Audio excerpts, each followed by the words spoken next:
taking a big wiggle here. Mohammed Patel wins here. Other than Jurgen Sivicic.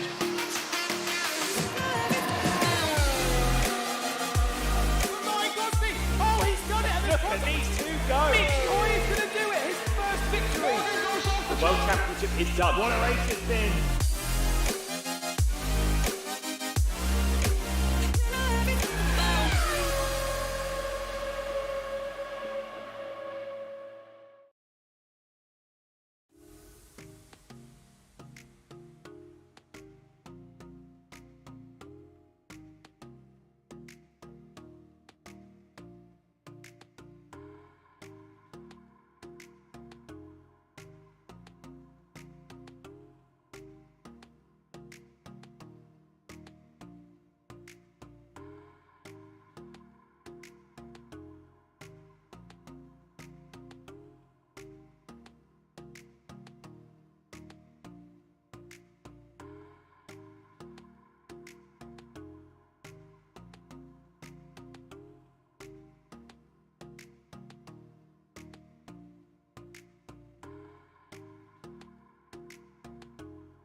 Video to roll through. So we'll go to that now. We'll step away and we'll be back in just a moment.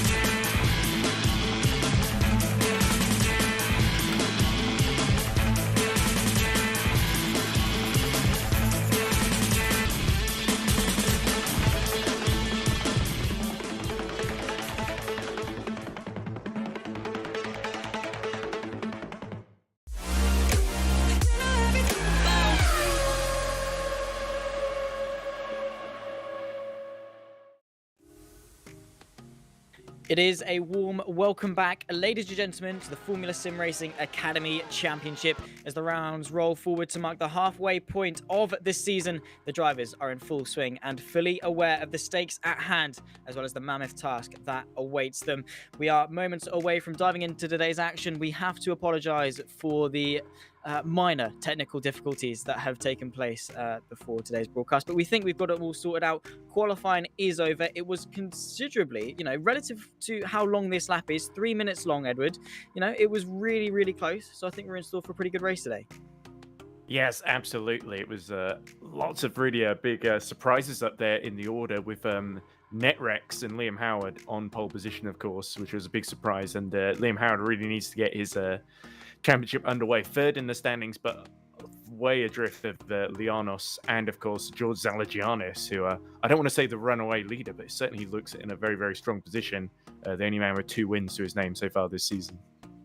Yeah, absolutely. It's seeming pretty dominant on the side of Zalagianis, and well, what is to be expected from a driver who is able to fare his own against some of the likes of the pro people. But as we said very correctly, today marks the halfway point of the season. So, excuses away. It's not it's early days in the season. We can brush off a couple of bad races. No, it is time to knuckle down and get going because only 5 rounds to go after today. And so what is a shorter season than we saw last year, which was 12 rounds. So each round is just that little bit more important. So you can't be affording to have too many bad rounds. Absolutely, Zach, and it punishes mistakes, but it rewards excellence as well, and that's exactly what we want to see from the Academy Championship.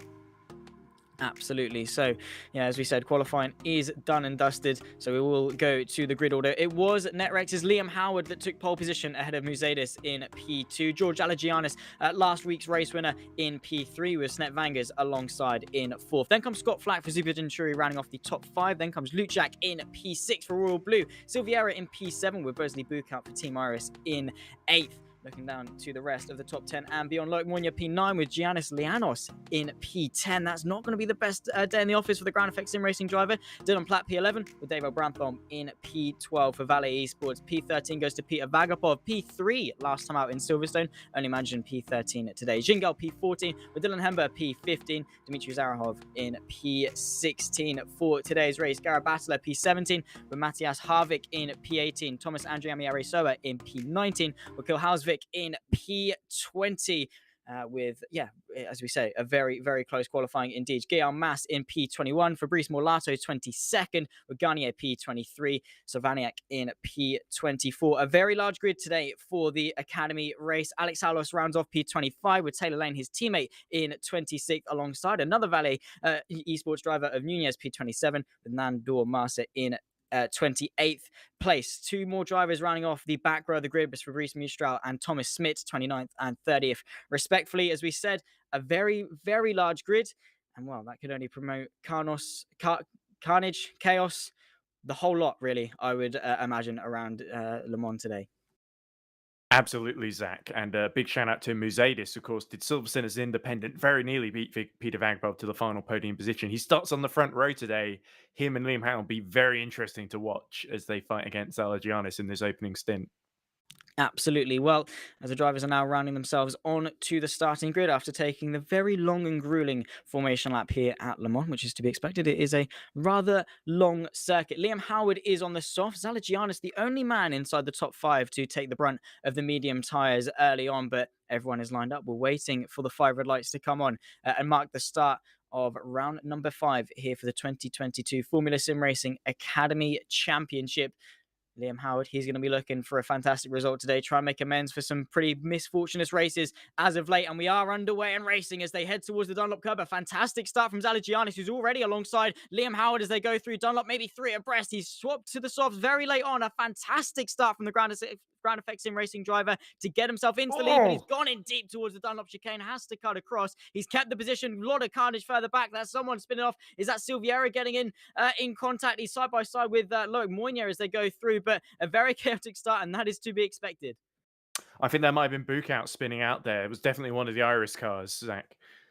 Yeah, certainly so. And well, that is going to be a very unfortunate way to start this race. And yeah, you can see Wesley Bukout there trailing at the back. He's going to try and pick his way through. But here comes Liam Howard with the slipstream already pulling alongside Zalagianis as they run down the first part of the Mulsanne straight. Liam Howard has got the inside line. Can Zalagianis leave him to dry all the way around the outside? Is going to be able to tuck in front. Snet Vanger's trying to put some pressure on Musadis as well as they go through the first part of the Mulsanne chicanes. And then as they go down the second part, Liam Howard once more in the slipstream, in that toe, being sucked along. And is he going to be able to eye up a move against Zalagianis down in towards the second chicane? Yeah, and of course, Zalagianis still on the medium, so he didn't actually switch. That must have been a little graphical error there, but that's been rectified. So Liam Howard on the softs needs to attack now while the iron's hot, while he's got the tyre advantage. But behind, look at them, they're going 2 and 3 wide in places here as Harvig attempts to attack Vagabov. Yeah, absolutely. And Harvey's been sent around. That's Garrett Battle are going with him. That is such a shame for those two. Very easily done. And I think Harvick has managed to get going again, but with the large grid on lap 1 spinning around, you're going to lose a lot of places. And no, in fact, Harvick didn't get away smoothly and has to trail at the back of the grid. But yeah, 30 drivers are on the field today. So, you know, spinning on lap 1, you're going to lose all of those places. But Zalagianis still leads. We're going to take a look at how this transpired. On board with Harvick, you can see Bavagapov going side by side as they go in. He sees an open gap, breaks a little bit too late, goes in a bit too deep, and then gets tagged from behind, in fact, a little bit distracted. And yeah, just look at all the cars, look at the melee he has to avoid. He's just sat there waiting for an opportunity to come back onto the circuit. Oh, brave stuff by Batala, actually, right behind Vagapov. He gets into the braking zone, almost tries to go for another move so late on Harvick. Harvick doesn't see him coming, and that was a bit over-ambitious, in my opinion. There's Liam Howard takes the lead. Indeed, so he's managed to get the lead, and commandingly so by 7/10 of a second. You can bet that Zalagianis is going to try and keep him honest, but remember, it is a long circuit. Those medium tyres are going to be over the course of a lap, and someone's gone round. That is hitting very, the wall very as well. close. Zalagianis tapping the wall as they go through the Porsche curves, and yeah, those medium tyres are going to be demanding a lot of grip that, well, through those corners, yeah, you can't expect to have. And as they now go through the final set of chicanes, that Vanga's going to try and put a bit of pressure on. And, well, it's 2 Netrexes versus the 1 ground effect. And I think that's what Netrex are going to try and exaggerate. They want to isolate Zalagianis and let him know that he's all by himself. Yeah, but it was an absolutely fantastic getaway off the line on the start by Zalagianis. Completely caught Howard and Mercedes out. Mercedes is, of course, now down to 4th as Snetvangers in. So, like you say, Netrex taking advantage. Are we going to see a replay here of Howard of that very beginning? There we go. Zalagianis sweeping around the outside. Howard had to tuck in, and look at the lead he had on the medium. So he just judged the getaway, slipped the clutch absolutely at the right moment. But behind, as you say, here's Lianos. He had an awful start, fell to 25th position. Here he is on the outside of the Iris, coming into that first chicane. What happens here? Oh, he just gets pushed wide by the Valet and the Iris, and then spun around with Book out. That is harsh. That is very, very harsh. That's something that arguably wasn't his fault, but that is racing. We're on board with the Iris car, Wesley Book out, going through. Everyone's just trying to funnel their way through. There's a Netrex on his left. Didn't see that one coming. Did well to save it, and then, yeah, around he goes. Which, yeah, these Formula cars very dependent on the perfect conditions. Any changes to the airflow, and well, they are going to go around pretty surely. But Zalagianis all by himself now. Liam Howard all by himself. 1.7 seconds clear. Now Vanga's going to try and put some pressure on Mercedes as they go in towards the second of the Mulsanne chicanes. Or in fact, this is going to be the first of the Mulsanne chicanes. Looking to the inside, going to try and get it, but unfortunately, is going to have to tuck in behind. Same with Silviera on his advance on Dylan Platt just in front. But that is the thing. That's the slipstream as we see Smits making some really good progress from towards the back of the grid already. He was at the very back, the very back of the grid, making some fantastic progress. And well, that is the straights. You can use that slipstream. You can just slingshot past people, but very, very easy, as we're going to see now. Is who's this off? This is Snep Vanga's off, coming off of this is the Mulsanne corner. And yeah, again, an easy mistake to make, but very fine margins here at Le Mans. Yes, and that mistake by Stetfangers lets Loic Moinier in the Iris up to 4th. So him and Dylan Platt have done well to stay out of trouble as here comes Silviera trying to attack Platt once more round the outside as they approach Indianapolis zone.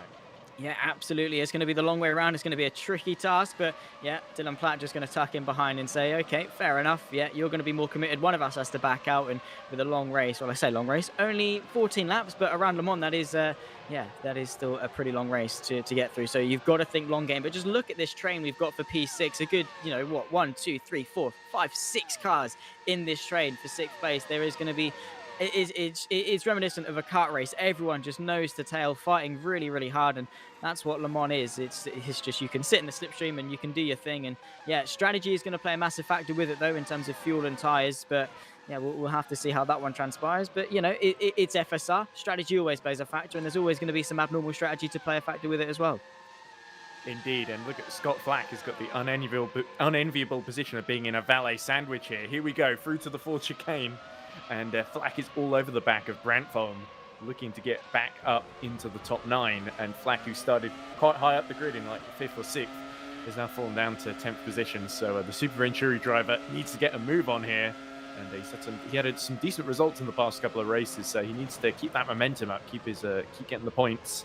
And first up in his schedule, I guess, is to clear Brantholm and then attack Luxac in the Royal Blue. going to try his best, and well, he's got a long Mulsanne straight in order to do it as they wind their way through the S's and then towards Tetra Rouge. He's going to be just got to get that exit. It's all about that momentum, starting this straight on the highest foot possible and just zooming down this back straight as best you can. You can see everyone in a conga line. One moves, everyone moves. A bit of push to pass for Brantham as he starts his offense on Luchak in front. Peter Vagapov as well, a driver who is proven very, very quick, but again, just knocked off the rhythm. And because everyone's got the slipstream, you've got to try and find your way through just the hard way, which is just late under brakes. You can see Peter Vagapov trying to do that, and around goes Scott Flack. His misfortunes have just turned even worse. Managed to save it, kept it out of the barrier, but again, he might lose touch of that slipstream range, which is what is so crucial. 3 abreast now, the fight for P6. Luchak just about staying ahead. Here comes Dylan Platt. He's on the outside of Daryl Brantham as they go in towards the left-hander. He's going to be on the long way round. How late can he break? Bit of contact between the two, but very committed, very nice, and up into 7th place. Yeah, great opportunism there by Luxak. Musadis has now overtaken Zalagianis down the Mulsanne straight and is now chasing after Liam Howard for the lead. The gap, 2.8 seconds, but Howard really in control at the moment, and that's exactly what he needs to do right now. Absolutely, the pressure of leading a race around Le Mans is not only mental but also physical, because people are going to put that pressure on you if you're not careful, if you don't escape that slipstream range. But he's done exactly that. 4 seconds clear. Musadis isn't going to get a whiff of it at the moment, so he's doing his own thing. Just got to keep it consistent, just got to stay on it, stay on the ball, and push forward. Brantham on the back of his valet teammate of Silviera just in front, going to look to the inside, does so. Very harsh start as they go in towards Indianapolis, but again, just has to back out there. Pretty much everyone inside this train are on the mediums highs, so equal pegging. Here's Wesley Bukout trying to make amends for some misfortune earlier on and going to try and clear Alex Hallows as they run side by side in towards Indianapolis. He's going to be the long way round, and a pretty damn good move as they go towards Arnage. Yeah, that's what we've come to expect from Wesley Bukout. Oh, a big lockup by Hallows, actually. He's not happy about being overtaken at all. And right behind him is Lianos. Remember, both Bukout and Lianos spun at the beginning, so they've made some excellent progress to get back up to 17th and 19th from near the very, very back, as they were at the beginning of the first lap. So there's still points on offer here for Lianos and Bukout. The championship's not completely done yet, but they've certainly got it all to do. And every car they clear is going to be absolutely crucial at this stage. Absolutely. We said at the start how you cannot be missing, just can't be off the ball at all for a single race. You've got to maximize your point score, not only because it's the halfway mark and you've got to press forward, as you see Lianos eyeing up a move, not quite going to be able to go for it in towards the penultimate chicane. However, yeah, in a 10-round season, each round accounts for a higher percentage of the total points. So you've got to be on it week in, week out. Speaking of Liam Howard, thinking he was a little bit more comfortable, Musadis has just taken out a 1.5 second gap, and around goes. This is Alex Hallows. Unfortunately, no, it's Hember going around, unfortunately, off the exit of the final chicane. And yeah, that is an unfortunate mistake. But yeah, Musadis seems quick against Liam Howard. Yeah, and Fabrice Mistral is the first to pit for Royal Blue, down in 25th position. So I wonder if there might be a bit more of an issue there for the competition driver. Sorry, it's not Royal Blue. My mistake there. But the Valets continuing to fight each other for 8th, 9th, and 10th, which I don't think is wise. I think they should work together here. And I think Vagapov really wants to clear his teammates pronto, because he's got Scott Flack right behind him now. Absolutely. He seems that he's got the pace, and a bit of a mistake from Silviera going to hinder their exit. It's going to put Vagapov on the front foot. Silviera going defensive. Vagapov practically pushing them down the second part of the Mulsanne straight, and he's going to be on the outside. How late can he break? Peter Vagapov is no stranger to some fantastic moves, but look at how powerful that slingshot is, just allowing to propel his way through and up into 9th place. But yeah, of the 3 valet cars, it seems like Vagapov has got the pace advantage over his teammates, but yeah, as you say, it's not wise. They're all on the arguably alternate strategy and fighting each other. It's only going to slow them down. It's only going to, tarnish their races in the long run. So probably wise to just back it off a little bit. And of course, they don't want to violate the golden rule of motorsport, which is don't hit your teammate. Indeed, the golden cars, the golden rule in full effect here. But Moynier has cleared Zalagianis for 3rd now. So I saw Musadis using a little bit of push to pass to defend from him, which I thought was really interesting. What is the strategy here from George Zalagianis now on the mediums? Is it just to run as long as he can and pit for the softs later on? Surely that's what he's doing here, Zach. That's got to be what he's doing. But yeah, it would be interesting because his pace isn't particularly too bad. He is sort of being swallowed up. Moynier a big lockup as they go through Arnage, but manages to carry on going. But yeah, for Zalagianis, as the Valley boys once again fighting again in towards Arnage. Vagapov going to put his teammate on the back foot, gets the drive off the corner, able to accelerate, using a bit of push to pass as well. They only get 60 seconds over the course of the race, but he's using it in full effect now and up into 8th place. 4 seconds to Luchak just in front, but he's going to want to press on and get away from his teammate and the pressure from Scott Flagg and Kilhausvik in 11th and 12th. But yeah, Zalagianis, he's in a bit of an awkward situation here, but he's got to stay patient. He's got to remember that this race is going to come back to him towards the end when he's on those soft tires, and he's got the pace advantage over everyone else.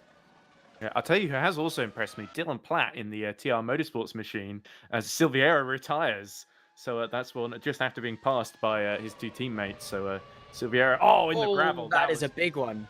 Yeah, absolutely. He's lost it at Porsche Curve, Zach. That is, again, an easy mistake to make. He's been tagged round, in fact, at the Porsche curves, and just look at that complete passenger, and yeah, that is his race over. But yeah, there's no margin for absolutely anything, and just got accelerated into the back. That was Scott Flagg. Yeah, Scott Flagg just straight into the back. Maybe Silviera taking a more cautious line through. Scott Flagg wasn't anticipating it, and just straight into the back. Around he goes, and that is race over for him, which is a big shit for both of them. Yeah, Scott Flagg as well is retired. Muzeidis, though, 1.8 behind Liam Howard. He's closing that gap slowly but surely. Yeah, Muzeidis very, very nearly actually got pole position until Liam Howard put absolute stormer of a lap in right at the end of the session in qualifying. So Muzeidis more than a match for Liam Howard, and he's going to give him a lot of trouble, especially the pit stops are going to be absolutely crucial here. I'd be very surprised if Muzeidis makes the move on track, but with the rate he's closing, Liam Howard can't feel as comfortable as he did a few minutes ago. Yeah, that pressure is going to pile on and start building for the NetRex driver, but Muzeidis has been using a lot of push to pass. We've seen that graphic pop up quite often. He's got a limited amount, and around a track like this, you've got to be on it. Here's Luchak looking to get the move done on Dylan Platt as they ride side by side. Luchak has got the soft compound tyre and the slingshot in order to get in front before the left-hander here for the second Mulsanne chicane, and Luchak up into 6th place. But yeah, Muzeidis using a lot of push to pass. That's going to allow Liam Howard in order to at least maintain that position, maybe even fight back if need be. Dylan Platt going to try and launch a counter-attack on his medium tyres as they run towards the Mulsanne corner. Luchak covering it off very nicely. Dylan Platt doesn't want to send a move and probably realizes that it's not wise to fight. And this is Lianos, the Ground Effect Sim Racing driver who was 2nd place last time out, 1st place the week before. He's without a front wing and well and truly out of contention for this race, and it was just a very clumsy mistake into the barrier. Yeah, pushing too hard to recover, really. Got on the throttle a bit too early. The front wing lodged into the barriers there, and Lianos will continue, but certainly that's not going to help his race at all as Dylan Platt continues to fight with Grzyek Luksak for 6th position, because he's still getting the slipstream, even though he's on the mediums, right behind that Royal Blue, and look at that into Indianapolis, and Arnold braking at the last possible moment there, the TR car. But absolutely. He's trying, and that slipstream, it's so powerful that even despite they are on the medium tyres, they can still put even into the Porsche curves. Luchak is having to look in his mirrors and cover off a move, but not wise for Platt to put any pressure on. And yeah, it's very close, but look at Muzeidis, half a second between himself and Liam Howard. No DRS in effect because, well, it's Le Mans, you don't need it, but he certainly closed that gap and well and truly in the slipstream range. I would expect, hopefully, for a move to be manufacturing relatively soon, and in fact is into the race if our graphics don't deceive us. And yeah, because Liam Howard is into the pit lane. This is an early stop. Is he going to play dividends? It's early, but we'll lap 6 out of 14 just before the halfway point as Platt is going all over the place trying to get past Luksak. But yeah, this is absolutely crucial now because his outlap has got to be spot on as Howard switches to the medium tyres. Absolutely. So Muzeidis, these are crucial moments for him in this race to just press on, use those soft tyres, whatever little grip they might have left, to use them and to push, because Liam Howard has got some fresh tyres, and I say clean air. He's been passed by Dmitry Zarov and Mass, potentially even Andrea Mierisoa as well. But he just needs some clear air and just push while those medium tyres are fresh in order to retain that lead. And Muzeidis has got to use whatever little grip he's got. But Liam Howard, it's a similar story to Silverstone in that he looked really, really good, but we got to the second stint and it all came unraveled for him. So hopefully he doesn't suffer a similar fate today, and he's going to try and clear Mass and his teammate Dmitry Zarahov in good fashion, hopefully for him. But what's happening up front is Muzeidis is setting 27.6, fastest first sector of the race now that Liam Howard is out of the way. So Howard, he's got to hope he can get slipstream off of Mass and Zaharov ahead of him. But the problem, these two fight each other. then it's going to be a rerun of Silverstone. Howard will have nowhere to go. Potentially so, that could be the case. And of course, he doesn't want to bring Andrea Mirisora and Gagne into the mix either, losing a bit of push to pass in order to clear these drivers in front. He's got Dmitry Zarahov, his teammate, which you would hope would at least not put up too much of a battle for him. But yeah, they're going to run 3 abreast potentially. Liam Howard looking to go to the middle, at the very least, he's going to try and get past Mas, going to try and follow Dmitry Zarahov through. It's going to be a massive send, bit of contact. He sent Dmitry Zarahov round. Liam Howard, that's a clumsy mistake, unfortunately, and he might be under pressure from Mas. But I fear for our pole sitter, it's going to be Silverstone Part 2. Well, I worry that the stewards might not take a pretty dim view of that. Of course, Zarov, teammate of Musadis, who has just joined the valet team. As there we go, Mas gets back through in the TR car. But yeah, that was not ideal for Liam Howard at all. And I think Musadis will be licking his lips if he hears about this. Yeah, he certainly will be. He'll be loving this, and that is the benefit of staying out 1 lap longer. Yes, your tyres might be a little bit worse for wear, but you avoid the traffic, you avoid the carnage that is the trains that are forming today amongst the grid, and that's what Musadis, Moynier, Zalagianis especially will be absolutely loving to hear.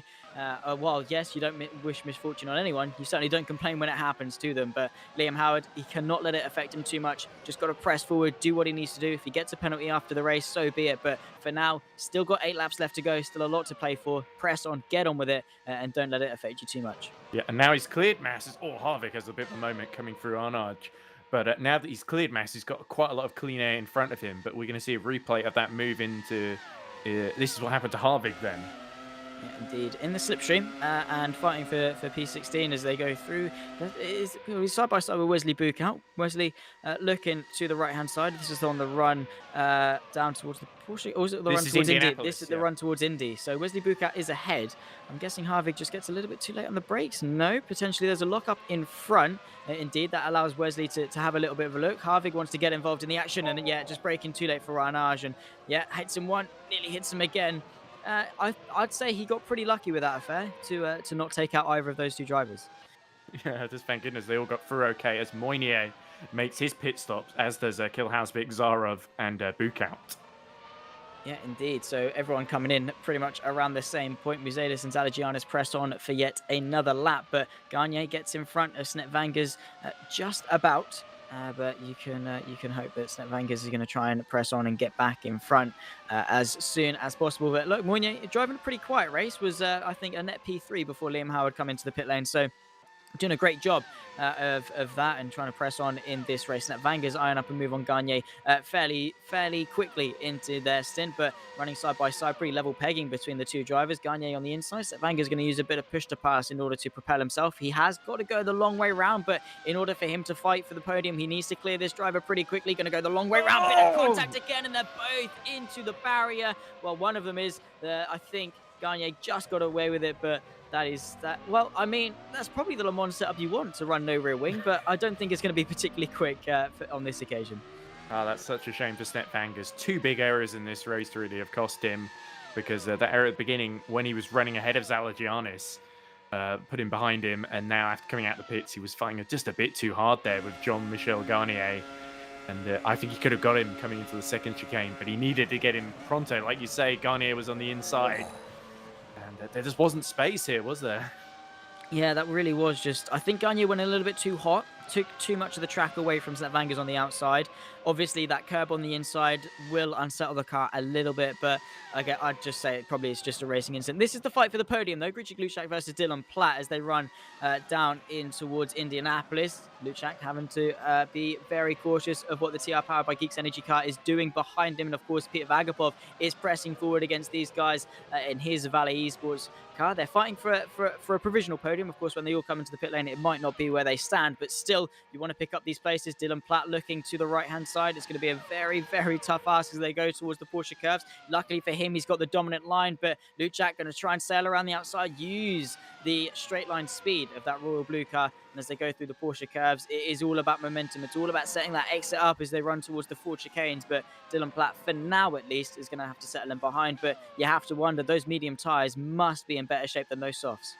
Exactly, and the more Platt and Luxak fight, the more it plays into the hands of Peter Vagapov, of course. He wants another podium here. In comes Luxak. In he comes. Yeah, those soft tyres probably have seen better days. Musadis, though, it's still pushing on, still gapping Zalagianis as well. So Musadis impressed us last time out. He's certainly impressing us once again in terms of his tyre management. And yeah, he's doing a great, still fit independent as well, unless he's been picked up by another team. Well, he's in the valet livery, which would valet suggest livery, he's a valet driver. As Liam Howard sets the fastest lap of the race, so now he's got that clear air. He is absolutely flying out there, 2:59.0. So 2.5 seconds quicker. Exactly, yeah. So Liam Howard back in. He's just got back in the pit window because he fell out of it when he got in that incident with the valet driver and with oh, look how busy it is in the pit lane as Harvick gets into his slot.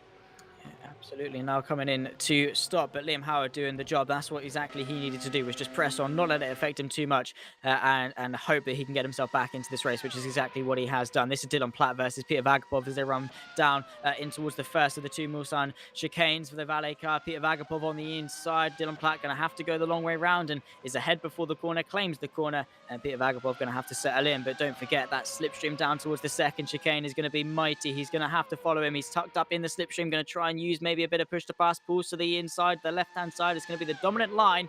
Is Dylan Platt going to be able to leave him to dry, or is the valet car going to get himself back onto that provisional podium? Vagapov using a bit of push to pass. It's to no avail though, pulls back out. He just hits a brick wall. You have to stay so tucked up in that slipstream. You're gaining. You pull out and it's just a brick wall that your advance just stops. Yeah, and very impressive and intelligent driving by both of them, but especially Dylan Platt, as here comes Bukout and Zarov. Oh, Zarov just backs out into the first chicane in time, and Wesley Bukout stays 12th. Just about, but Vagapov and Dylan Platt once again going side by side. This is one towards Mulsanne. Bit of a lock-up from the valet car, pushing Dylan Platt a little bit wide.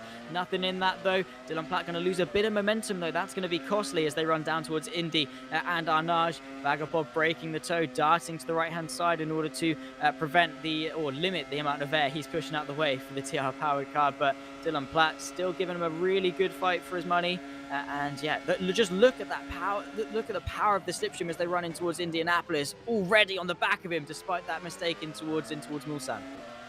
Yeah, certainly. Dylan Platt has put in a superb drive. Remember, he's always the one who seems to go on the hard tyres, and this is what he does when he goes for the mediums instead.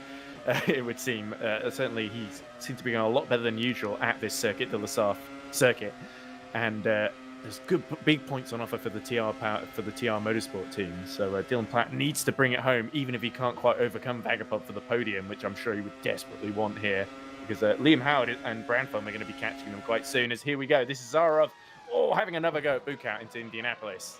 Oh, again, thought about it as they went under brakes for Indianapolis, but I think Zarov's just going to have to settle in for the time being. And yeah, that's the thing. You always set yourself milestones as a driver, as Musadis finally comes into the pit lane. Zalagianis as well.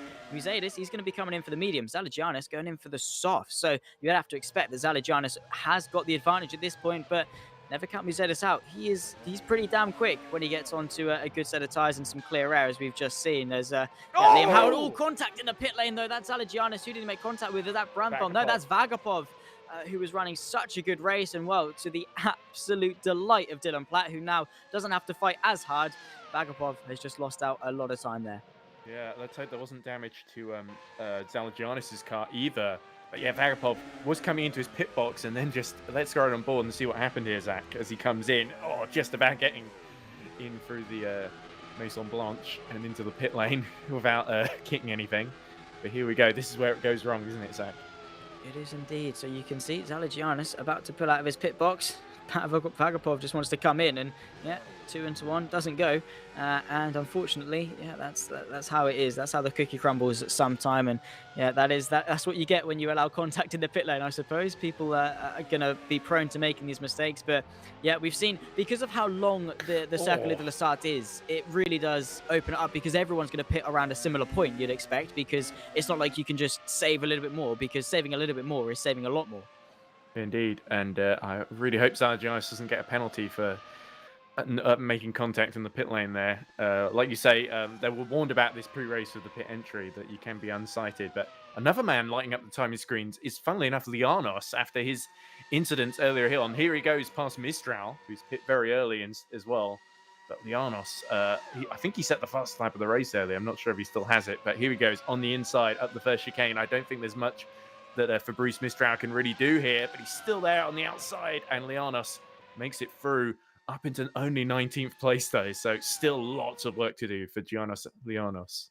Yeah, bittersweet moment for him, I would say. His pace has been sensational, his consistency, and of course his racecraft, as we have just seen there. But Lady Luck doesn't always swing your way, unfortunately, and that's how it goes. It is racing. As much as you love it, doesn't always love you back. But Dylan Platt pressing on, leading the way. Liam Howard is closing him down at a rate of knots, though. Dylan Platt still owes us a pit stop, so Liam Howard is our effective race leader. It must be said, and Loic Mounier and Muzelis have to try and chase after him, closing back down. So Liam Howard has done a fantastic job to retain that net race lead, despite what happened as he come into the pit lane. He's done a sensational job with the pace that he's shown, and yeah, his pace still quicker than Loic Mounier at the moment, only by a tenth of a second on that last lap, mind you, but still doing a great job, and has certainly deservedly so in terms of his consistency and his composure to just knock that mistake off and press on with it to be in the position he is in now. Yeah, we just got to hope that contact with the valet, it doesn't come back to bite Liam Howard post-races. Into the pits comes Dylan Platt. First time we've seen him leading in Academy, it must be said. So Dylan Platt will be hoping to have a monster stint on the soft tyres, as will Zalagianis. Vagapov, meanwhile, lighting up the timing screens down in ninth. He's set a 70.2, fastest middle sector of the race. So he's driving angry, certainly, is Peter Vagapov, after what happened in the pit lane. Absolutely. Peter Vagapov is a driver that is no stranger to comeback drives, and he's going to be trying to do that to the best of his ability. This is Muzelis on the back of Loic Mounier, the fight for second place. Muzelis has got some sensational pace in that valet car, and he is going to be wanting to show it, but to do that, he needs to get past Mounier, break free of Mounier, and then chase after Liam Howard, the Netrex driver that leads the way and had done so from pole position. Mounier a little bit wide out of Tetra Rouge. That's going to open the door for Muzelis to try and launch an attack.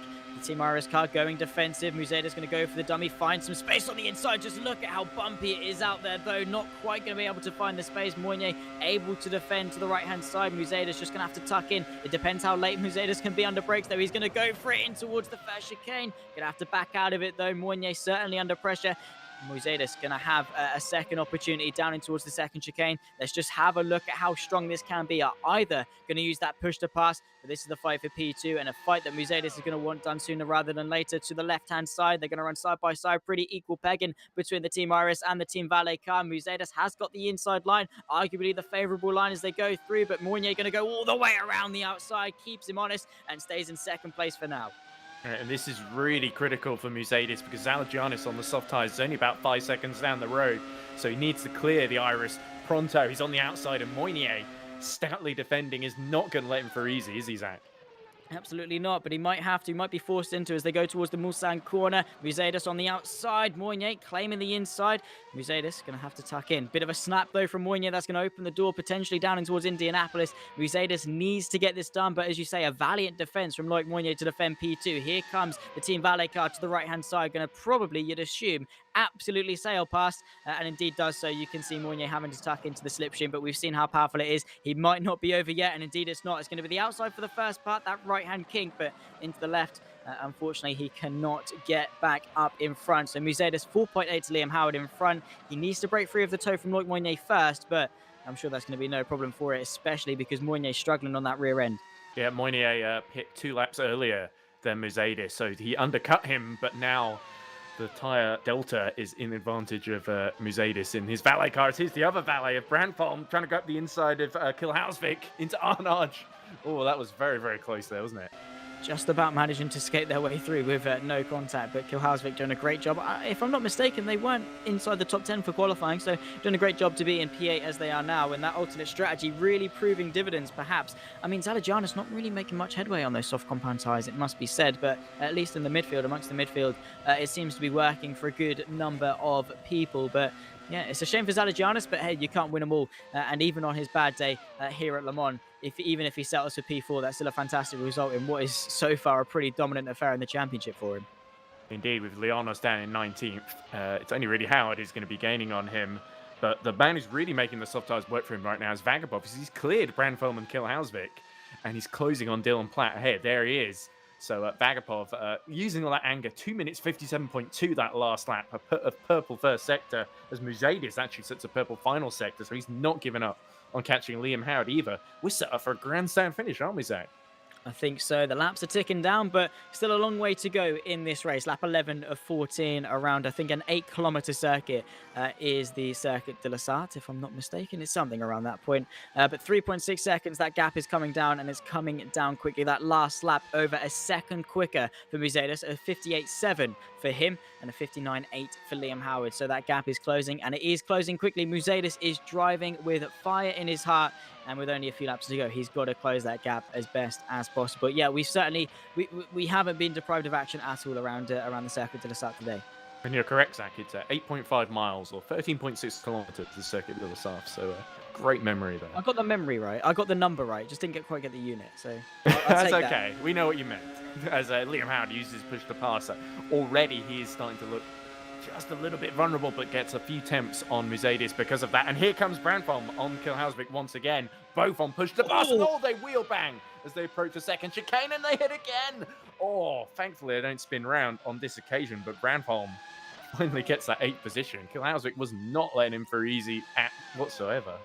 Really had to work for it, didn't he? As they say over in the States, rubbing his racing, and they certainly proved it there. Just about getting away with it, I would say. Kilhausvik, though, he's going to maybe launch a counter-attack. Looking to the inside in towards this King Cats. A dart to the left-hand side at the last moment, though. Brandholm certainly still under pressure. Kilhausvik wants that 8th place, but a bit of a snap of oversteer might put him on the back foot as they run towards Indianapolis and then towards Arnage. But yeah, Brandholm certainly had to work for that 8th place, and 5 seconds to Peter Vagapov up in front. I'd say it's unlikely he can catch, but never ever say never. But the Royal Blue, that slipstream is absolutely mega. He is so slippery in a straight line. He's going to look to which side does he want to go. It's going to be the outside for the King. It's going to be the inside for Indianapolis, but couldn't quite decide where to go. Brandholm parking that car perfectly in defense there. Yeah, absolutely. And Kilhausvik sort of weighing up his options and then deciding not to go for it there. But certainly, like you say, that Royal Blue slipping in a straight line. Does that look like Mass in the background or someone being lapped? I think it's Harvey moving out of the way in the background. Sorry. So no problem there. Hopefully, we have had now 8 DNFs from this race, and just goes to show how challenging, how demanding this circuit is. But just look how fast these Porsche curves are and how close the walls are. It's not like modern circuits where you've got an abundance of tarmac runoff. I say that as they go through there is quite an abundance of tarmac runoff, but just you catch my drift for most of the lap. It is very, very challenging. There's very little margin for error, so you do have to be on it lap after lap after lap, and that's why it's earned its prestige as the home of endurance racing, as the start of endurance racing as well, it could be argued. But as we focus on the action, Thomas Smith on the back of Dmitry Zarahov as they run in towards the final set of chicanes. The Thomas Smith started 30th on the grid, or on the back row of the grid, and is now fighting for P13, and that will be a couple of points to his tally if he can get ahead of the valet driver of Dmitry Zarahov as they run through Dunlop and towards the Dunlop chicane. Can he do it? Yeah, it's certainly been a solid drive by Smith so far, and he's putting a lot of pressure on Zaharov. I'm just looking at the gap up front between Musetis and Howard, which is fluctuating. Musetis a little bit slower, 4 tenths slower than Howard in the first sector on this lap, but he was a whole second faster on the last lap, so 2.2 the gap at the moment. But Howard, I think, is just about getting back on terms. He has been on those tyres quite a while longer, a few laps longer than Musetis. So Musetis pitting later might just start to go in his favour at the end of the race. It's a bit hard to tell, though, as Moynier continues to hold off Zalagianis, who's only about 2 seconds behind him now. Yeah, absolutely. And, well, Musetis doing a fantastic job. Late on the brakes goes Thomas Smith, nearly into the back of Dmitry Zarahov there as they run through the first chicane. But, yeah, Musetis overall is driving very, very quickly. But, as you say, the Liam Howard's tyres are going to hit a cliff far sooner than Musetis is. And around such a long circuit, having poor tyres really is going to tarnish you, especially through the demanding corners such as the Porsche curves in Indianapolis, etc. This is Thomas Smith riding on board, looking backwards with Dmitry Zarahov as they run in towards the second chicane. Thomas Smith, very, very punchy under brakes, looking for a way through, practically pushing Zarahov through that chicane as they exit and through the kink towards the Mulsanne corner. It is a pretty good overtaking opportunity if you have got to run. Very difficult to go for a send without locking up, but Thomas Smith is only for 13th place. Does he want to risk it and fight as if it's the race lead? You'd presume not. Yeah, it's the difference between 7 points and 8, isn't it? So I think Smith wants those 8 points here, and Zarov is going to have to fight to keep them. Smith goes to the inside as they approach Indianapolis. Has he got the run, Zach? He might well do. Oh, very close to contact between the two. Zarahov just might have to tuck in. Smith using a bit of that push to pass. They've got a bit of gap up to Wesley Book out in front, so it might just have to be it for them lot. But Zarahov going to go the long way around for the first part of Indy. Bit of contact, but he's still going to stick his nose in there. Thomas Smith has to give way. Going to go for the under and over. Get the drive off Indy as the short run towards Arnage. It's going to be the long way round for the 7 Hours RM car. Both of them going deep, but Zarahov stays in front for now. These guys are fighting like World Championships at stake, not just an extra point here. But Smith, once again goes on to the dirty stuff. But has he got the momentum to carry him all the way around the outside of the Valet? And the 7 Arrows is still there as they approach the Porsche curves. Great mutual respect between the two. Smith gone in a little bit deep. That might put him off a little bit as they go through the rest of these very fast-paced corners. Through the left, then through the right. Then you chuck it left once more and try not to extend, as Zarahov very nearly did. But just look at the pace Smith has over him, already clear of the Valet car. And he was really just a sleeping giant. Tucked up there, couldn't quite find a way through. But once he is gone. Yeah, a lapse difference on those soft tire life there, as a Howard is continuing to be closed in upon by Musadis. He's set to 27.5, 2 tenths faster in the first sector on this lap. Last lap, he was, again, almost about 8 tenths faster, I think.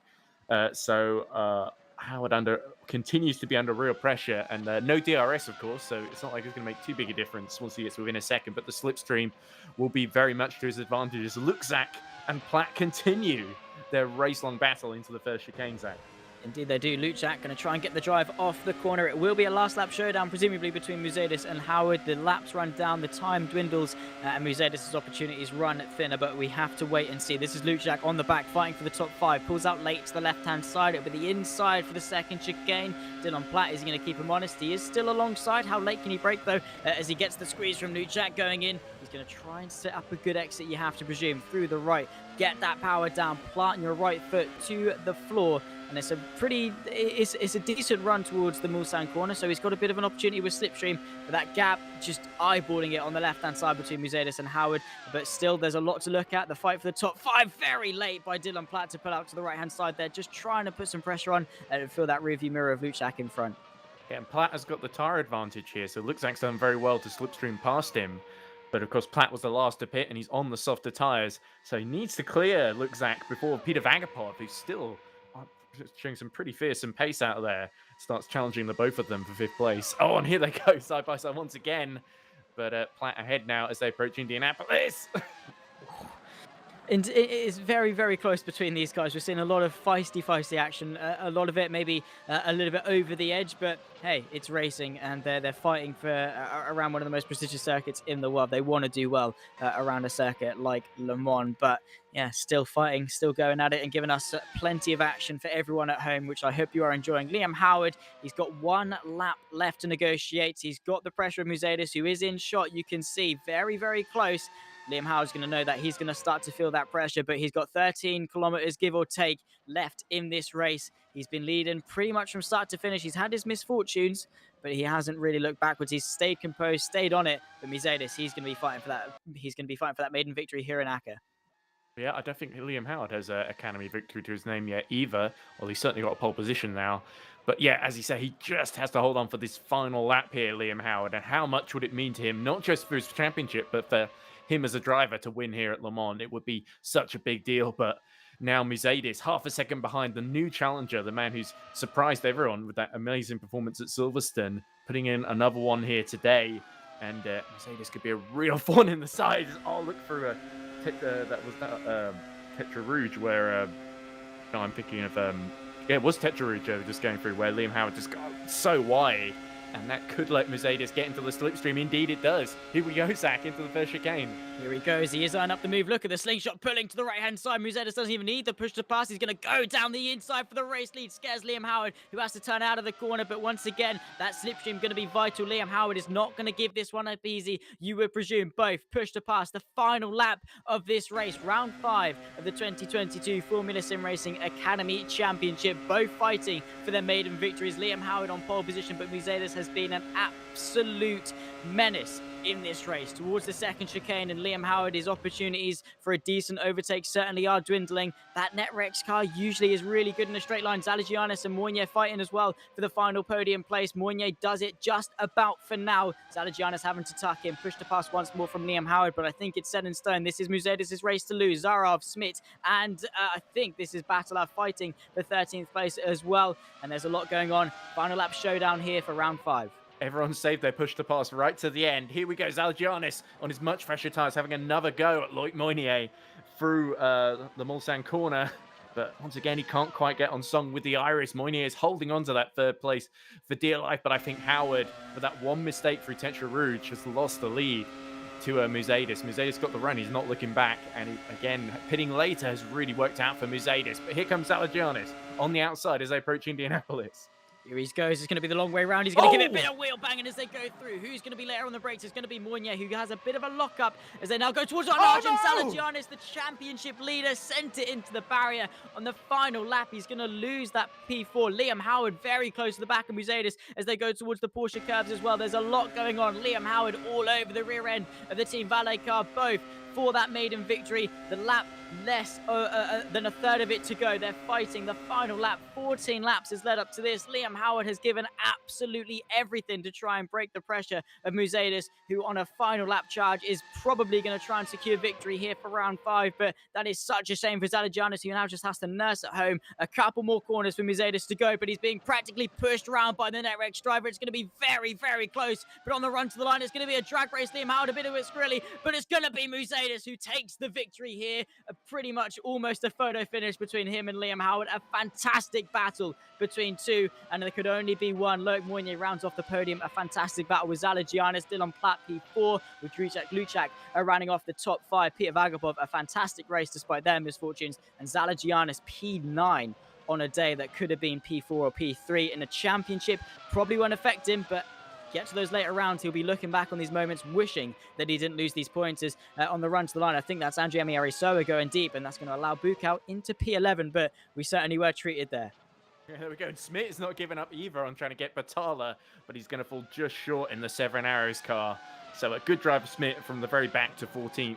And a Bukow doing similarly after spinning on the first lap, getting up to 11th by the end. But what a terrible day for ground effect, with Zalagianis making that late mistake and binning P4. He'll have to be content with P9, provided he doesn't get an extra penalty for that Vagapov incident in the pit lane. But wow, Muzetis, look at this man. Comes in at Silverstone, finishes P4, and now his first win in the championship. Valet have signed a real star on their hands. Absolutely. He's shown just incredible both pace and composure and consistency, the perfect ingredients for a brilliant champion. He's probably joined a little bit too late to be a real contender in the championship, but he's certainly proven to the teams and made a name for himself in only the 2 rounds he's been here. After 14 laps of racing, it was Muzetis who took the win ahead of Liam Howard. Very, very close between the two. Loic Mounier rounding off the podium with Dylan Platt and Luchak P4 and 5 respectively. Peter Vagapov P6 with Dado Branthon P7. Gil Hausvik P8 with our championship leader Zalagianis down in P9 after a last lap mistake off the exit of Indianapolis. Guillaume Mas in rounding off the top 10. Looking a little bit further down, Wesley Bukow P11 with Andriami Arisoa P12. Both of them fighting to the line on that final lap as well. Garrett Battler P13. Thomas Smith and Dmitry Zarahov fighting with him on that final lap for 14th and 15th. Giannis Lianos P16. Tagged round on that first lap though, so did well to recover to around about the midpoint of the field. Dylan Hember P17 with Matthias Harvik P18. Gagne P19 with Jingle rounding off the top 20 of our drivers today. And I think that was everyone that finished, if I'm not mistaken. We have a look at the rest, but yeah, I think that was pretty much everyone that finished. We lost a lot of people today. Looking at the championship standings, Zalagianis still has firm grip over Liam Howard, who now promotes himself into second place after Lianos' misfortunes today, but only separated by 1 point, and at the halfway mark of the season, still, it's still a relatively long way to go, but they're certainly going to be walking out of the forest as opposed to in. Indeed, look down in 8th at Muzetis, only been in 2 rounds, 18 and 30 points. He's got 48 in total now, so I don't think we can completely rule Muzetis out. But certainly Liam Howard has launched himself right back into contention, with Peter Vagapov not too far behind either. So certainly Grand Effect, the grip on the title has lessened ever so slightly in the hands of Selagianis, especially after that mistake today, which you really can't afford to do too many of those, because Liam Howard is going to take every opportunity he can get from now on. Well, absolutely. Well, pressure makes diamonds. So, Ground Effect couldn't have it completely easy. And yeah, the dominance streak has ended, but you can bet that they're going to be back on it for round 6, which will take place in 2 weeks' time on the 15th of May, which is certainly going to be one to look forward to. And then I think a bit of a 3-week gap, or 4-week gap, in fact, to round 7. Then we take a break between round 7 and 8. But yeah, there's still a long way to go, halfway mark, and I hope everyone at home has enjoyed. Edwards, it really was a good race. Personally, I wasn't expecting it to be as good as it was, but there was everything: chaos, drama, excitement, and well, the race leaders couldn't be separated by much more in the end, or much less in the end, really, could they? Yeah, 0.156, that was the gap, so just under 0.2 of a second. So you could not really ask for more, but what a fantastic performance by all of the top 4, really. Mercedes, Howard, Mounier, Platt, no mistakes from any of those guys, really. Oh, well, a little one from Howard, maybe, arguably, but such fine margins. That's what the race decides the race. That's what decides the championship, isn't it, Zach? Absolutely. Well, before we round off, we are going to say a massive thank you to our broadcasting partners of VCO Esports, as well as returning sponsors of Mesita Esports, SimLab, and 3D Wrap. A massive thank you to them for supporting Formula Sim Racing. And well, the action doesn't stop here with the Academy Championship. The pros will be taking to the track in a few moments' time. Then a little bit later on, Ewan O'Leary and Lewis McGlade will be talking through the World Championship race in a couple of hours' time. So certainly stay tuned for that. On behalf of Edward Hunter, thank you very, very much for watching. I've been Zach Sweeney, of course, joined alongside by Edward Hunter. We've had Cameron Rogers behind the scenes, pushing buttons and giving the broadcast for today. We hope you have enjoyed at home. Enjoy your next 2 weeks. Enjoy the rest of the night, and we'll see you in a little while. Bye-bye.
no race is going to win. The big wiggle here. Mohammed Patel wins here. Other than Yerney Sivicic.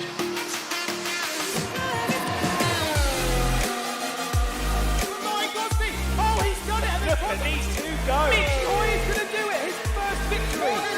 The World Championship is done. What a race it's been.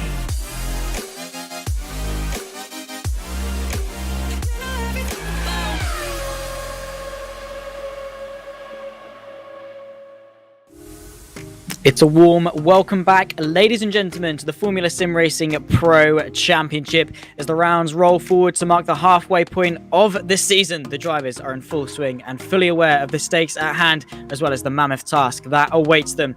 We set our sights towards today and to a circuit that perhaps needs no introduction, a circuit that plays host to one of motorsport's most prestigious events, that of course, the 24 Hours of Le Mans. The Circuit de la Sarthe is long and demanding, where strategy and mind games will take precedence down the long Mulsanne Straight. Let's see how our drivers tackle its challenges. As always, we must give a massive thank you to our broadcasting partners over at VCO Esports, as well as our returning sponsors of Mesita Esports, SimLab, and 3D Rap. With that out of the way, it is myself, Zach Sweeney, joined once again by Richard King in the commentary booth, with Felix Van Delft behind the scenes. Richard, it's an incredible venue. How will drivers and teams tackle today?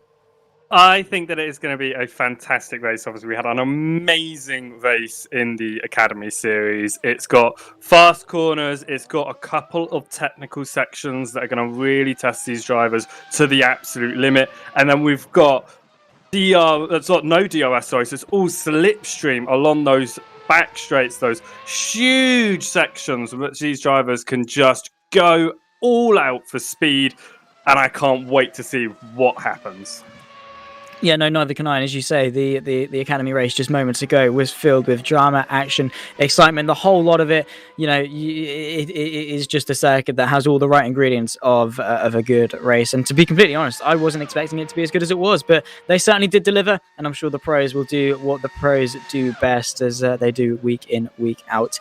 They get 2 laps in qualifying, as contrary to the usual 3, because of just how long this circuit is. 13 kilometers in length, and they get 15 minutes to do so, because an out lap and a flying lap is around about 6-7 minutes in time. So you certainly have even with the extra time, it is certainly fine margins. But they're heading out now, and the long Mulsanne Straight, Richard, it gives the drivers a bit of a break, but also in a sense it hinders them, because they've got so long to contemplate where they're going to brake and how they're going to tackle the chicanes on the straight as well.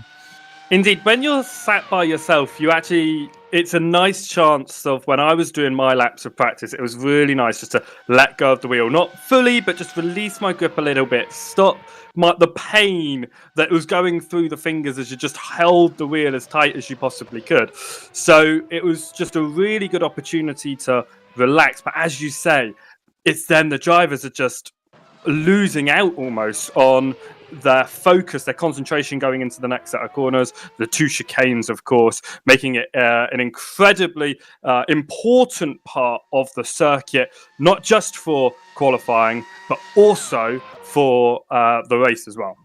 Of course, we saw over the course of lockdown, where we had a lot of real-world drivers taking to the simulator. Charles Leclerc was eating his yogurt as he was going down the Mulsanne Straight. So it's long enough, but of course, don't let it go, because any bumps will certainly throw you off, and around your car will go. And that is another point of how little margin for error there is around the circuit. Of course, it's a very classical circuit. There's been some minor tweaks and changes over the years, but the principles of it, the core of it, remains the same. And much unlike a lot of the modern circuits, you really can't rely on an abundance of tarmac runoff. It really is just grass and then a barrier, so you've got to be on it lap after lap.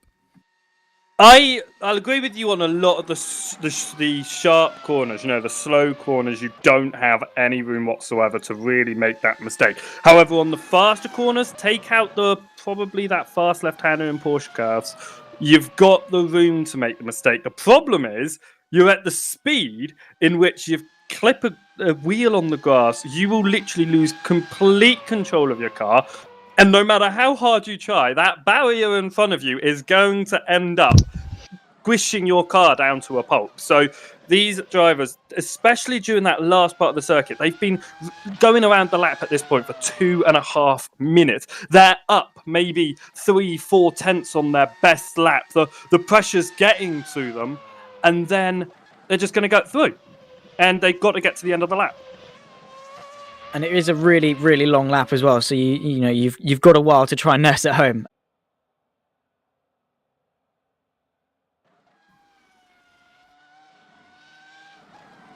And I think we're just having a couple of technical difficulties. Of course, it is nothing in our control, and we'll on our side, I don't think you guys at home are too phased back at home, but on our side, it's okay. They can see. That's what matters. Yeah, they can see. That's what matters.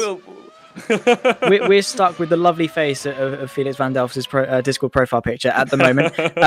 But still 10 minutes left to go in qualifying, still a while to go. But the drivers, as we said a little bit earlier on, are going to be quite tight for time. At the moment, the fast sectors is set by Matthew Williams in the first sector, 26.7, and then Van den Niet a 70.2 in the middle sector. That's quickly beaten by Matthew Williams, who seems to run a pretty good lap there. 2 purple sectors in a row on his first flying lap.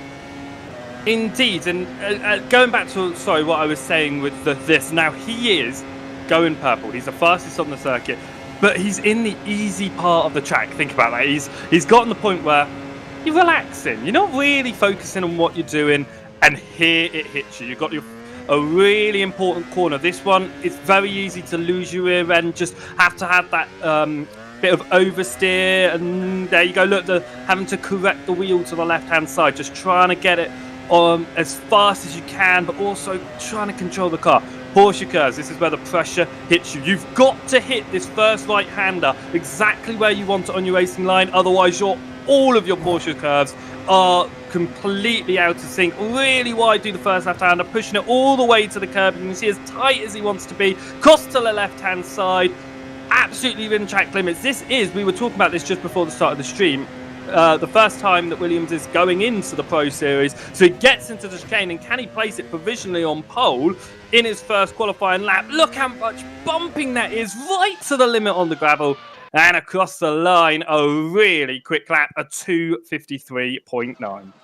Absolutely rapid from Matthew Williams is the bluntest way to put that. 1.6 seconds quicker than Danny Van den Niet. In second place as Kaz Rietveld, who had a lot of misfortune, was saved in Silverstone, but even then at Japan a couple of weeks before that wasn't exactly on it. So he's coming into Le Mans trying to salvage his championship hopes, and is doing a pretty good job of that, putting himself 3/10 off provisional pole at the moment, but he's still got one more lap left to go.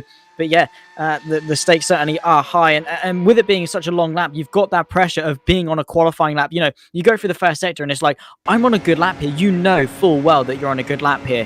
And you've got to live with that. You've got to live with that pressure for the entirety of the remainder of the lap. And it is really hard to deal with, because it's like, I'm on a really good lap here. I probably won't replicate that first sector for quite a long while. So I need to make sure I nail that. And especially going to the final couple of corners where it's just like, do I send it or do I just bring it home? But Matthew Williams decided, hey, might as well. I'm just going to chuck it in here. Hope it grips. It certainly did grip. And he reaped the rewards of that, and is the only man at the moment to go sub 2:54. So yeah, fantastic job so far from the debutant.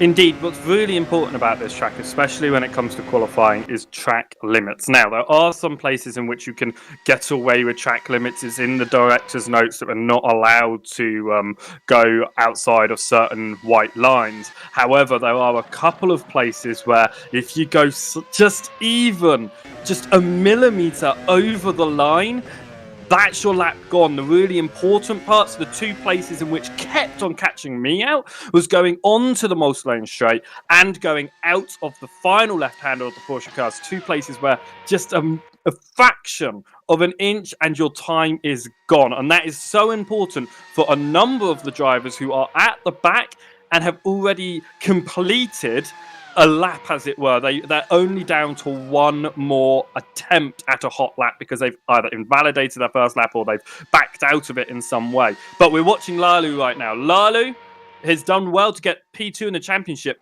so far, with the best position of only P3. What could Lalu do here? Do you think he might be able to get another podium, possibly even go for a race win?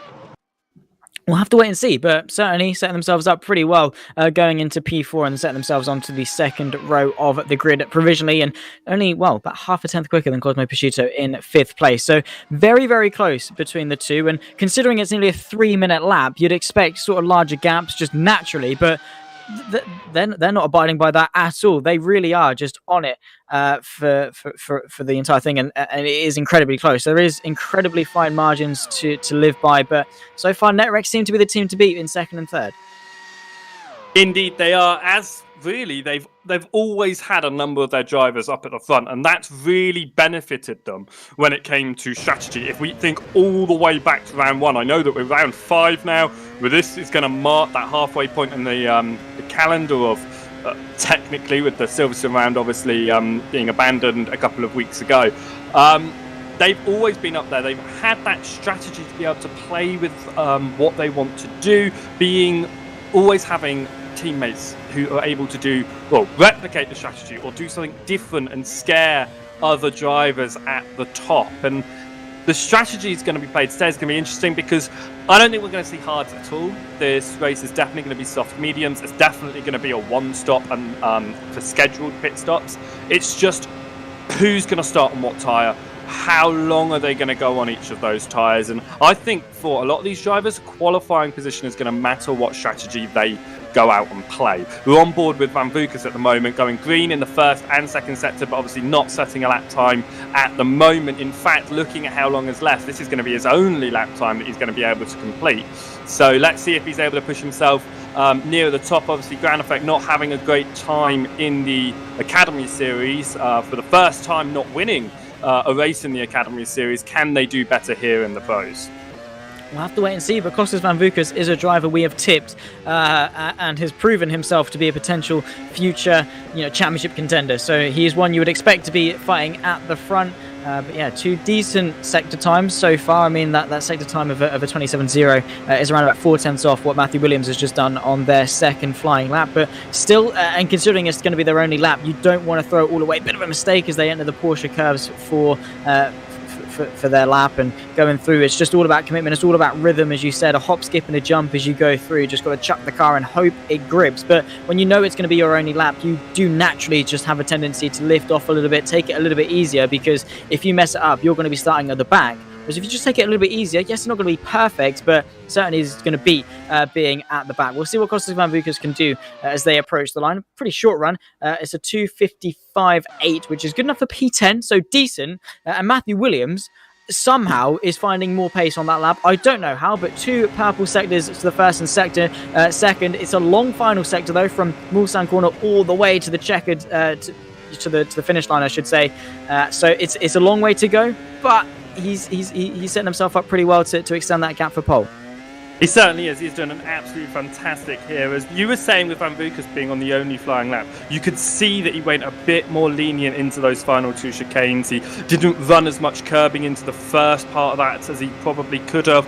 Found himself probably a couple of extra tenths of second, maybe a couple of positions on that grid. But right now, Williams coming through the Porsche cars, pushing to the absolute limit. Nothing to lose at this point. But amazing first 2 sectors, coming out now towards the final 2 chicanes, pushing it to the limit. How hard is he going to go into these final chicanes? We'll have to see, but he's going to send it. He sent it on the first lap, and he's going through, put it to the right-hand side, just chuck it over the curbs and hope it grips. He's doing a fantastic job of that. Skates across the curb on the left-hand side. Not quite a purple final sector, but still a quicker time by a couple of tenths. A 2:53.727. And he has extended his gap out in front. Kaz Rietveld will be the person to fight him to pole. He's half a second off as he goes through Indianapolis. He's on his out lap at the moment, so he's warming up his tyres, getting himself prepared. But half a second, that is a monumental amount of time to gain. But Kaz Rietveld, he's brought out some surprises before. We've tipped him as not particularly a qualifying man, more so a race man. So for him to be on the front row is sensational for him at the moment. Indeed, and on this track, half a second, you can compare that to being about a tenth of a second anywhere else, and that half a second can easily be found. Just getting a better run onto Muslim Straight is going to get you a tenth or two right there. Then going through, obviously you've got a couple of chicanes on there again. If you've got your exit right, you can find another couple of tenths. If you get your Porsche curves absolutely spot on, that's another couple of tenths. There's so many places on this lap where you can find that time, so it might sound like a really big gap, but it's not an impossible feat. In fact, I think it's very much within Kaz Rietville's opportunity to get, but as you've just said, he's not really a qualifying man that we've seen so far this season. He shows his worth in the race, so even being on the second row of the grid would be a massive achievement, and it will also be a fantastic opportunity to set him up for the race. We're going to watch him now, but already off the circuit, and that, well, I guess I really should just stop talking sometimes, shouldn't I? It was fantastic advice. Essentially, just go quicker everywhere and you'll be on pole. Unfortunately, he couldn't follow that advice and bottled the Dunlop chicane. But his teammate Viktor Ivanov is on his lap, setting a decent first sector time of a 26.8. A couple of tenths off Matthew Williams, but still 2 very long sectors left to go on his lap. So we'll have to see what he can do. 7 tenths, well, just under 7 tenths off pole position. But as you said, that time can be very quickly made up, battling it through the first of the 2 chicanes that separate the Mulsanne Straight. But yeah, it really is all or nothing. I think Matthew Williams is going to be, I'd say, a little bit relaxed that his pole time can stick, but you can never say never. Viktor Ivanov might just have a stellar line through the Porsche curves that is going to gain him a couple of tenths and might be able to pip him, but it's all about consistency around here. It's an 18-lap race around a very, very demanding circuit, so you've got to be on it. And of course, we saw in the Academy race how tight the slipstream can keep everyone together, so qualifying, it's not going to determine the finish in order for this race at all.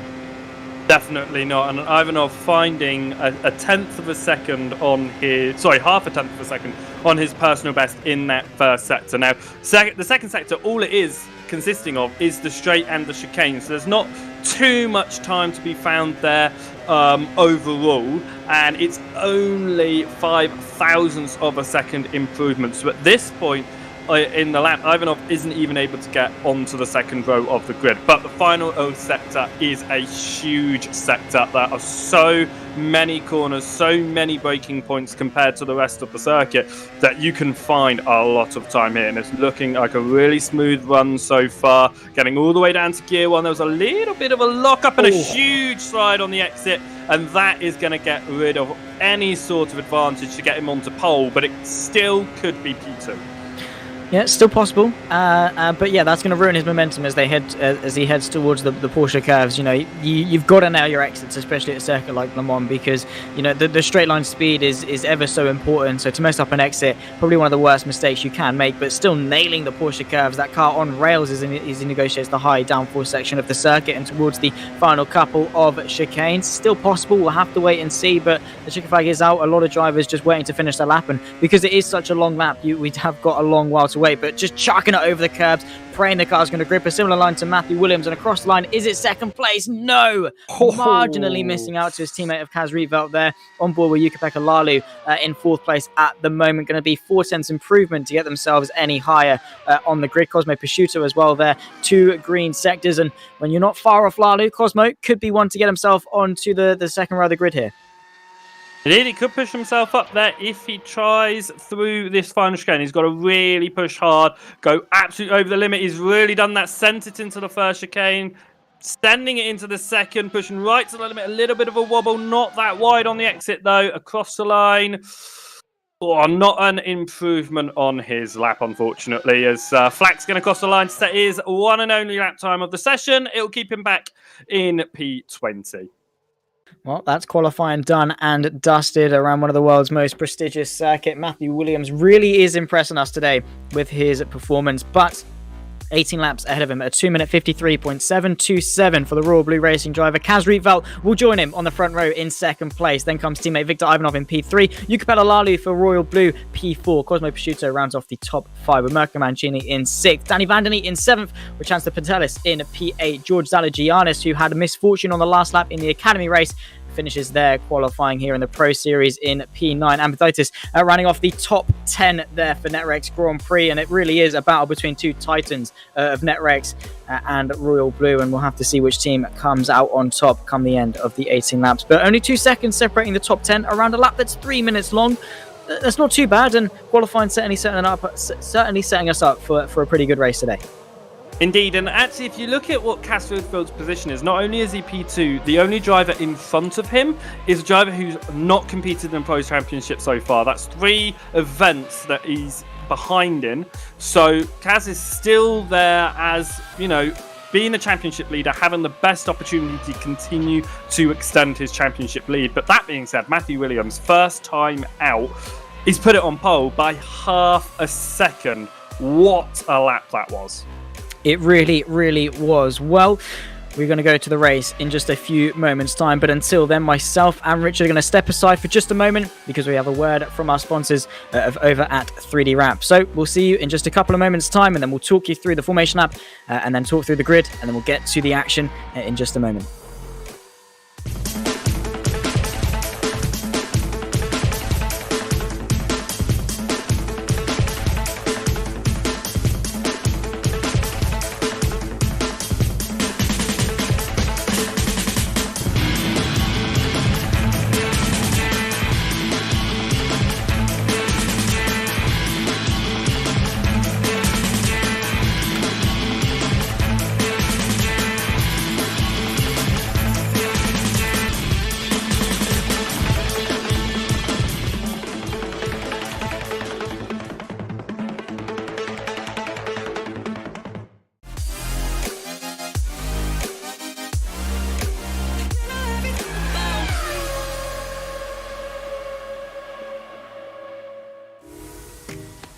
A massive thank you then to those guys over at 3D Wrap for supporting Formula SimRacing. Myself, Zach Sweeney and Richard King will be talking you through today's action, and the race is just moments away. And after qualifying, Richard, it really has set us up to be a fantastic set. 18 laps of action we're going to get where, you know, on-track action is going to be high, but also that pit lane is going to be ever so important, as it always is. I'm going to agree with you there. Yeah, the on-track action is definitely going to see a lot more on-track action than I think we've seen so far this season because of the slipstream, the way that those Michelin straights work. Obviously, the first lap's going to be so important, getting through that extremely tight first couple of corners, a whole first sector even, before getting into the straights and setting up what could be some good moves. Thinking about how these drivers are going to look at this event, you haven't got to try too hard into the first corner. If you lose a position or two, that's okay. You've got a straight to recover that. You've got the push to pass. We still do have. We don't have the DRS here at Le Mans, but we have that push to pass that is going to be able to help them. 75 seconds of it. You could use. Trying to do very quick maths in my head, about 5-6 seconds per lap of push to pass throughout the entire race, and I think that we're going to see that also come into effect. Pit stops, definitely. I don't think they're going to have as much effect as we've seen in the past, purely because of the way that this circuit works. However, I think it is still going to be vitally important when they pit rather than what tyres they are on. Yeah, absolutely. It's going to come down to how they pit, when they pit, and yeah, we saw how both strategies are going to can play a factor. Of course, those starting on the mediums and those starting on the softs both sort of finished evenly well. Of course, it did come down to sheer pace, consistency, and other factors of course where they came out into clear air, etc., etc. But yeah, pretty equal in terms of the two strategies. So it's all about, you know, maybe extending your first stint just to be on slightly fresher tires towards the end, because we saw how Liam Howard in the Academy race was getting chased down. And their tyres just absolutely hit a cliff, dropped off, and they were completely off the pace for the final lap, which cost them the victory in the end, only by about 1/10.5 of a second, mind you, but still cost them a victory around Le Mans, which is certainly not something you really want to miss out on the last lap. But yeah, it's going to play a massive factor, and of course that slipstream down the Mulsanne straight and through the two chicanes, both of them are critical overtaking opportunities. But yeah, you know, you've got you really don't gain much being really aggressive on that first lap, on that run through Dunlop and into the Dunlop chicane. What do you gain? A couple of places, but the risk, it's such a tight corner and there's so many cars going through that it's so easy for things to go wrong. You're so much better off just backing off a little bit. Maybe you lose a place, maybe you lose two, maybe you gain because someone is spun in front of you. Whatever it is, you've just got to be cautious, because that long wall sun straight, the slipstream, the slingshot you're going to get is going to help you to propel. So, you know, you've got to be thinking long game here. Indeed, thinking long game. Now, I know that I'm in the position where I'm able to have the benefit of getting on track just before coming into the commentary box. So I've just done a 14-lap race, a little bit shorter, a lot slower. But I found that I started on those medium compound tyres.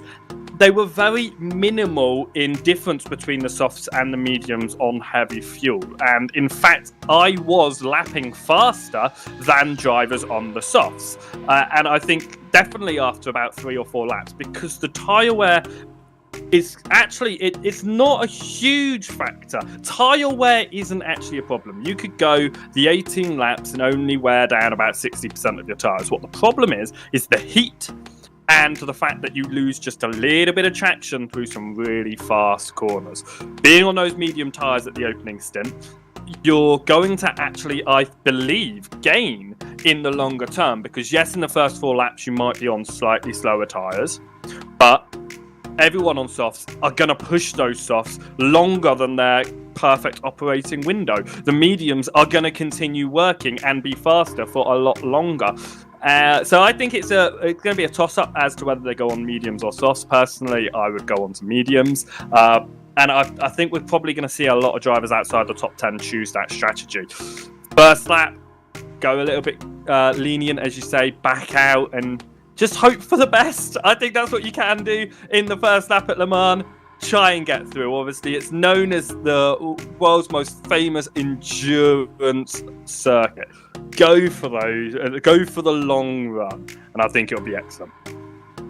Absolutely, and you've just got to take an air of caution, and it is a long race, as you say. There's a lot of opportunities to make those places up. So, yeah, just be careful, be on it as best you can. And well, these are the pro guys; they certainly do know how to give us a show. At the moment, looking at the live time, and it's unanimous across the top 10 for softs, but of course that can change at a moment's notice. So we'll have to wait and see. But it is good to get a good start. You don't want to be swallowed up into the pack behind, because as easy as it is to overtake here, it's not ideal to be having to claw your way back through a bunch of cars, a bunch of traffic, just because you've got a poor start. So it will be crucial to have that. And you know, we haven't exactly got a small grid either. 23 cars going into Dunlop and into the Dunlop chicane on lap 1. If you make a mistake, you are going to be losing out big time, because just everyone's going to come through. If you spin, you're going to have to be sat on the side of the track. You can't pull yourself back on. You've got to wait for everyone to go. If you make a mistake, you lose momentum. You know, 1, 2, 3, maybe even 4 cars can follow that gap through and just bully you offline and bully you out of position. So you've got to be careful. You've just got to be on it. Make sure you stick to your line and stick to what these pros know they can do best. Indeed. Now, as you say, top 10 unanimous in the soft spot. What I am looking at, I believe, is there's a penalty for one of those drivers who did qualify in the top 10, a grid penalty from last week. So George Chaspilantis, is qualified P8, but he has got a 12th place grid drop. So there will be a slight difference to what we see as we go through the grid walk.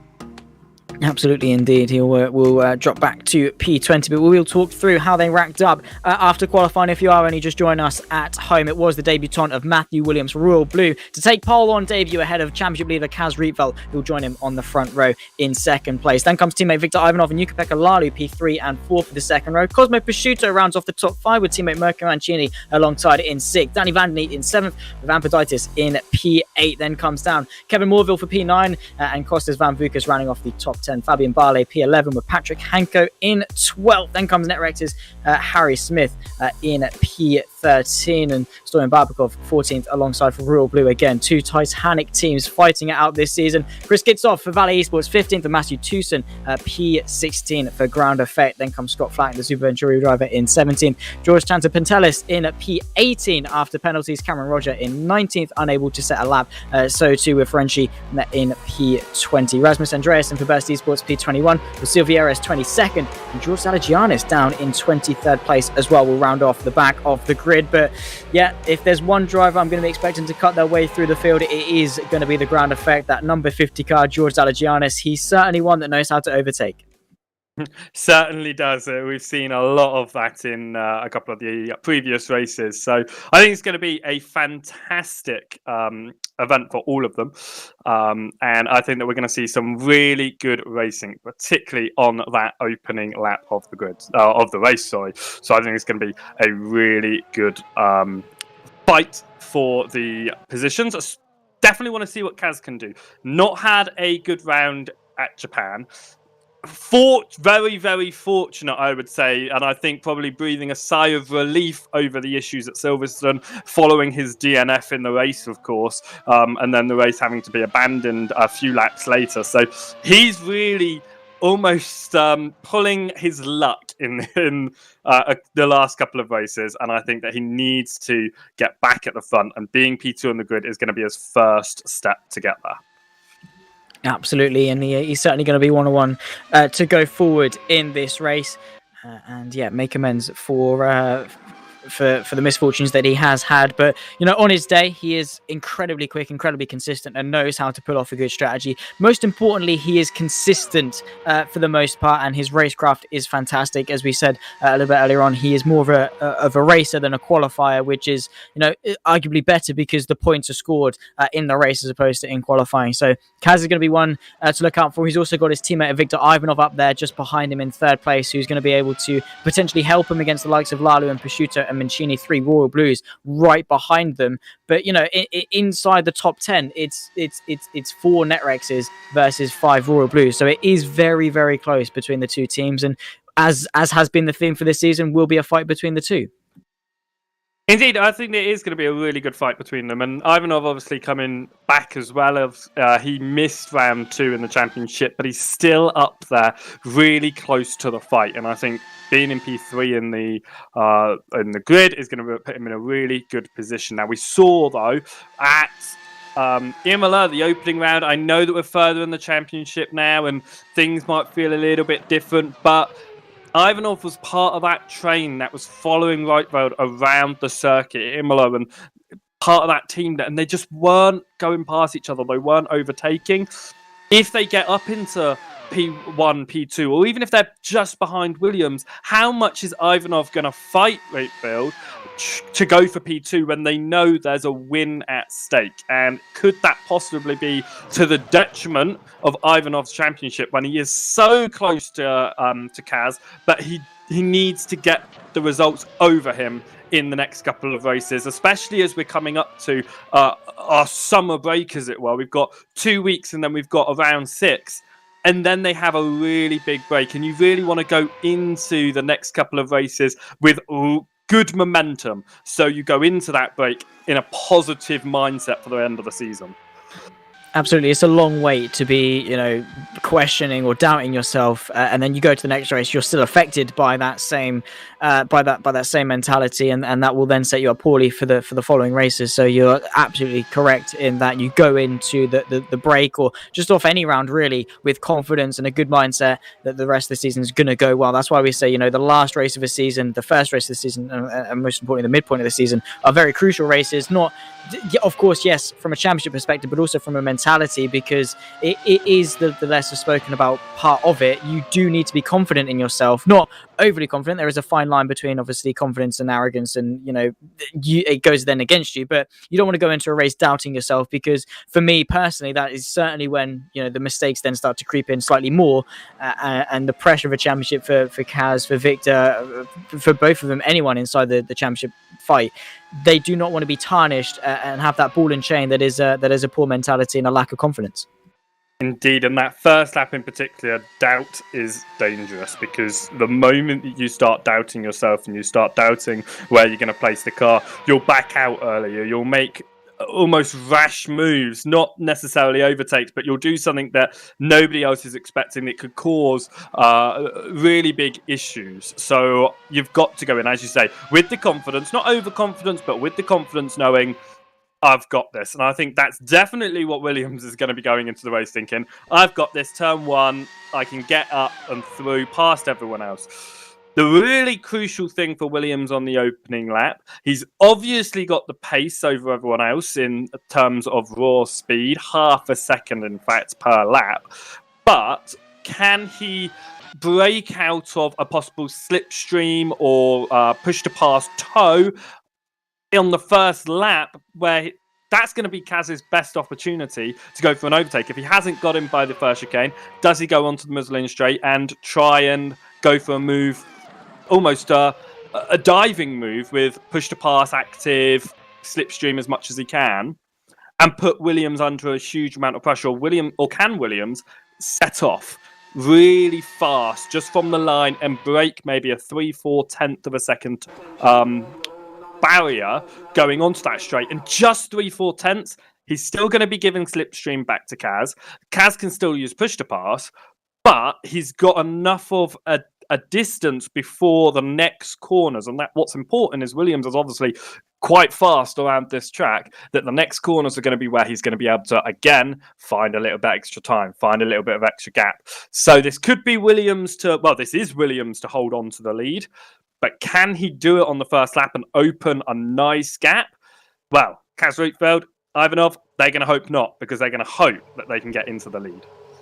Absolutely. It's going to be the NetRex boys trying to hang on and put that pressure on early, and Williams is going to try their absolute best in order to try and run away with it and get clear of that toe, because that's going to be the most important factor, and will keep, even if you're slightly slower than the cars in front, if you can have that slipstream, it's such a massive thing that it will just completely help in anything. You know, if you're slightly slower, you can just gain the time back down the straight, and it is a really long straight, so that's a lot of time to be gained. And even if maybe your tires are slightly off, you can be in that slipstream, you can put some pressure on, you can slingshot past, and away you go. So it will be a headache for a lot of drivers, but also it'll be a blessing for others who can then stay with, and you know, even though they're not slightly on the pace, they can still they can still be in the mix and be on it, which is what Kaz is going to be hoping for, being, you know, 5.5, 6 tenths off Williams in qualifying.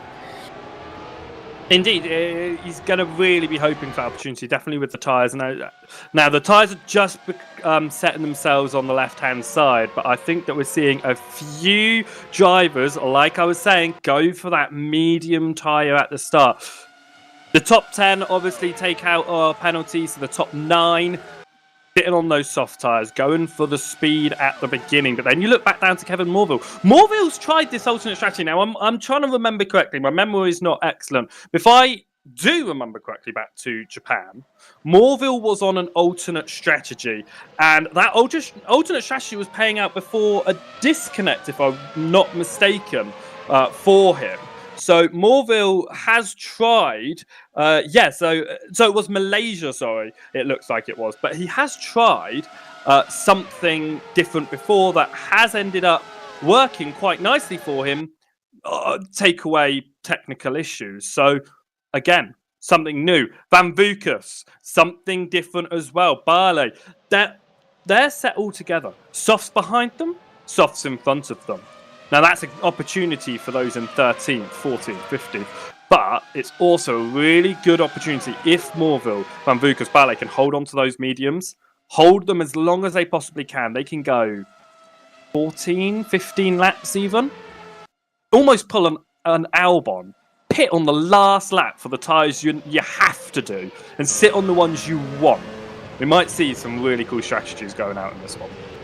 As we always see, we do see some strange strategies. Of course, NetRace tried it in Imola, and Kevin Morville, as you rightly say, did so in Malaysia and Japan as well. There were some alternate strategies that do work and can be a surprise, because getting that track position will be important. Of course, around the Circuit de la Sarthe, it will be slightly harder for them to hang on to that, because all it takes is some slipstream, push to pass, and a good exit, and they will just completely fly past you. So it will be harder for people to defend. But still, yeah, as you say, don't count anyone out. And even if they do come in on lap 13, 14, 15, that dash to the end on those soft compound tyres will be quali-esque. In terms of pace, they will absolutely fly and bring back some time. And again, it will be just the flip. It's not difficult to overtake, so they can use those fresh tires and just fly past everyone else. But only time will tell. We'll have to see what these guys can do. Yeah, as I say, only time will tell. But will Williams be able to win on debut? Is their race pace good enough? Because yes, you need pace, but you also need consistency and racecraft. Can he handle the pressure of having the championship leader line up alongside him? I think we'll have to wait and find out, because predicting this race is just there's no way to predict what's going to happen in this one. The different strategies that are going to be played, the different attempts of overtakes that are going to be done. I think we're going to see some conventional ones for sure, but I also think we're going to see some unconventional overtakes around here, and some interesting fights throughout the field, not just for the lead, but for those lower positions as well. Of course, 23 drivers in this field, and they are all now coming through the final chicane to line themselves up on the grid for 18 laps of Le Mans. And I must say, it is not only the most daunting circuit to send these cars around on, but it is the most fun. And I think they're going to feel that when they're out there. Most prestigious as well. You want to do well at Le Mans as we wait for the final cars to line up at the back of the grid, and we set our vision towards the 5 red lights to set us off for 18 laps of Le Mans. Not quite 24 hours, but still a relatively long race in terms of Formula and single-seaters. But everyone is lined up. We do go to the 5 red lights ahead of round 5 for the Formula SimRacing Pro Championship. Matthew Williams on pole position. Kaz Riva alongside him. A fantastic start from Viktor Ivanov. A really poor one from Williams as he gets completely swallowed by the Netrex guys. Ivanov alongside his teammate. Here comes Lalu to try and get himself into the mix. Matthew Williams down to P5 on this first lap. Lalu into the race lead. Ivanov putting some pressure onto his teammate as well. Kaz Riva having to defend. Cosmo Prosciutto there in 4th. Zalagianis, a fantastic start to get himself into 7th place. And Amphiditis settling in just in front of the ground effect driver. But a really, really poor start from Williams. Just didn't move at all off the getaway. And that really did just allow him to get swallowed up. Kaz Riva, though, 2.5 tenths behind Jukka-Pekka Lalu as they now go down the Mulsanne straight for the first time. Everyone, that tower on the left-hand side, are going to light up. We're pushed to pass. Kaz Riva practically pushing the Royal Booth through as they head towards the first chicane. Not moving out just yet because you really do hit a brick wall. Prosciutto and Ivanov going to go side by side as well. Prosciutto having to defend, but Kaz, unfortunately, unable to reclaim the race lead as of yet. I mean, just look at that top 7, top 8, with 2 teams. They are all going to be working with their teammates to try and get through this one. But what a shocking start for Williams. But as we look back towards the lead, is it finally going to be an attempted move here, going up towards the second chicane on the straight? No, you can see, Rydfield backs out. He knows that's not his place to go, because otherwise Lalu's going to be able to get the opportunity back straight away. Are we going to see push to pass active along down towards the end of the straight, or is it still just slipstream? It's just slipstream for now. You can see he's closing, he's moved out of the slipstream, but surely too early. Not going to be able to do anything with that, and Lalu leads, exiting sector 2 as there's an overtake for P4 in the background. Williams just getting to the inside. Ivanov doing a fantastic job holding that on the outside. Had to go the long way around, didn't he? But it was a send from Williams, who might be feeling desperation start to creep in. The top 3 in a conga line. Here comes Williams to the left-hand side of Ivanov as they run towards Indianapolis. It's going to be the outside for the King, going to give him the inside for the next part, a fight for the lead, because Rydfield is under pressure from Prosciutto. Williams going to go the long way round, bit of contact to the rear diffuser as Ivanov outbrakes himself just a little bit, but Williams, trying to make amends for that poor start, is doing a good job of that up into P4 on lap 1. But the top 5 is 3 Royal Blues, so it is certainly advantage for that team at the moment. But Kaz, he's handling it pretty well, but he just cannot let Lalu out of his sights. He can't, and now he hasn't got Ivanov to back him up either. 2 drivers between himself and his teammate, but he is staying right on the back end of Lalu. It's only the opening lap. It's a long race to go. But you can just see how close Ivanov is trying to stick behind Williams through the Porsche cars. That's going to be putting a lot of pressure on Williams, who had that poor start as well. But he's able to recover from it up to P4. But into the chicane, he's going to go for it. Kaz Wilfield up the inside, and he is held onto the track as well. Kaz Rietveld is going to lead lap number 1. Who'd have guessed it? Well, a fantastic start for the championship leader and is doing a great job in recovering from some misfortune. It was a fantastic move as well, just to nip his nose up the inside. But don't forget that Lalu and Prosciutto both are going to have the capability and the capacity to come back at him down the Mulsanne straight. 3/10 between our two race leaders and a train for the top 5 as well. They are separated by absolutely nothing, but Kaz is being hunted by 3 Royal Blue cars. Ivanov trailing the back of it in his Netrex, and then you look back, a second back is Mancini in yet another Royal Blue. It really is a fight between the two Titanic teams, but Williams in the slipstream of his teammate, going to go to the inside of Prosciutto and try and press on, already getting himself back onto the podium, but Prosciutto is going to have push to pass and the slipstream from Lalu and Rietveld ahead. Lalu looking for a move, pulling to the right hand side, down in towards the first chicane. Has Rietveld managed to hang on? No, he hasn't. Lalu back into the race lead and paying back what Kaz did just a moment ago, and it really is, I think this is going to be the story for the rest of the race. It's just going to be, I get through, you get through, I get through, you get through. Rietveld, can he attack again down in towards the second chicane? Look at the strength of that slipstream. He's closing and closing and closing, but is he going to pull to the left and hit a brick wall? No, he's just going to lift again, which is strange because you'd have thought he'd be wanting to get onto the offensive pretty early, considering the offense that the Royal Blue are bringing to him. Yeah, I'm really surprised because this last section of the straight, yes, it's still a rather long section, but it's not too long. But it looks like he's still going to have the opportunity to catch right onto the rear. He's going to move out a lot later this time. He's getting squeezed to the right-hand side. There's just a door opening, but he hasn't got his wheel overlapped. But Lalu still leaves him enough room. He backs in behind, right onto the rear diffuser, but he's going to go for it on the exit. A really nice exit, but a bit too tight. So therefore, he hasn't got the speed over Lalu. Tucking straight back in. Look at that chain of drivers. This is what Lalu's rear view mirror looks like, and I would not want to be looking at it right now. But Williams going to the outside in towards Indianapolis. He's going to have to be the long way round. Rietveld going to try and use Lalu as some sort of blockade to hold him off, but that's not going to be the case. Bit of contact. Rietveld's been sent round. Is that into the barrier? He's going to do a 360 reverse entry into Indianapolis, but is it into the barrier? He's tumbling down the order. Amphiditis got a little bit shaken there as well. Ivanov is also off. Has there been contact and carnage between the two Netrex? And that is Kaz Rietveld, our championship leader, out of this race on lap 2 of 18. So it very much is advantage Royal Blue. Lalu inherits the race lead. Matthew Williams playing it patient, playing the long game, and has managed to recover now down to P2. Of course, Mo Prosciutto, Mirko Mancini, and Patrick Hanko rounding off the top 5. It really is a good day in the office for these guys. Here we go. We're going to watch a replay of that now. Remember, Kaz Rietveld on the right-hand side on the inside line. Is he going to be able to stay tight enough? Is this going to be his luck? I think he ran wide. He didn't quite turn in that corner. That's definitely is going to be what ended his race. Ouch. That hurt. Yeah, just watching. He's pushing Lalu through, obviously using him as a blockade to hold the inside, but Lalu naturally is going to hold him up a little bit and let Matthew go the long way round. But that is just a massive hit. Tags Ivanov as well, just a wrong place, wrong time for him, and is sent round. But yeah, Kaz, that is a really unfortunate way for him to end his race. And will it be a fight between the Royal Blues? Have we been robbed of a fight between them? And looking down the order as well, Cameron Roger has joined Kaz Rietveld in the DNF list as well. So that is another talking point for that one. He didn't get away with it after Silverstone, but 3 laps in, unfortunately for Cameron Roger, he also joins Kaz Rietveld. And, you know, if you've got a CR initial, you've got to watch out in this race, I think. But Lalu, he's got Williams for company. He's closing and closing and closing, going defensive potentially as Lalu. Is Williams going to go for the move on his teammate? Is he going to reclaim the rightful race lead that he thinks is his as they go through? This is Zalagianis trying to put some pressure on Amphiditis and Patrick Hanko. He's got his teammate Kostas Van Bukas for company.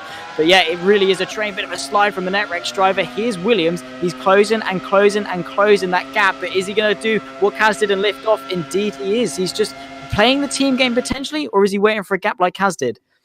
I don't think that he's playing the team game. Now, there's 1, 2, 3, 4, 5. Of anyone who can fight for position, it's the ones in the podiums. They've got a gap and they've got a buffer to the drivers behind. Now, Williams might be backing off just a little bit at the moment. Following that incident on the last lap, he might be deciding where is the best place to go for this move. I'm going to stop. I'm going to wait. I'm going to think about it. Because the last thing he wants out of his debut is to possibly get a win and then it to be taken away from him at the end of the race. And obviously, we're not the stewards. We've only seen a couple of camera angles.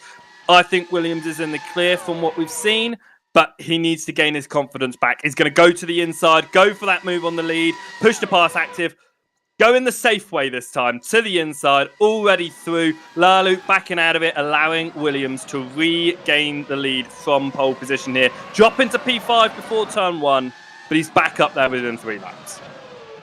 Yeah, absolutely. So really wasn't phased at all. A poor start, but again, using that composure, just bringing himself back down to earth. And this is how Cameron Roger left us prematurely through the Porsche curves. Zakharov just in front of him. Maybe he was caught out as he goes through. Turns to the right. Was he tagged? Yes, yeah. He was. So it wasn't his fault. But that is a really unfortunate way to end his race a little bit earlier on. But hopefully one day Cameron will have a little bit of luck. But Williams reclaims his throne at the top of the timing table. He's going to be pushing on, but race isn't over yet. He's got to make sure he does his job and keep it consistent and get to the checkered flag.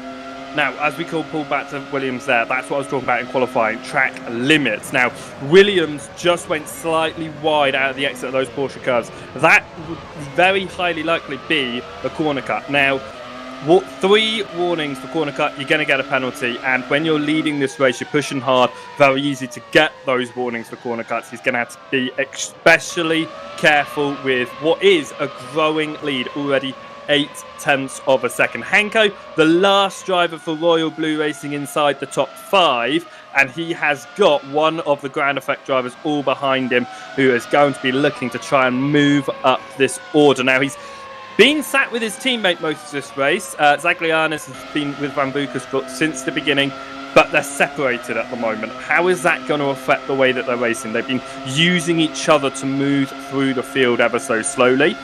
Don't quite have that yet at the moment. But anyway, Zaglianis is going to look for P number 5 and try to stop that domination. But it's a different story, it looks like. Wide from Amphidisis, and oh my word, heart in the mouth moment. Zaglianis holds on to P7 only just as Amphidisis went for the inside, went a little bit wide, allowed Zaglianis to go back through, but then had a little bit of a slide, and there you go. The straights, the slipstream changes again. I can't keep up. There is too much happening. There really is, and there's it's a lot to keep up with, but as you say, the 2 ground effects using each other very, very well to slice their way through this field. Kostas Van Boeckers is trailing, of course, being on those medium tyres, using his teammate to cut their way through. Here's Ambiditis on the back of Zalagianis as they run towards the Mulsanne corner. Not quite potentially going to be close enough through the kink and might have to sit back, and indeed will sit back for the time being. But yeah, Van Boeckers just using his teammate. Zalagianis gets through. The car that is now behind Zalagianis will then be sort of a little bit phased, and then Van Boeckers can capitalize on that and get themselves through as well. And Van Boeckers having some great pace despite being on the slower tire, and has to remember to stay patient this race. He's this quick on the mediums, just think how quick he's going to be on the softs as well. Indeed, riding on board there with Amphiditis, there is definitely some wear, possibly even a flat spot on the left tyre on his softs. Now, 4 laps in, that's not what you want, because that means your tyres vibrating really heavily, and on a circuit that you're going straight most of it, that's really uncomfortable. But he goes to the right hand side. Could they be side by side for the Porsche cars? It looks like Amphiditis is going to try it. He's going to get ahead though. Zaglianis was not having any of that. He was like, I am backing out. We are not risking crashing into the Porsche cars. And I think that was a really sensible option. Back down to P7, back up to P6 for the next race. For the next race. Absolutely, and this early in a race, you can't be taking risks like that. A bit wide from Zalagianis, manages to just about save it, and it might get to the point, if these mistakes continue, that Van Boeckers is like, okay, I might have to just get my way in front, but I don't think that's the route he wants to take. Again, another mistake from Zalagianis going through the final set of chicanes there, and has cost him ground to Ambiditis in front. Patrick Hanko only a second in front of them. Is Van Boeckers going to go for the move and change the 2 ground effects around? Not quite sure, but you know, it gets to a point as a teammate, yes, you want to work with your team and play the team game and cut your way through, but it gets to a point where it's like, the car in front, I'm quicker, I could be pushing forward, but at the same time, I don't want to battle, and it's that inner conflict where it's like, do I go for it, do I not? And it is a conflict that even Royal Blue have had between Cosmo Prosciutto and Mancini, if you look back to the Japan as well. Indeed, it is something that they need to have a think about, because at this point in the race, is it now to the detriment of Van Boeckers? He's got 5 laps in, he's got the fresher tyres. He goes to the left-hand side. Is it going to be a defence from Zaglianis? We're going to find out because at the moment they're still side by side, not really backing out of it. There you go. Backing out just early enough for the corner to allow his teammate through. That could be Van Vukas' opportunity now because the softs, they're past their best. The mediums, they're still well within it. And I think that in this, the two teammates being right next to each other on different strategies, you kind of have to think who's actually going to benefit most from this. Can we, even though I might not be getting the position, but can I help my teammate get that position? And it looks like at the moment that's what they've tried. But is it too little too late? Have they left it too late to swap around the cars because the gap is 6-7 tenths now to Amphiditis? Is that just too much for the medium tyres to be able to catch up on? Potentially, but you can certainly see that Van Vukas is still closing that gap with the toe and with the slipstream, so it's not all over. And of course, as the mediums get into their own, he will be quicker than Amphiditis in front. And going through Mulsanne, you can just see the closing gap between them as Amphiditis does feel the pressure, using push to pass potentially to catch after Hanko, but also to keep Van Vukas at bay, who once in that toe, once you're latched onto the rear wing of the car in front, you do start to reel them in a lot more. It's just getting yourself into that point where you can then do it. And just look at the closing speed with the slipstream, really is all over the back of Amphiditis as they go through in towards Indianapolis. Might even have a look under brakes, get a good launch on this short run towards Arnage, but unfortunately not able to. But you can certainly see that Van Vukas and the medium tyres in particular are now starting to come into their own. We're at this crossover point between the softs and the mediums. Indeed, they've really got to now start to think about that strategy. How long are they going to go for? Because 18 laps, how long do you want to be on those medium tyres for if you've started on the softs? Are you pushing the softs almost to the end of their life, or are you only pushing them up until the point you want to get onto the mediums? Strategies are always varying across the field. But right now, it's looking very comfortable for those out in the lead. And I think this has given them a good opportunity to take these softs a little bit longer into this race. But this fight right here, P6, nobody's comfortable. We've got two different strategies being played.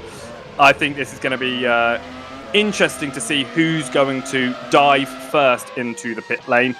But as I say that, P5 actually, as you said earlier, Hanko becoming part of this fight. He's able to stop everyone from getting past them and catch up to those top four. Could he be almost the turning point for the top four and hold a top four for Networks?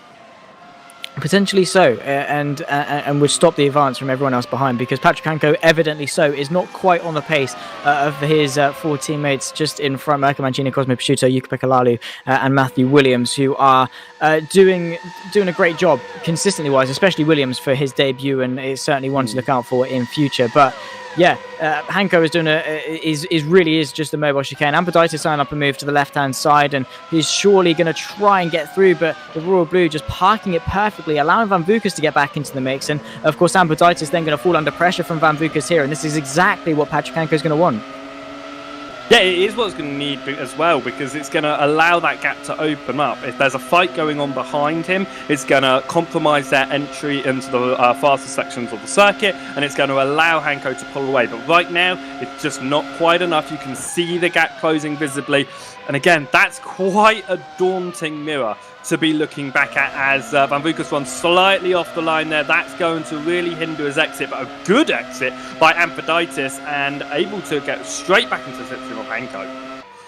Yeah, absolutely. And the two ground effect guys of Van Vukas and Zalagianis. Again, Zalagianis might get to a point where he wants to get through and lead the offensive towards the front of this train, especially considering it's a top five. But Amphiditis really having a tough time of getting through, using the push to pass, an extra 55 brake horsepower in that engine. Their closing speed is absolutely massive. Had to burn through quite a bit of it in order to get alongside as they run towards Indianapolis. It is going to be the long way round. Hanko going to use it as well in defense. So Hanko really not giving up this fifth place for the time being, but certainly has a lot of pressure on his shoulders in order to keep it. A lot of pressure indeed, but the more he's doing this, the better for his four teammates out front. Look at that. It was almost like an accordion as they went into the brake zone. They all just closed up, the little bit of wobbles on the exit as they all try to get the power down from such a tight group. Yeah, absolutely. It really is just bumper to bumper between the top four, and Van Bucas does certainly want a slice of the pie. And as they go through the Porsche curves, just eyeing it up and trying to put him offline, I think, is what Ambititis and Van Bucas are doing. Put their opponent offline because, as you said, it's very rhythm-esque. You have to take a hop, skip, and a jump through this sequence of corners, and if you mess up one, you've messed up the rest of them. And just, you know, and then that helps you to set up the run down and towards the fourth chicane and the final chicane, where you then can put a good chunk of pressure on. But Patrick Hanko incredibly quick through that sequence of corners, and despite the slipstream, he's managing to hang on really well. It'll be interesting to see the strategy game played, and that is Van Bucas making a clumsy mistake, falling back behind Zalagianis, and that is the pressure of this train kicking in. It's very difficult to run in a pack this large. Indeed, and you just saw that one little mistake dropped him a position and has now put him into possibly an overtake attempt by Vandeny as they head up to the straight. Very easy that mistake to make through that chicane, just a little bit too much of the curb, just a little bit too wide, position lost. But settling back in there, you've got to focus on what you're looking forward to, not thinking about what's just happened. So let's get their minds back focused again. A little bit of a gap opening up between the ground effect drivers and the Netrex in front. So that's getting Amphiditis to have a little bit more relaxed. He doesn't have to look in his mirror so much. He can focus on the overtake on Hanko. You certainly can. That is a bit of pressure alleviated. We don't want an inner conflict between the two ground effect boys, which will only hinder them because Vandeny and Ivanov are both there. Well, I say Ivanov is. Vandeny is certainly there within 0.7 of a second. No DRS in effect because it's Le Mans. You don't need it, but that slipstream will certainly keep him in check and will actually help Ambititis out just to have a teammate, just to have a leg to stand on really and alleviate some of the pressure because at the moment he is all alone fighting for P5, which is something he is going to want. But again, he hasn't got that support. He's got two teammates right behind him that are going to try and work together to get through on him. So it will be difficult on Ambititis, but both of the two leading cars in this train are really dealing with it well. They really are, and especially think about the pressure that Hanko's been in. But in his rearview mirrors, constantly there's 3-4 cars getting onto his rear end, but he's not putting those the steps wrong. He's going into the corners. He's just focusing on his own race. Where am I supposed to be braking? Where am I supposed to be turning? And it's allowing him just to stay ahead, even with the slipstream, even with the push to pass available for the drivers behind. Could this be an opportunity though? Amphiditis all over the rear, or can Hanko hold it? He might well do, but that speed, go into the right-hand side this time. It'll give him the dominant inside line, but Hanko just at the right moments uses a little boost of that push to pass in order to sail in front and keep the dominant line going in, which is a lot better. But he is draining that battery, that push to pass just a little bit more each lap, which it could turn into a race of attrition. That's very wide from Zalagianis. Might allow Van Bucas to have a run. Indeed, it will, as the two of them. It really is, the one's in front, you get in front, you're quicker, but then you make a mistake, your teammate then gets back in front, they're then quicker, they then make a mistake, and you're swapping around, you're losing loads and loads of time, and it shows. They're now 1.5 seconds off this fight for P5, so for Amphiditis and Hanko, it's a lot less pressure on them. It can now just be a 2-horse race for 5th place, but yeah, between the two ground effect guys, it's not ideal. You can see the flat spot on the front left of Amphiditis, and I don't know how that's affecting his feeling of the car, but they're both diving into pit lane, as does the ground effect driver behind. They get into that chicane nicely, a lot better than I did in my own race, and they get into the pit lane, getting the pit limiter active. Now, this is really important. The stop is only about 3 seconds, but who can get the better stop in their box, quicker stop, and go, because you can actually find a little bit of time here. You absolutely can. A very quick start from Netrex. Amphiditis managing to drive off, but Hanko pretty much matched it perfectly and was able to drive off. Same too with Van Bucas, who come in early on those medium tyres. So confident they can take the softs for the next 10 laps to the end of this race, but we'll have to wait and see. They obviously wanted to stay in touch. You do need a partner around here, a slipstream partner. You don't want to be driving around alone. I mean, Williams has proven that point wrong, but in terms of the midfield, you don't want to be out there alone because you can lose a lot of time compared to your competitors who, with a slipstream, will gain a lot more on that undercut. So he thought it was better to just try and nurse these softs and stay with these guys, and now with the fresh softs, should be able to clear these two with ease. Well, he should be able to clear these two with ease going through the end of the lap. Beginning of the lap, however, it doesn't matter what tyres you are on because it's all about straight line speed. But look at this immediately for him, going around the outside, jumping Amphiditis to the right-hand side of Hanko now. Though this is really important for the team game. Look how close they get. There's contact! A big accident! That is huge, and that is a big shame. Ampaditis is going to be licking his lips to that one. Same too with Van der Neat and everyone else behind. But Costas Van Bucas with the softs. We said it dispatched with them quickly here. I didn't mean his rear wing. I meant the opponents, his front wing. Sorry, I meant his opponents that he would be dispatching off quickly. But again, that's just the thing. He had the confidence off the on the softs. And desperation creeped in. He acted a little bit too in haste, potentially. And yeah, that is an easy mistake to make. And now his chances of this race. Granted, yes, he was drifted over a little bit. But with the wall there, do you afford to take a risk like that? I think he turned in too early. Looking at where the line is, but knowing that he had a car on the inside, he turned in way too early, in my opinion. And unfortunately, a ground effect driver without a front wing is a familiar sight today, which is not good to see. But look at that hit. Fortunately, it is only a front wing. As you can see, he got the car back going straight again. He can keep going. Look at Hanko. Let's see what he does. Yeah, indeed. And it is just drifting ever so slightly, and it's the slightest of taps that it really does just bring you closer together. You just sort of magnetize together, and then it's the slightest bit of contact. These cars are incredibly sensitive, and the smallest of mistakes can have the most drastic of consequences. Indeed, and it's just riding on board with Hanko there. It's definitely turning in too early from Van Bucas, and it's a real shame. It is a real shame that's had to happen, but we continue on, and it allows a nice clean run now for Hanko, who hasn't got as much stress behind him. We have said goodbye to Barley in this race rather recently as well, as your leaders, all 4 of them, decide to come down together. That's quite a sight for the Royal Blue Racing. Look at those cars. All of them synchronized in, and of course, it's natural that they've got the gap, they've got the opportunity to do it, and they're working together, they're doing a great job. They're all in sync, they're all on the same strategy, so it makes sense to keep doing what they're doing and push forward. They really are a formidable force in this race, all of them consistent, all of them on the pace, and yeah, we'll just have to see how this one transpires for the rest of it. But Richard, do you really see anyone challenging them for the rest of this race? Of course, they're going to have a bit of traffic with those that haven't pit, but generally on good pace, can they be challenged? I would say on pace, probably not. I think we're going to see. Those drivers just stay out ahead.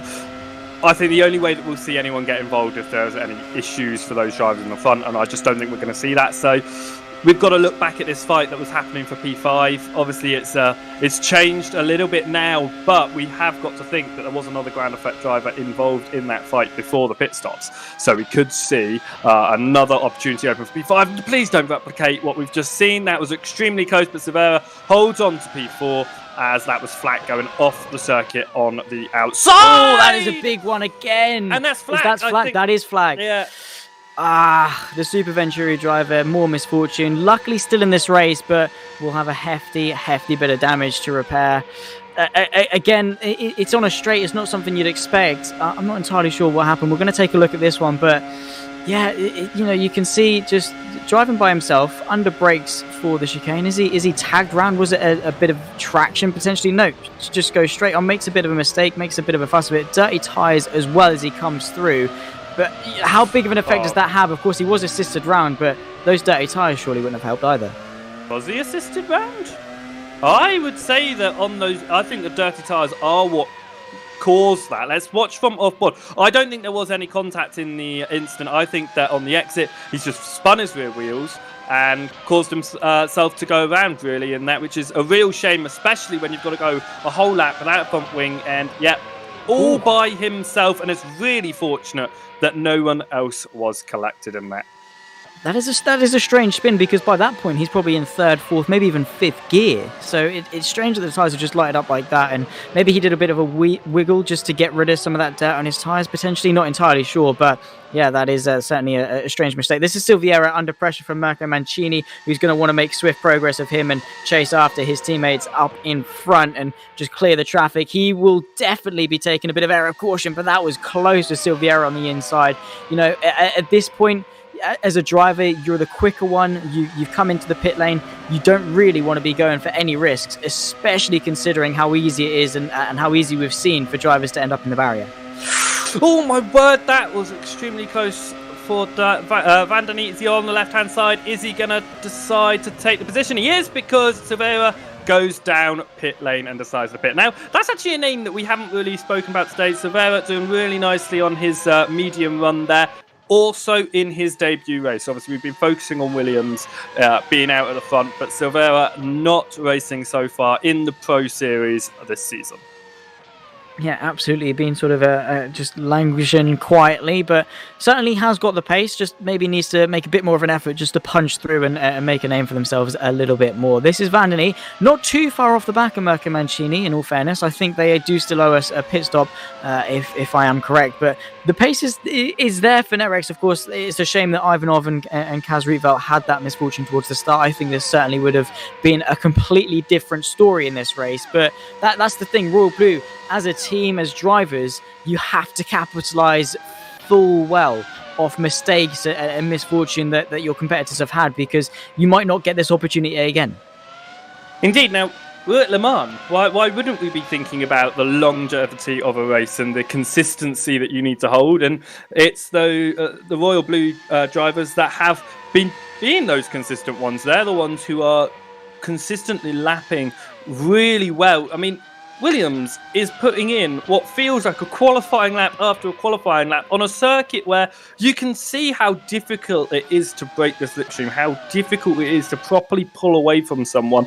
Well, he's pulled away from the entire field and has a gap of almost 10 seconds. It's astonishing. It really is, and we said how important it will be for him to break free of that slipstream and that tow at the start. It will alleviate so much pressure because, as we said, even if you're slightly slower than the car in front of you, you can gain that time back just with the slipstream. So the likes of Lale Prosciutto would be able to stay there if they were pushing for the race win, like the likes of Kaz Rietveld, who would be pushing to try and get through. Not so much Lalu, but as soon as Williams is out of that range, he is by himself. He can push, be consistent, and just set that pace that we know he has. He set pole by 0.6 of a second, which is, massive for a debutant, and looks completely unfazed. His racecraft, his composure. So he really is a man of both worlds. He's good at qualifying. He's got the pace, but he's also come into this race. Didn't get the best of starts, which is a minor mistake, but again, composed himself, pushed on, and did the work at hand.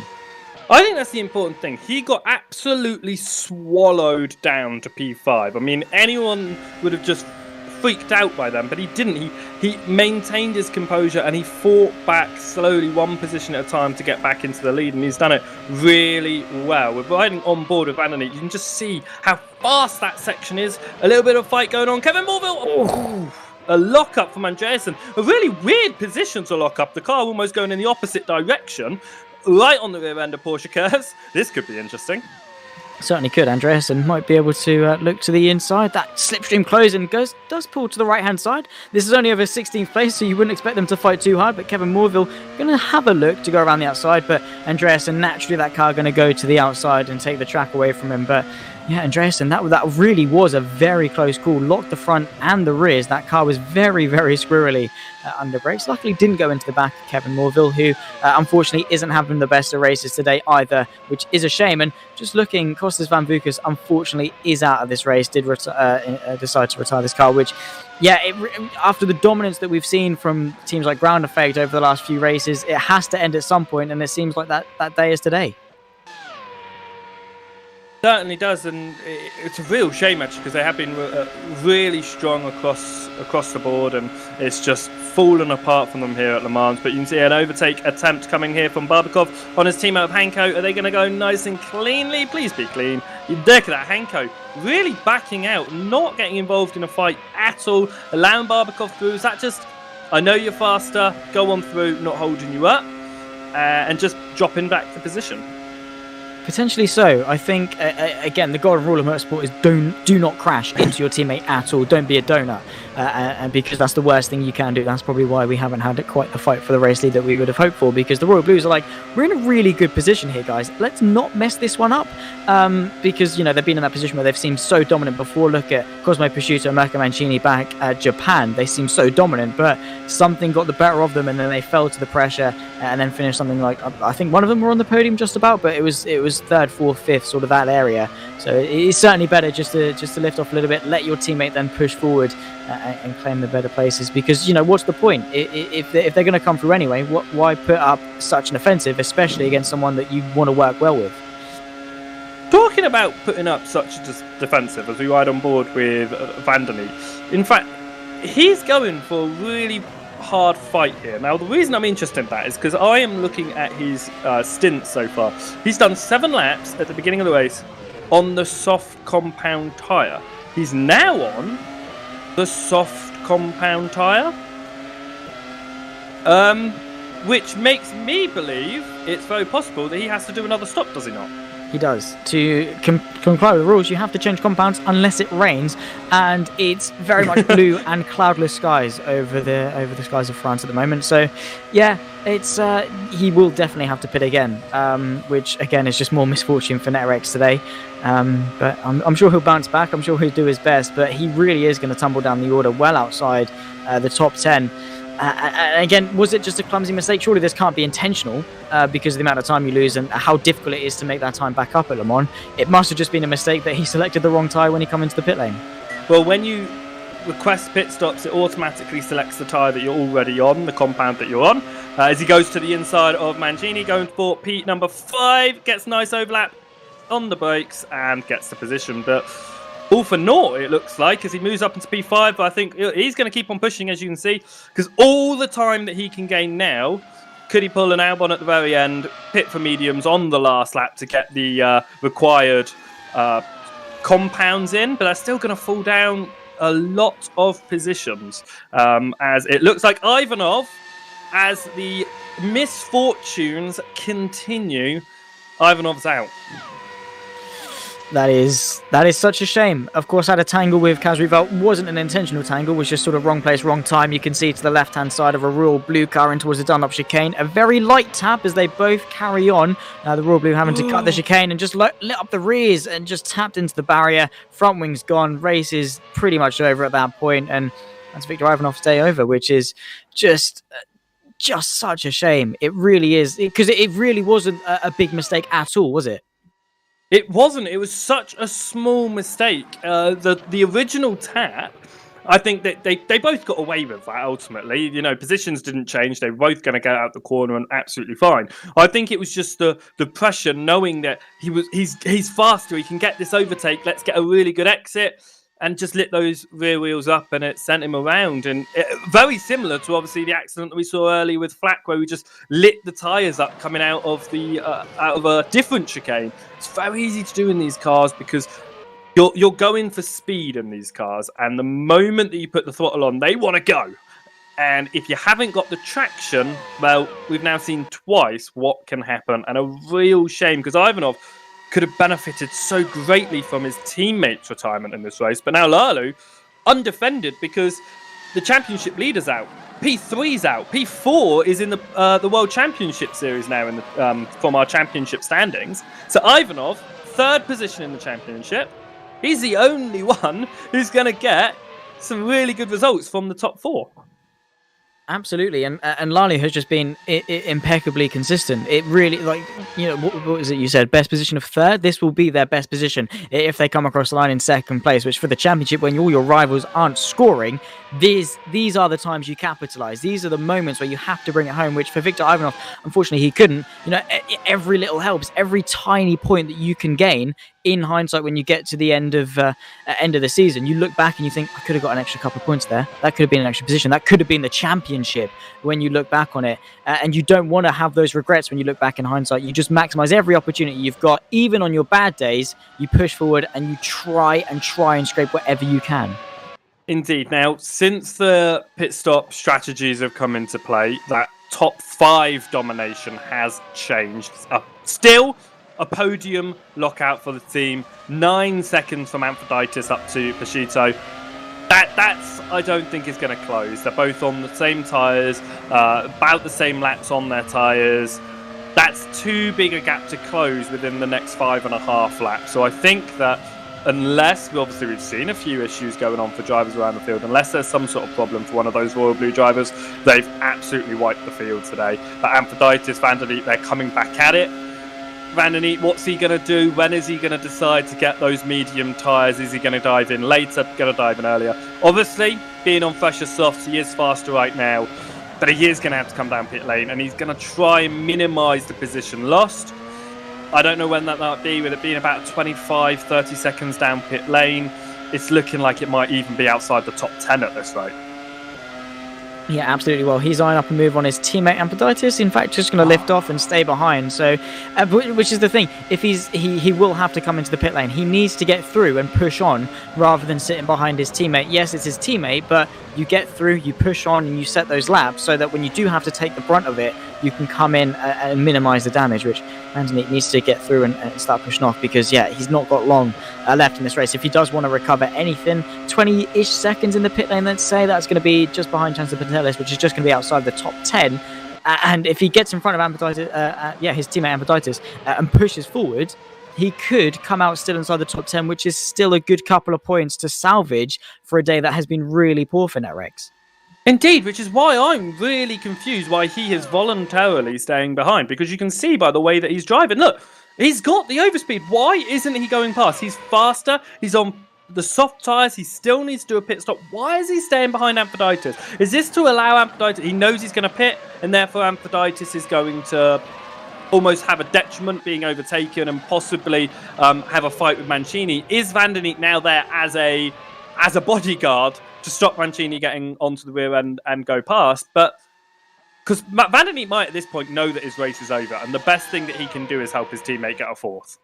That is very true. He could be the mobile chicane, and with those softs, can put up a valiant defense against Mancini, which will be to the delight of Amphiditis, who can retain fourth place, because Cosmo Prosciutto well too far up the road for any meaningful attack and that gap to close. So Van der Neek doing his job, going to try and keep Mancini behind for as long as possible. Hopefully try and keep Amphiditis out of the slipstream range of the Royal Blue driver as well. Mancini looking to the inside of the penultimate chicane, not quite able to make that move turn into fruition, but you can certainly bet that Mancini is going to want to clear Van der Neek as soon as possible. Did you want to put a new word in your dictionary? I think we've learnt a new word in our dictionary today. Aero pushing is what the teammates are doing along the straight. So by sitting behind one another and pushing each other on the rear along that straight is maximising their top speed. So it's pushing them to their absolute limit of what that car can possibly do. So yes, it looks like, so that's what we were talking about, it looks like he's staying behind, but actually in the long run it looks like it's benefiting them. So thank you so much for our wonderful Kaz, who is, I think that he chose to end his own race today so he could provide us with fantastic knowledge. So thank you so much, Kaz, for that. So yeah, a new word for me, and I'm definitely jotting that down in my notebook. I'm sure it was full of altruism. He did it out of the kindness of his heart to retire in a championship important race for him. So thank you so much to Kaz Rietveld. It was what he tried to do with Lalu to keep Williams behind, but unfortunately that didn't work out too well for him, as we soon found out. This is Mancini looking to the left-hand side of Van der Neek as they go down the Mulsanne straight again. Can Mancini make this move stick as Amphiditis is sailing off in towards the distance? How late can Van der Neek be under brakes to sail around the outside? He's going to go for it incredibly under brakes around the outside, keeps Mancini at bay for now, but how long can he keep the Royal Blue behind? Indeed, he's trying his absolute hardest, and he is really defending well for Amphiditis, and the longer he does it, with 4.5 laps to go, is just stopping Mancini from being able to get that P4 and splitting up a few of those Royal Blues that are absolutely dominating today's race. But staying behind at the moment, it is Amphiditis P4, followed by Van der Neek with a nice 2-second gap now. That's really going to help him come the end of this race, when Van der Neek is inevitably going to have to dive off the circuit. But here comes Mancini, good speed, he goes to the outside. This is a dangerous move we see between these two teams. Absolutely, Mancini going to go the long way round. It's going to be the inside for Indy, going to keep him there. Slight bit of contact between the two. The NetRex locks up. Van der Neek goes in deep, and Mancini says thank you very much with a shorter line through Indianapolis. Gets himself into 5th place, but that gap between himself and Amphiditis in front grown to just under 2 seconds. In fact, is 2 seconds between himself and 4th place. And with only 3.5 laps-ish left of this race to go, time is going to be dwindling down, and that's going to be a mighty, mighty task, especially if Van der Neek can launch a counterattack. Indeed, and I just don't think he can now at this point. Think about how long that he's been on those tyres for. If we look at Van der Neek, 6 laps is a long time to be on the softs. And he's slightly off the circuit, and it looks like he may have also got a penalty for cutting Mancini. Really slow for a moment as as Vandeny dives into the pit lane. Is that for tyres or is that for a penalty? Potentially could be both. But yeah, that's his stint over, and potentially his chance of a decent result in this race over, which all started with him not pitting for mediums the first time around, which is a shame, but he's going to come in, comply with the rules, go into the mediums and try and push. Didn't serve a penalty at all there. So yeah, we'll see how he comes out. I'm going to guess it's either going to be just in front or just behind Chanton Patelis for the top 10. But we will have to wait and see. But can we just talk about Matthew Williams for a second, please, and the dominance that he has? You know, for a debutant, you know, you sort of do want to have a quiet race and try and settle in, but you don't expect to have that quiet race leading out in front with absolutely no pressure at all. Look, he can look behind and just enjoy the Le Mans scenery at the moment. He is completely chill. Of course, for him, he's going to have a lot of pressure to bring this home for his debut, but you know, it's the best debut I'd say since Anvukas at Japan. It has been so dominant. Yes, it's not over, but between now and the checkered flag, if he doesn't make a mistake, this is going to be some story to tell. At this distance, if he does make a mistake, I think it's still going to be a very real opportunity for Williams to stay in front, but there's no sign of it. He's just been on it every single lap. 16 seconds between himself and second position is an absolute mile. In fact, at this circuit, it almost is a mile. It's so good how consistent he's been. And as you say, first race, you do expect to just keep to yourself, not get too involved in the fight, see what everyone else does and see what you can do in the future races. At this point, he's looking at everything in reverse because his mirrors are showing him, well, not anymore, as you can see the clear view that he's got. But he's not had to really worry. That moment he dropped down to P5, I thought, this is going to be a difficult race. But he proved me wrong straight away because he got straight back into P1. And the moment he did, the gap just started to increase ever so slowly and then started to increase ever so quickly. Yeah, indeed. We thought he was going to bottle this one after that poor start, but no. What he did, he just composed himself. He's like, it's happened. What can I do about it? I can push forward and I can change it from this point on and I can work my way back through. And that's exactly what he did. Just picked him off one by one, capitalized off mistakes from Kaz Riva, etc. Didn't really have much of a fight against Lally because, of course, teammates, etc. Lally was just sort of like, you're quicker. There's really no point fighting. All it's going to do is tarnish my race and bring everyone else back into the mix, which is not what I want to do. I'd rather consolidate second, which is still a season best for me, than fight you for the win and potentially crash two of our teammates out, which isn't going to be fantastic at all. But yeah, he has just driven so well. You know, it's one thing to have pace, it's another thing to be consistent and to be as composed as he has been today. Indeed, he has, you say, he's just been so composed. He's just been so on it. And the good news is for Vandeny is he is still within inside the top 10, even with that second stop. I haven't seen him come back down pit lane to serve any sort of penalty yet, but we will keep an eye on that just in case Vandeny has to once again visit the pits. But we're watching Mancini here, P5, and another section of Royal Blue Racing running together behind him, Barbikov and Hanko, but ahead of him could be P5 in Zaglianis. And those ground effect boys, they need a nice result in this race from just one of their drivers. A top 5 would be a really good way to move forward to the World Championship race with the unfortunate scenes that we saw in Academy for them and earlier on in the race for Van Vukas. Yeah, absolutely. A top 5 would be a good way to consolidate and at least bring some positive to the limelight for Ground Effect, who really have come off the back of some incredibly positive results. You know, they've had a 1-2 for the last 2 races in the Academy. They've come and done incredibly well in the Pro Series as well. So yes, pressure makes diamonds in that sense. You know, they haven't really been pressured as much. Now they have been. It's how well they can then pick themselves back up and press forward for the final half of this season, which is, this is round 5 of 10. So 5 rounds left to go over the course of the next couple of months. So yeah, it's, they've just got to pick themselves back up and push forward for the rest of the season. But we'll have to see what Zalagianis can do against Mancini and whether he can consolidate this top 5 at that.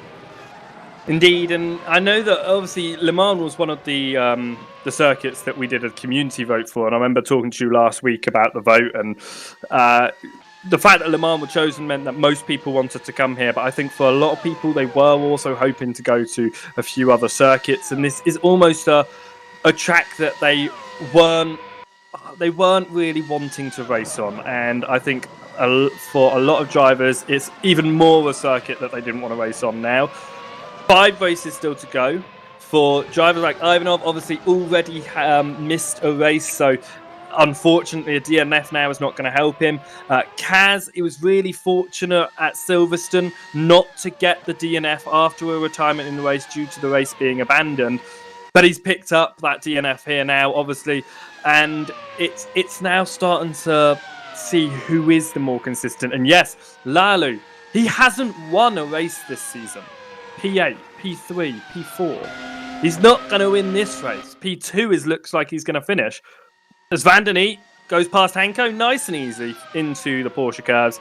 But Lalu, still not going to win a race, but he is, looking at the standings, going to take the championship lead out of Le Mans. Which is, consistency rewards. Kaz Rival second and first, I think did win the third round as well to start his championship campaign, but unfortunately has had a string of bad results, which today really was his perfect opportunity to reignite that spark, bring him back into it, bring back some positive mentality for him, which he hadn't. He of course, it was a tiny error and was a racing incident, and arguably wasn't either driver's fault, but it was a factor which is going to affect him and it is going to put him on the back foot as well to chase after. He's got the pace, he's got the consistency, but he needs to string it. He needs to get into a rhythm which Lalu is in, and he is just stringing up together some good results. Hasn't won, no, but he's there week in, week out. He's proven that it's so much better to get to the checker flag and score points than be really quick, win 1 or 2 races, but then be out for the rest of them. Indeed, and sometimes it's all about the position in which you start the race. And Kaz Rietveld, he obviously started the race in P2. We were like, that's going to be a really positive place to be. Obviously P1 after lap 1, but turns out you don't want to be P1 after lap 1, because then you are in the firing line, literally, come the following laps, especially onto these straights. So I think that Williams, by not purposely, but by dropping behind in the early stage of the race, almost put him in a really good position that he could use the slipstream to overtake whilst everyone was so close together. But by the time they started to stretch out, that Williams was just able to get his way through and pull away. So ultimately, yes, you want to be at the front, but actually was by not being at the front, is that what helped Williams get the lead that he's got at this point in the race?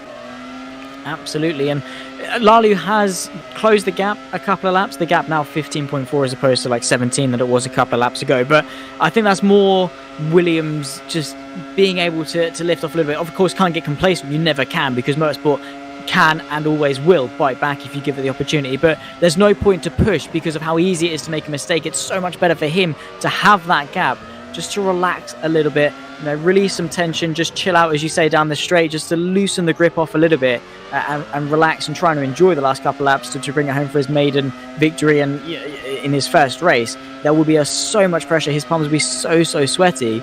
And for him just to relax, we see Mancini eye up that top 5 in towards the Porsche curbs, didn't really know where to go, and that wiggle of the steering wheel was just him saying left, right, I don't really know where to go, and decided to stick behind for now.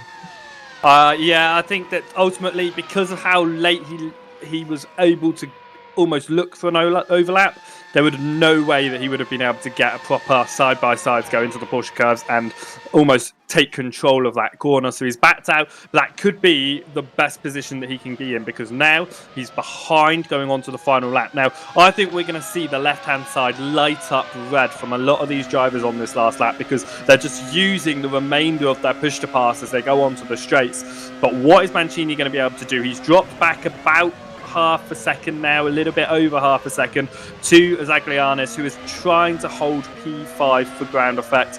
Amphiditis, you can see slightly up ahead. I don't think he's going to get involved in this fight at all, but if he makes a mistake, it certainly could become a three-way fight for P4. So, as you say, can't get complacent. Motorsport will bite back whenever it can.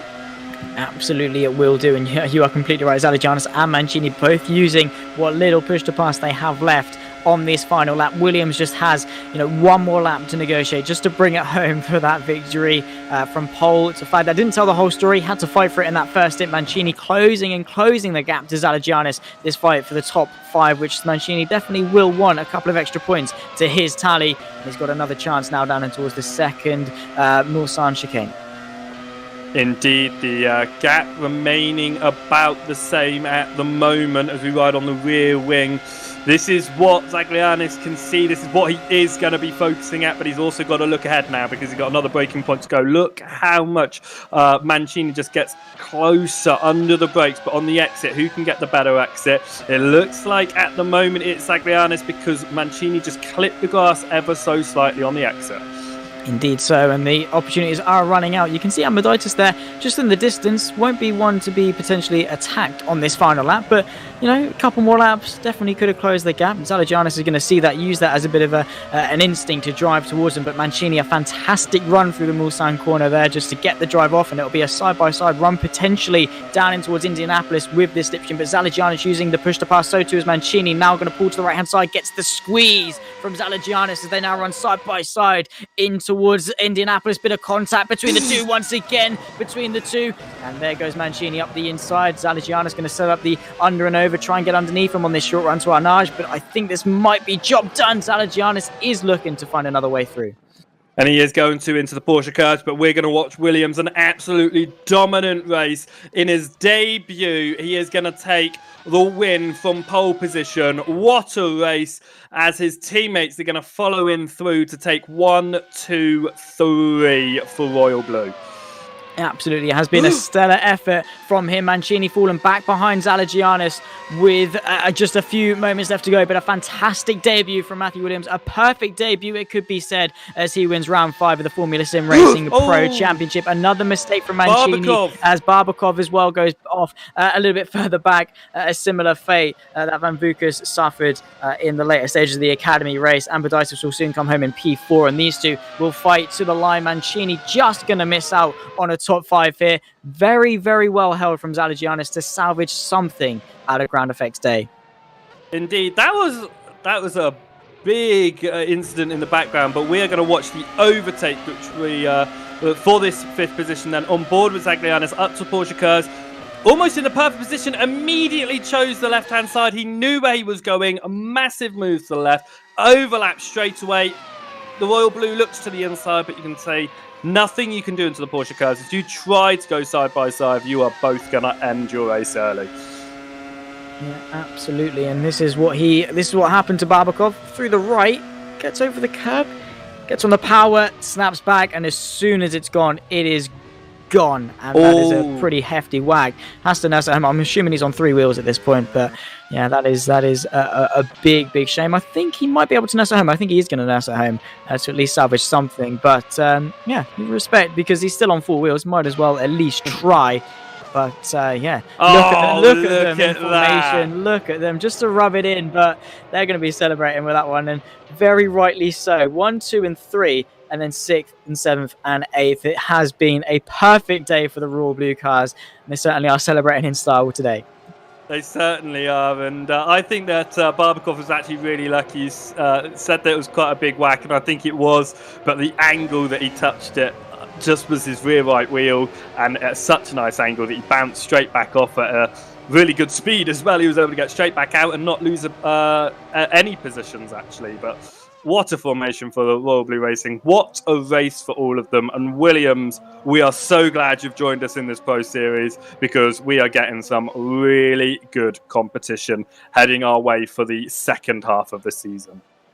Absolutely, it really is hotting up at the top of the timing sheets, and potentially a new contender for the future with Matthew Williams really, really impressing on debut today, and just a perfect day in the office. Yukipeka Lalu as well in 2nd place will inherit the lead at the championship. It really is anyone's game, and with only halfway through, we've got to do what we've just done all over again. So expect even more of the same unpredictability. Indeed. It's always been different drivers up at the front, but what a race that was. And let's have a look at the results. So it was the debutant of Matthew Williams from pole. Not quite to flag, but it certainly was a dominant display for the 22 Royal Blue Racing car who took their maiden victory here today. Yuka Lalu in second place with Cosmo Prosciutto rounding off the podium. Lampadaitis hanging on to P4 there in the NetRace Grand Prix car. George Zalagianis and Mirko Mancini fought very, very hard over fifth place, but it was Zalagianis that took fifth spot ahead of Mancini in sixth. Barbakov brings it home, nurses it home for seventh place there with Patrick Hanko, his teammate, in P8. Danny Vandeny in P9 with Chancellor Patelis. A good recovery from 18th on the grid after a penalty to round off the top 10. As we look further down, it was Harry Smith in P11 with Silviera then coming home in P12 for Valley Esports. Rasmus Andreas in P13 for Burst. Again, from where they were, 19th, 20th-ish on the grid, up a couple of places, can only go forward, and that's exactly what they did. Kevin Morville, P14 with Frenchie, rounding off the top 15. Chris Gitzoff, P16 with Matthew Tucson in 17th, and then Scott Flack coming home in P18. Bringing it home to finish the race, which is respectable after a fairly sizable whack a little bit earlier on after taking to the gravel at the first chicane. Victor Ivanov, Kostas Van Vukas, Cameron Roger, Fabian Barley, and Kaz Rietveld were our DNFs for today. Shame to lose them, but overall a fantastic race from all of our drivers, and this is how they hot up a very sizable margin in the championship for Lalu. Indeed, a really big margin now going out with out of Le Mans, but whereas Kaz falls to P2 with that DNF, but Prosciutto moves into P3 for Royal Blue. As you can see, the Royal Blues creeping their way up. Mirko Mancini getting into fourth, and you can just look how close it is from now. Kaz, who had a really sizable gap coming out of round 3, is completely gone now, and he's fallen down the order, and he's getting really hounded by Prosciutto, Mancini, Vandeny even. Ivanov also falling behind, Barbakov coming back up the order as we see Jan Granqvist obviously fall down as other drivers come to take on as he continues to race in the World Championship Series. But Lalu, consistency is everything. Yet to get a win this season, but look where he is. He's the top of the standings with a 12-point lead. Absolutely. Well, we'll see you for round 6 in 2 weeks' time on the 15th of May. That wraps up the Pro Championship for round 5, the midway point of this season. We get to do it all over again for round 6, 7, 8, 9, and 10. Still certainly anyone's game in the championship. But before we wrap up, we have to say a massive thank you to our broadcasting partners of VCO Esports, as well as returning sponsors of Mesita Esports, SimLab, and 3D Rap. That is not the action done and dusted for today, though. We still have the World Championship in a few moments' time. It will be Lewis McGlade and Ewan O'Leary in the commentary booth for that one. But myself and Richard King, it has been an absolute pleasure to have you watching alongside. We hope you did enjoy that race around Le Mans. Very much a prestigious circuit. But until we see you on track next time in 2 weeks, have a good one. Bye-bye.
On a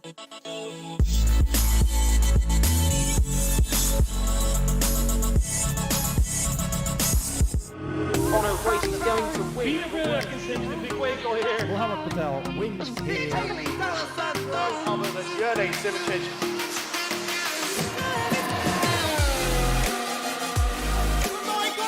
Oh, he's done it! And Look at these two go. oh, he's going to do it! His first victory!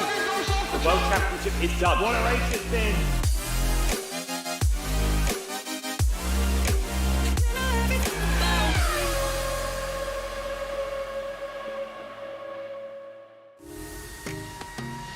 Legendary, iconic, historic. These are all words that can be used to describe this venue. A circuit where legends are made not through one lap or two, but through holding on time and time again. Potentially an unorthodox circuit to do battle on in vehicles such as this, it definitely would be classified as a sprint race on an endurance classic.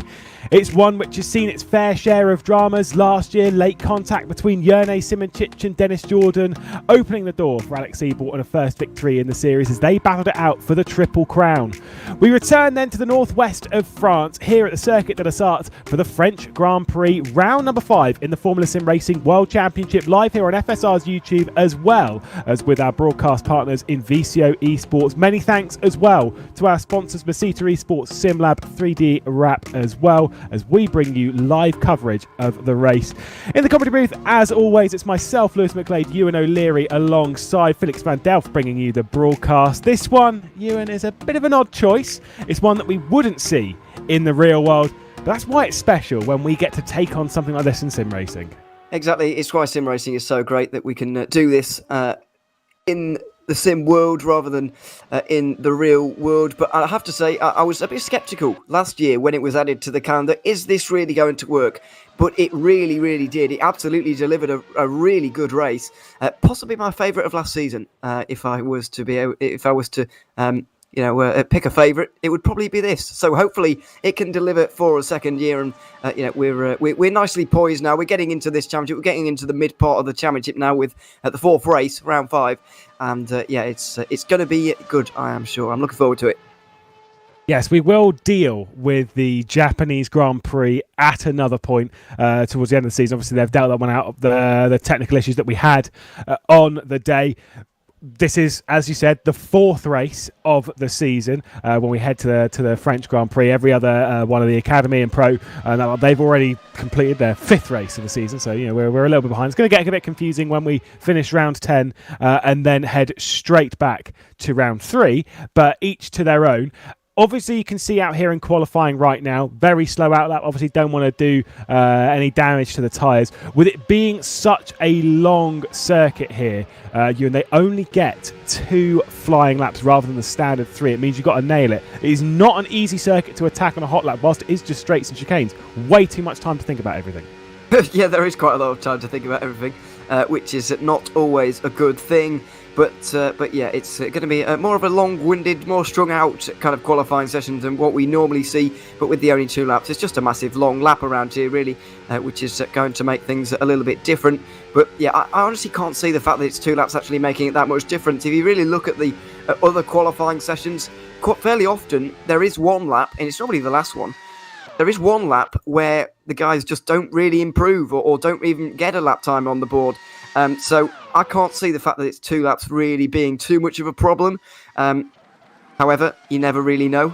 Somebody may get caught out by that if they ruin both of their laps. But we'll see. These guys should be good enough to be capable of getting a lap time on the board without crashing at least one of the 2 attempts. Every time I've done a qualifying lap around here, though, like I say, it is the time to think. Not so much issues for the chicanes on the Mulsanne. The Porsche curves as well. Once you've actually got into it, the kind of rhythm, it just takes you in the flow. You don't really think about it too much. You just fire it in. You'll see here with Pignataro and the extreme speed that you have to take through it. You just kind of get involved with the rhythm. You don't really think about it too much, and then you leave the Porsche curves, and then the next thing that you see is those 4 chicanes. And the amount of great laps that I have seen ruined when they get to the 4 chicanes and they just take either too much or too little. It's such a hard and fine margin to attack this with such large curves. I find this at almost every circuit, really. When you get into the last corners of a lap and you're doing really well, you kind of don't want to throw it away, so you end up losing time because you don't want to throw it away. So it does happen. It's especially prominent here, though, because those forward chicanes are so difficult. You do have to become an Olympic-level triple jumper, to be honest, to hop, skip and jump over them. It's quite technical, but if you get it right, then you'll be well on your way to the front row. So at high risk and high reward through there, a little bit less so in the race, but throughout qualifying, it is certainly on the limit, as they are everywhere. First sector just about complete here for Pignataro, makes his way through Tête Rouge and out onto the Mulsanne Straight for the first time, and will have ages, as you say, to think about how he's going to go through the first chicane.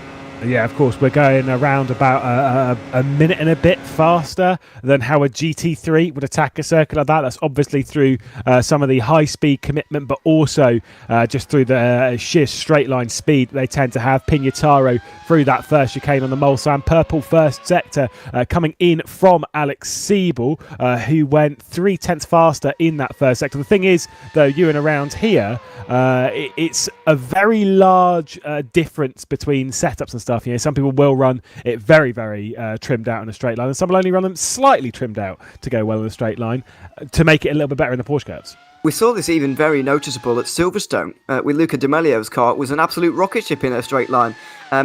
If you think about Silverstone in terms of straights, you don't often. It's not a high-speed circuit in terms of. Well, it is high speed, but there's a lot of high-speed corners around rather than long straights like we see at Le Mans. When you start to factor in all of the long straights here, you do start to understand that we are going to see a lot of differences in the cars. But as you say, everyone's going to be very trimmed out here, although you can't be too trimmed out because the corners at Le Mans are very difficult. There's a fair few of them still, and some of them, especially the Porsche curves, high speed where you do need that downforce. So it is a real balancing act, and we are going to see big differences between each car. While the fastest middle sector coming in there from Dennis Jordan, Colin Spork behind, going faster by 0.2 in that first sector from Alex Siebel, who we ride on board with now, obviously taking that really, really short line. No need to go over to the left-hand side. Keep it all the way to the right. Now start preparing yourself for Indianapolis. Get it over to the left, is where we saw one of the Audis off back in 2015 in a massive crash. Hook it into Indianapolis. Straight out of the corner. Watch out for that gravel trap. Arnage is next. Really, really tricky one here. Such a slow speed corner. You lose all of the aero on the car as you have to wrestle it down to that apex and prepare yourselves for the Porsche curves. And we'll ride on board with Alex Siebel here as Colin Spork is going faster and faster and faster. Hold your breath because this is maximum commitment. All the way over to the left. Wait for it. Just keeping it as pinned as you can. Through the right, through the left, out to the wall, back over to the left-hand side. Watch out for this double apex right-hander. You might drift off just a little bit. Got to get yourself back over to the left-hand side, and now you can breathe once again. That 10-15 seconds is so difficult to do. It really is, and then it doesn't get much easier coming into the forward chicane here, going over the curves, bouncing across them in the right way. Siebel has done that, and he should go to the front here ahead of Danahan and Jordan. He does by nearly 0.4 of a second, but look at this man. Championship leader Colin Spork is on a mission. Purple first two sectors. He comes through the final for corners now. The Porsche curves, negotiates them wonderfully. He should be possibly even into the 53s here.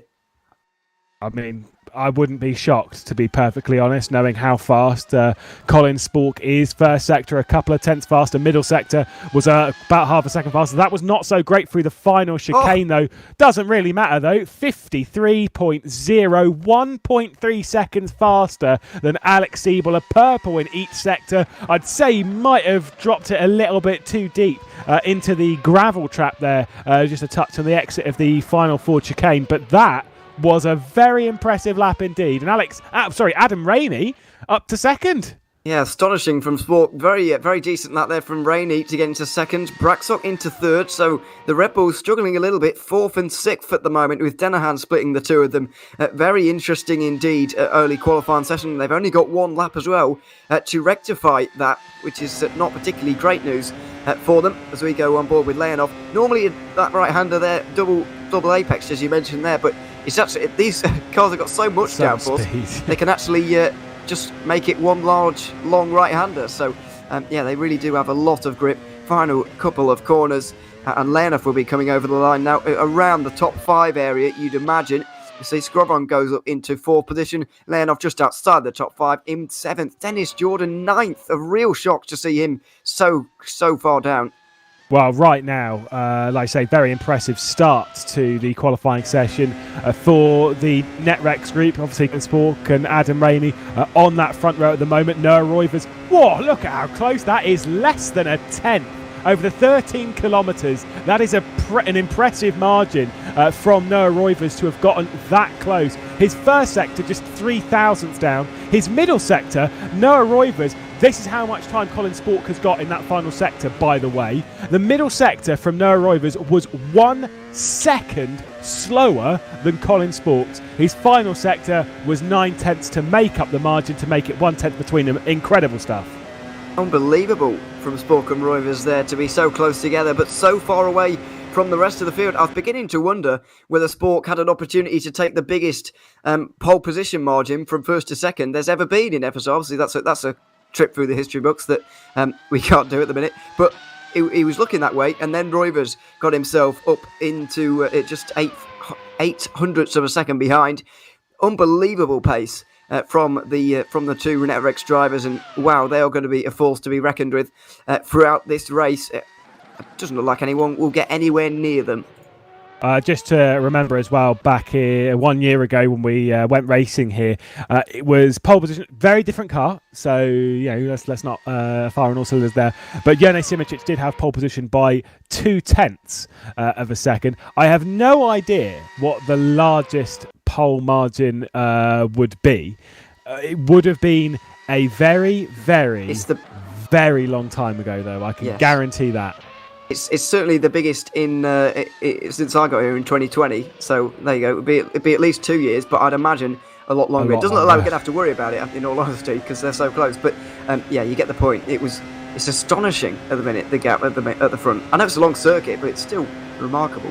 But the thing is, they've genuinely both of them have 1 second in hand as well.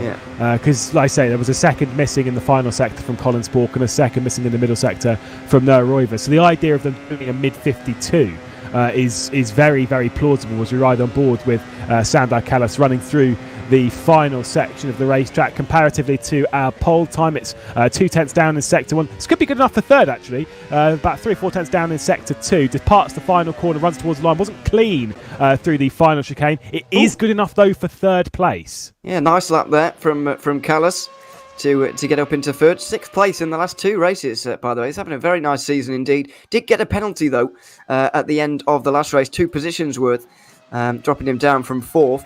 But either way, he's having a very good season indeed. Some very good qualifying performances, I have to say. Kallas being one of them. Rainey another. Very impressive. And Brackstock as well. But he always qualifies quite well, to be fair to him. The Red Bulls are down in 8th and 13th. It's not the first time. I think it was Jordan's qualifying performance as well that set him back a little bit at Silverstone. I know he got caught up in that incident at turn 1. But yeah, he didn't qualify right up to he wasn't on the front row, put it that way. And they're really far behind here. I've no idea quite why, or whether they've got a really race setup focused kind of thing going on today, but this is not where you'd expect to see them. Well, we know that the Oracle Rebel Racing Esports group between Siebel and Jordan, they are always, I know it sounds stupid because of course you would be, they are always more race orientated, right? Now, this is the kind of race where even with a 1 second margin faster than everyone else, you can use the Mulsanne to close up. We'll see what Janus Brackstock will do over the next lap as he begins his final lap within this qualifying session. You can see how busy the Mulsanne is whilst they're all in a private session. Still, they're all going to be setting their times quite late in the session, starting that final one within the final sort of minute of this session. But this is a circuit which you can be pulled along by the toe. Maybe Red Bull are kind of working with that to maybe run a slightly more aggressive car when it comes to the aero, like running through the corners rather than going for straight. I don't know. I'm not a scientician, but what I will say is that is not a good qualifying. They are right in the danger zone regardless, and it's not a circuit where you want to be in the danger zone, just because how the first sector is. Absolutely. I think it speaks volumes about in the last few years that even the Le Mans 24-hour race has had incidents at the first chicane where everybody still has a whole day to go. there's still incidents at the first corner of the race. It's not down to people being stupid all the time. Sometimes it's just difficult. And so you're absolutely right. I would not want to be there. Particularly, Jordan wasn't this far back last time. I think it maybe on the second or third row of the grid, and he still got caught up in an incident at the first turn at Silverstone, a circuit where you don't often see too many lap 1 incidents, certainly not into turn 1 anyway. So, that is big. There'll be a lot of worry at Red Bull about that, you would imagine. But, they better hope that their race setup is a lot stronger, because if they have this pace throughout the entirety of the day, then they are going to fall way behind. And Roivers is going to overtake them both in this championship, and Netrex are really going to take a stranglehold on this championship. Well, Dennis Jordan does begin his final lap now as he'll run his way into Dunlop. Already bailing from his final lap is Robin Panzer, who gave it a good go, but unfortunately is already done with it. Tom Oldermenger is coming down to the second Mulsanne chicane. There is Dennis Jordan. See what that first sector is right now. What is he going to be able to do? 26.7. That's about 3/10 down on where he'd want to be. Obviously, at the moment, not aiming for pole position, just aiming to get up the order. Typically, we'd say if you improve by 7/10 of a second, then you're on a blinder a lap. But right now, 7/10 of a second is a very reasonable amount to kind of improve around such a long circuit. You can see how much of the road they use going into the Mulsanne, both of the chicanes. They use so much. So bumpy out there, though. That's the problem. It is quite a bumpy circuit. Let's not forget this is a public road. You can drive down it. Well, not now, but when there's not a race on. It is a public road, and so it does get quite bumpy. Not as smooth as everywhere else. But you're about to see it again, using all the road on the left-hand side as we look at it, going through the chicane. Once again, he looks absolutely fine. Doesn't look anything wrong with this lap particularly. But is it going to be quick enough? Spork looks like he is done with this one. He's back in the pit lane. Braxock as well. Roivers and Callas not improving. Neither Rainey or Hoyer. Rosnica is the first of the drivers improving right now. And he's down in 9th. Spork looking very, very solid in that pole position at the moment. The middle sector there from Dennis Jordan. Again, another 3/10 off of Colin Spork's time. It's that final sector where Colin Spork loses quite a bit, so actually might not be too bad for Colin Spork. Noah Roivers genuinely, hand on heart, could be going for pole position here. Let's keep our eye on his middle sector. Heavy into the braking zone. This is where he lost so much time on the previous lap, was in this middle sector, maybe overcooking one of the chicanes. The second sector split is just down before Mulsanne corner, if memory serves, just down this end of the racetrack. Obviously a little bit skewed by the fact that it is hilariously in a braking zone, so you can set a really good second sector if you really want to. Not ideal. Second sector coming up. What is it for Roivers? Boom. Purple. That is big. That is 2/10 faster than what even Colin Spork did. I think this is genuinely, if there is no mistake in the final sector, if you can keep it on the road, this could be pole position right now. Well, yeah, let's not forget that he's got pretty much half the circuit to go here. The sectors aren't exactly split into thirds around here. You have got a very long way to go. He's got Indianapolis and Arnage first. Into Indianapolis we go now. Looks all fine. Oh, it's a big slide into the gravel, and there it goes. A purple middle sector goes to waste for Roivers. He will not be taking pole with that mistake. It looks like it will go to Spork unless Callas can pull off the impossible here in the final sector. Well, Dennis Jordan does improve then to 6th position. The final laps coming in as we ride on board with Sandar Callas. Coming in through the final sector, Jan Vosnitzer up towards the line. He's dragging Alex Siebel with him, sat down in 9th and 10th position. Vosnitzer across the line. Where does he improve to? Doesn't. He stays in 10th position. It's Alex Siebel who's moved up into 3rd as we ride on board with Sandar Callas through the final sector. Last laps coming in. Adam Rainey doesn't improve. Ivan Leonov is behind Sandar Callas, and he'll be the last one to improve. Sandar Callas massively sideways out of the corner. Is there going to be any further improvement? The answer to the question, yes, there is. Back up into 3rd, just ahead of Alex Siebel. Ivan Leonov across the line, only good enough for 8th place. We can all breathe. Colin Spork, despite losing a second in one of the sectors, is on pole position. That Netrex team look very, very strong today. Yes, scarily fast there for Spork and Roivers. And yeah, a long way in front of the field. The Red Bulls did end up doing a little bit better with that one. 4th and 7th for them. Callas with a wonderful qualifying there to get into 3rd. Braxock solid as ever. Adam Rainey will be very happy with 6th as well. As Burst Esports 9th and 10th there, bringing up the rear in the top 10 at least. they might be a little bit disappointed with how their season is going. Yeah, but that is one of the great qualifying laps we've seen in FSR for a very long time. Colin Spork with a 53.0. I said as he was coming up towards the line, sort of tentatively, are they going to get a 53? Is he going to get a 53? As if that was going to be a big achievement, but no, he nearly got 52 in the end. Outrageous, but good enough for pole, more than good enough. And there was the pace for the 52. I think that's the critical thing. A few drivers didn't set a time, by the way, in the form of Cass Rietveld, Ampat Zidis, Zoltsuch, and Jan Grankvist also didn't set a time. We will step aside. The race is coming up. The French Grand Prix will be in a few moments, and it is going to be a thriller, I have no doubt. We'll see you in a moment.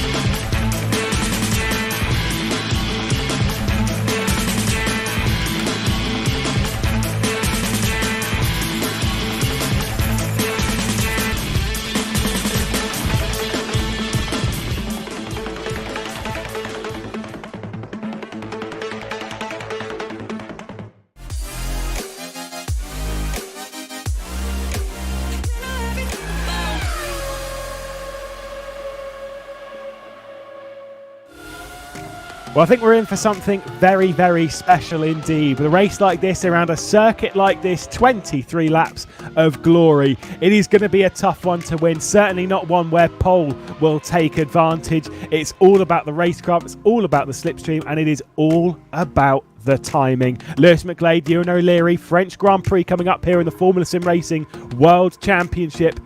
It's going to be a difficult one. It's going to be very difficult for everybody here, but also a very enjoyable one. The Mulsanne straight, there's a lot of straights everywhere really around the circuit, aren't there? And that is going to keep the field very close together. Overtaking opportunities, well, there are plenty of them around here as well. So there's going to be a lot of action, certainly. I hope that it's not going to be Spork and Roybers absolutely destroying the field and running away with it and then just deciding between themselves who would win.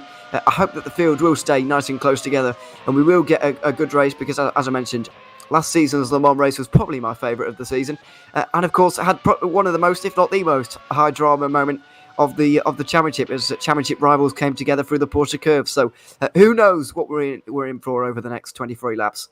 And what a moment it was. I mean, I remember you absolutely screaming about it because what a dramatic moment it was. It was a fantastic bit of racing. I think it was Dennis Jordan who didn't quite give enough room. We disagreed on this actually at the time. I distinctly remember. I was going to say we normally agree on things, but then I realised that you're from the north and I'm from the south, so actually we don't agree on anything. It was a tight bit of racing. Regardless of who was at fault, it was very entertaining. I just fear that we might see something like in that vein again of to be honest, of the high drama. I find it hard to see that again between two such big names. I think two people will come together at the Porsche curves. I just don't think it's going to be for the win between two. Who are you guessing? Who's the money on? No, I'm not putting money on anybody to crash. That's not a good thing to do. But no, I do think it might well happen at some point throughout the race today. Although it only happened on that one occasion that we know of. Anyway, it only happened on that one occasion, the one that we saw. So who knows? Maybe it isn't that common at all. Maybe everyone will single file themselves out into the Porsche curves really, because that probably is the sensible thing to do. Well, they are supposed to be the best at this level in these cars. So who knows what we have to expect from them. Who knows what we're expecting as well from tyre strategy. I'm going to take a wild assumption. It's not really the highest tyre wear circuit where we should be aiming for the single stop around here. It shouldn't really burn through the softs too much. If you're having to make two entries into the pit lane, you're as good as done. It's a slow pit lane. It's a tricky pit lane. And it's one that you certainly do not want to be in more than once. Of course, they will have to do a full formation lap around around the circuit, which will be tedious indeed for some of the drivers, but it gives them the time to build up, as we'll get ready to take a look at the starting grid for the French Grand Prix. Round number 5 in the Formula SimRacing World Championship. Pole position goes to Colin Sport with Noah Roivers alongside in the front row, Sander Callas and Alex Siebel in 3rd and 4th place for the Oracle Red Bull Racing Esports team. Behind that is the Arnage competition of Yanis Brakshock and Adam Rainey. Great liveries, by the way. Dennis Jordan and Ivan Leonov in 7th and 8th position. Didn't know Adam Rainey was a burst driver, but we are going to go with it. Michi Hoyer with Darian Skovron, then Jan Vosnitzer and Robin Panzar in a slightly correct livery. We will take that. The Swede in 12th position after making mistakes on his final lap in the session. Jake Dennehan and Roberto Pignataro with Tom Oldermenga and Cass Rietveld. Cass Rietveld, one of the drivers that wasn't able to set a time throughout that session. Jan Grankvist, another one of the drivers, as well as Ampat Zidis and Zoltz Schuch to round out the grid. Another car in the correct livery. Bang, bang, bang. We take those. Well, that was an experience. Yeah, it was interesting. Yeah. It threw me off at the start, I'll say that. Keeps you on your toes, doesn't it? I thought there were some new liveries that I'd just not noticed. But no, there we are. These are the proper ones though, as they're supposed to look. And yeah, they've got a full formation lap to do. But yeah, I mean, it's going to be an interesting race. I do wish that the strategy would be a little bit more important around here. It would be interesting to see them having to come in 2 or 3 times. There's only so much we can do because obviously this track is how it is, and it's not that heavy on tyres, and so and there's not a lot you can do about that. Obviously, we had the fuel situation last year, which changed things up a little bit, but there really isn't much to shake up the order here in this race. I'm not going to ask you to pick a winner because I always find that is a bit harsh. But I much prefer this new game that we started playing, obviously on the Coach Dave Super Sprint, where I asked whether you thought it was going to be calm or chaos, and I've done this now on each broadcast now, so I'm going to keep this going. What do you think? We're going to get calm or chaos on the first lap? Yeah, I can see a little bit of chaos because there's a few people out of position. There's some who've qualified a little bit quite well, I should say, and some who have not qualified very well compared to where you'd expect. This is an example. Vosnica would probably have been hoping for another good performance in this season that he's having, but that qualifying was not one of them. Unfortunately, we've got Zoltz right at the very back of the field as well. I expect to see him jumping up the order just a little bit as well. But yeah, this order is a little bit mangled compared to where it should be, and so that normally is a bit of a recipe for chaos. You notice reverse grid races are always chaos. This is not quite a reverse grid, I understand, but it is a little bit random. It could be a reverse grid after the first lap, just purely based on how strong that slipstream is. Also, just a reminder as well, whilst we do typically have DRS within the Formula SimRacing World Championship, there is no DRS in effect around the Circuit de la Sarthe, because that would be hilarious. But we've not quite gone to that level of craziness. We do still have the push to pass in effect, so they still have that which they can use to affect their overtakes, although I would suggest that's probably not as needed around the circuit list. We do see plenty of overtaking opportunities. I don't think we're going to see so many bold attempts as we do see like down into the Porsche curves, unless it's coming down to the final lap or two, or maybe even approaching the pit stop sequence. Yeah, absolutely. Just on the push to pass, by the way, you could probably get rid of it entirely in a whole lap. To be honest, that's how much straight there is around here. So I can't see it being a huge factor either.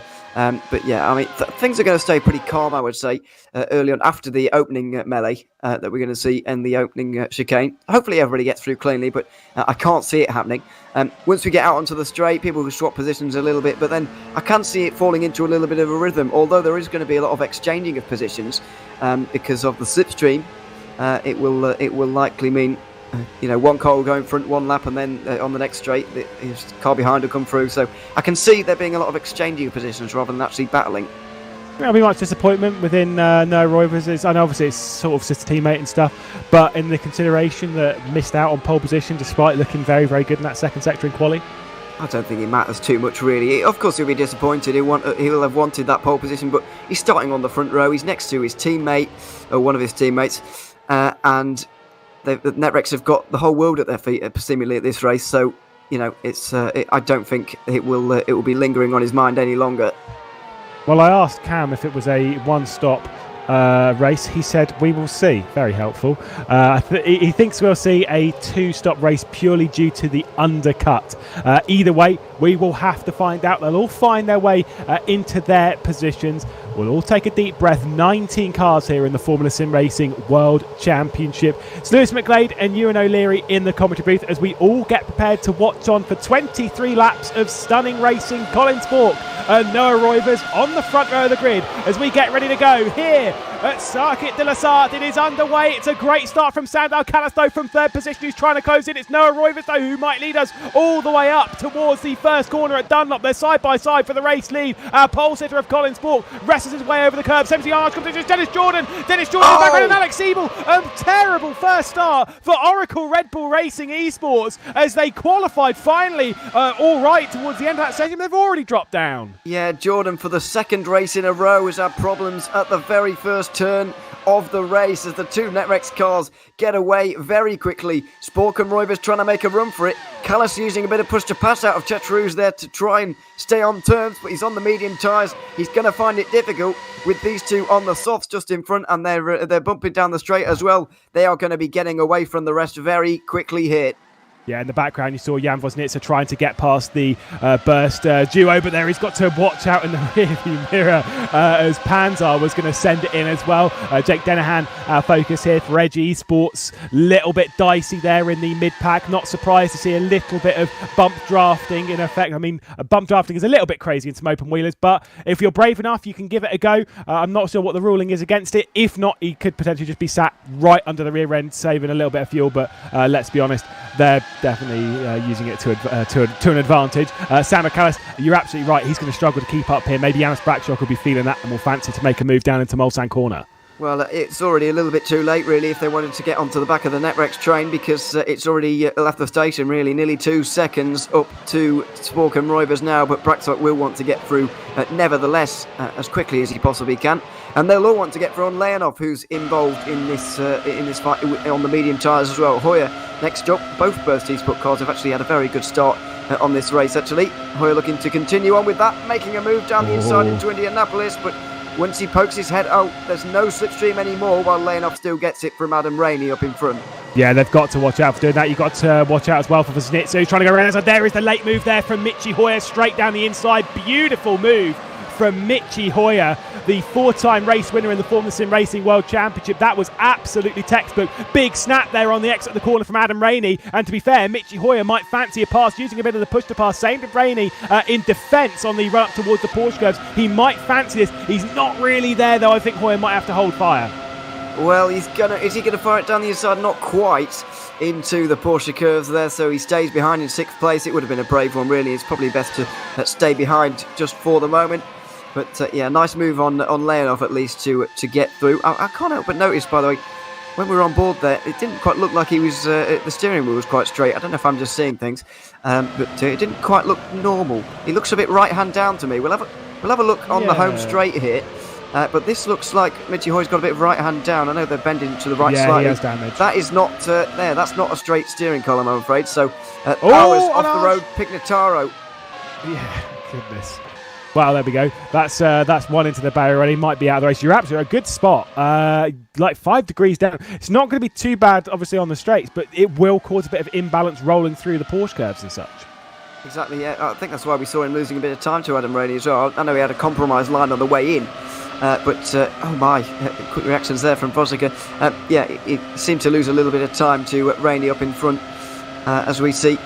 Vosnica here already making good progress. 3 places made up from his start in 11th, but he's going to find it more difficult to get through now, because every time he pulls to the right hand side here, he's going to lose the slipstream, whereas Leonov is still going to get it from Hoyt, who's seemingly struggling at the moment. So just lifting off down the Mulsanne into the first chicane.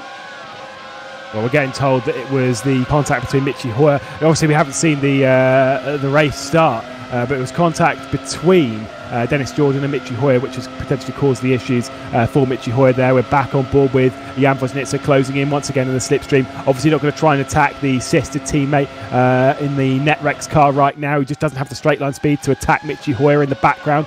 You've also got the likes of Skovron, Panzer, Denahan, and of course the Oracle Red Bull Racing Esports car of Alex Siebel that qualified in 4th place and had issues on the departure of turn 1. There is Hoyer over to the left hand side of shot, and then the 2 Netrex cars are going to find their way through. Easy peasy. Yeah, Hoyer is certainly dealing with the damage there, I'm afraid. He is losing straight line speed, although straight back down the inside of Woźnica again into the Mulsanne corner. Whether that's the smartest thing to do is questionable, but he's gone for it anyway.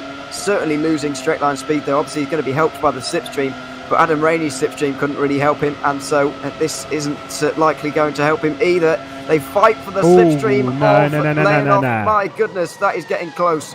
Now that is naughty from Michi Hoyer. You can't make contact on a straight like that. That is unacceptable. Michi Hoyer is experienced enough to know not to do something like that. That is pretty stupid, if I'm perfectly honest. You're asking for a crash.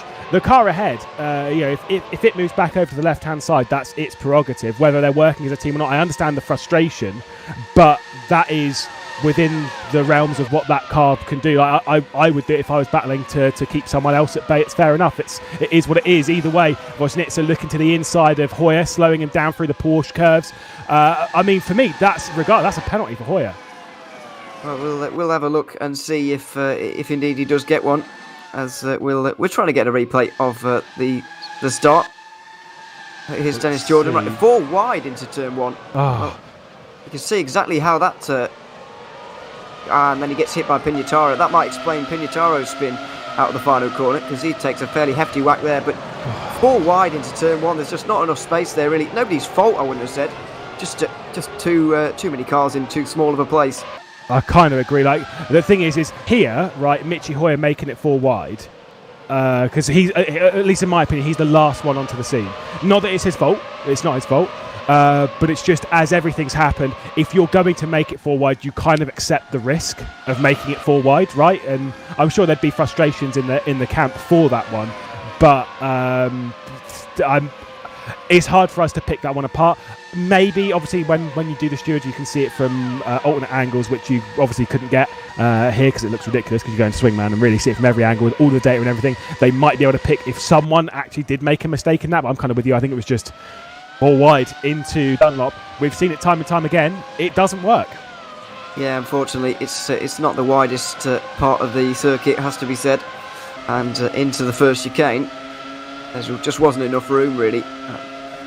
There's not a lot you can do. There really isn't. So, Dennis Jordan, unfortunately, with bad luck again. I wouldn't be surprised if he has a little bit of damage, actually, because Hoyer has, and they had pretty much the same contact. So I bet Jordan has got a bit of damage. Down in 17th as well. It's really not good for him. That wasn't good from Hoyer either. He is going to get absolutely swallowed up by everybody on this straight here. Possibly the 4 cars behind him as well. Yeah, obviously he's got a couple of teammates with Skovron and Panzer as well. There is Woźnica getting right onto the rear end of Leonov to try and basically make a little bit of a gap to the burst trio that's directly behind. Len departing Mulsanne corner a little bit too deep there for Leonov, and it's just kicked out the rear just a touch as they start to accelerate, putting all the brake horsepower down onto the road. It's not an easy one, as ahead of them Adam Rainey's trying to keep Sandor Callas at bay on those soft tyres. Back on board with Michi Hoyer, who's keeping it over to the right hand side. Now back into the slipstream, has decided to follow it this time from Woźnica. There is the battle. Sandor Callas down the inside of Adam Rainey to go and take 4th position back. Rainey going to stay side by side on the exit of Indianapolis. Yeah, still there. Callas went a little bit wide, actually, into Indianapolis, really. Could have had that, as I say, move done, but he could have defended successfully there, but it's still on for Rainey here. Pushed to pass out of Arnage, and he should have the inside line into the first part of the Porsche curves and should be all right, but Callas has got good straight line speed here. Rainey responds with a little bit of push to pass again into the Porsche curves, and inside line prevails, of course. Adam Rainey up to 4th, and it's not exactly a surprise given the tyre situation that they're both in. Not quite as good as Adam Rainey's move around the outside into T3 at Silverstone, which, by the way, was still a very good move. And I'm normally quite critical of Adam Rainey, but that was a top-notch effort. Obviously, that one a much easier move. The only issue is if they battle too hard, it's going to drag the entire contingent behind. If Sam Callis is kind of wise, he'll use the soft tyre runner of Adam Rainey to work and try and build a gap to those behind, because at least then he might be able to take 4th position later on in the race, might even be able to battle a bit higher up the order. But for right now, it's not imperative to try and take 4th position. We are a long way away from the checkered flag, and all it's going to do is, rather than kind of guaranteeing you 4th or 5th, it's going to mean that you're going to start battling from 4th to be honest, down to 12th or even 13th, because well, to be fair, when you start looking at those gaps, it's all the way back down to Ampatzidis. Jordan and Oldenmenga both into the pit lane as there is a switch of positions as Skovron drops behind Robin Panzar. Yeah, just a mistake from Skovron really through when they were going down the hill, and now he's going to get overtaken by Jake Dennehan by the looks of things. Is it going to make it 3 wide? Not quite. Dennehan pulls to the outside line and once again hits the wall of air, so can't get anywhere. And now Alex Siebel is back here. Don't forget, he hit the curb at the first chicane as well. Went off for his own half spin onto the right hand side, and he's found himself outside of the top 10 here again. So yeah, it's not looking good at all for Red Bull Racing. No, it's a rough one, that is for sure. Hortense George is trying to do something a little bit different on strategy to try and bring himself back into the mix. Unfortunately, it's damage recovery for the second consecutive race for not only a multiple race winner at this level, but for one of the drivers that was contending for the championship as well, as Zolt Schuch was trying to get past Cass Rietveld in the Unicorns of Love. Of course, Carlos Martin not with us in today's race, so we did get to see Cass Rietveld behind the wheel. He did quite well a bit earlier on in the, we'll say he did quite well, was going quite well until a bit of an incident late on in the pro race. I do forget which way round we go with Academy and Pro and which one he was taking part, but I'm 99% sure it was the pro race into Indianapolis in contact with Matthew Williams down there. Obviously just wants to keep his nose clean a little bit more in this one as he's battling for his team's championship in a sense. There's a lot more on the line. Yeah, there is. It always does mean more is on the line. And yeah, meanwhile, Jake Dennehan is somehow getting around the outside of Skovron. And way off for Panzer. He is going to pay for that, I'm afraid, and lose at least 5 places. Alex Siebel tries to capitalise on that one, trying to get front of Skovron, but he might lose a place himself to Cass Rietveld. Yeah, did not get back in line behind Skovron, and Cass Rietveld didn't want a second invitation. So this is it. Alex Siebel, he's promoted up into 11th position and he's back down into 12th position almost straight away. He lasted one entire corner, that position promotion, and now we'll have to just wait behind the Unicorns of Love driver, keep his eyes on Zolt Schuch just in the background. Robin Panzar, say, rejoins basically back to towards the rear of this train. Whilst this is all going on, by the way, your race leaders 1 second apart between Colin Spork and Noah Roivers. It is being closed in just a slight touch by Janis Brakchuk. I just don't think he's got the pace, got the legs. 3 seconds back on your races, and when they start working together just a little bit on the Mulsanne, there is nothing the Arnage competition car can do. Yeah, absolutely nothing. It's where it's difficult really. It's behind. Alex Siebel takes on the first strategy ploy of the day. It's going to be medium tyres for him very early. This has to be a 2-stop, pitting after only 4 laps. But what else can you do when you're in his situation and you're already so far behind? It's really rough. It is a rough deal that they've been gifted today. So I don't think they'll be fancying that, or maybe re-gift it for next round back to someone else. As right onto the exit curb is Mitchell. They do have to worry about track limits around here. It is a pertinent thing, obviously, on the exit of the Porsche curve, if you recall that, and then through, of course, Tete Rouge there onto the Mulsanne, and even through the Mulsanne curve. There's quite a lot of places where you can abuse track limits, and that will pay a price as we go 3 wide. Why not? Yeah, well, we might be about to see why not. Down the inside, Mercedes does get that move done in the end. Zooks as well. Robin Panzar continues to fall through the field. He was in the top 10 a minute ago, now down to 14th because of that, stemming from that mistake at Indianapolis, really. He's going to try and get past Zooks here, but it's going to be very difficult for him to do so when the ground effect car has the slipstream of Ampatzidis just up in front. Panzar's going to have to put on a big dive there, and he doesn't want to. Will stay behind just for now. But yeah, very interesting battling, especially in the midfield. Very entertaining battles going on. the lone also Super Venturi of Jan Granqvist might also close in on this group. You can just see there in the background, just a touch off the rear end of this train. He'll be kind of willing them to battle just a little bit too much to drag him back into it. Robin Panzar looks to the inside into Mulsanne corner, obviously not able to make that one stick as a tricky braking zone as you're braking and turning. Very, very easy to lock up the front right as they're side by side once again between Adam Rainey and Sandor Kallis. It is dragging Jan Vosnitsa back into it. Sandor Kallis retakes 4th position as Adam Rainey down to 5th. Vosnitsa Leonov dragging along Michi Hoyer 6th, 7th and 8th. If Hoyer could grab a 4th position in this race by playing himself tactically, I'm still really irritated by the contact on the straight line, which is just unacceptable in every stretch of the imagination. But still, it would be an impressive drive. I would like him on the podium so I can ask him what that was about. I don't think he wants to be on the podium anymore after if he knows that. But anyway, you can see that can't be insignificant. That's certainly not helping, and it will take some getting used to. I just wonder about with the rest of this race, is it not worth coming in a little bit early, maybe getting that repaired, making the rest of your life a bit easier, because it can't be unnoticeable and it can't be easy to drive with that amount of damage. It's not insignificant. It's like you say, it's a distracting amount of damage, and there you go, straight into the pit lane. The thing is, though, is he going to be able to repair the damage? Because surely the damage repairers are maybe going to cost him too much time in the pit lane. There's a little bit deep there into the chicane in the pit lane as they head down to the pit lane speed limit, which says 60 there, but I'm pretty sure it is higher than 60. Let's see if there is going to be damage repair here and how long the pit stop is. It does feel a little bit longer than it otherwise might be. Longer. Yeah, this is longer. He's finally got the revs up though, and it's not taking ages. Decided that his comfort for the rest of this race is far more important than those seconds that he just lost, and I would have to agree with him. Yeah, you can see it's obviously 100k in the pit lane. I did think it was normally throughout the Formula SimRacing season, World Championship, Academy Pro, whatever, it is typically heading to the 100k limit. It's why on some circuits where you typically lose a lot of time in the pit lane, this being one of them. I mean, normally obviously when you're doing endurance racing around here and it is 60k, you lose so much time every pit stop just because it is such not a long pit lane, but when you're going so slow, you just lose counts.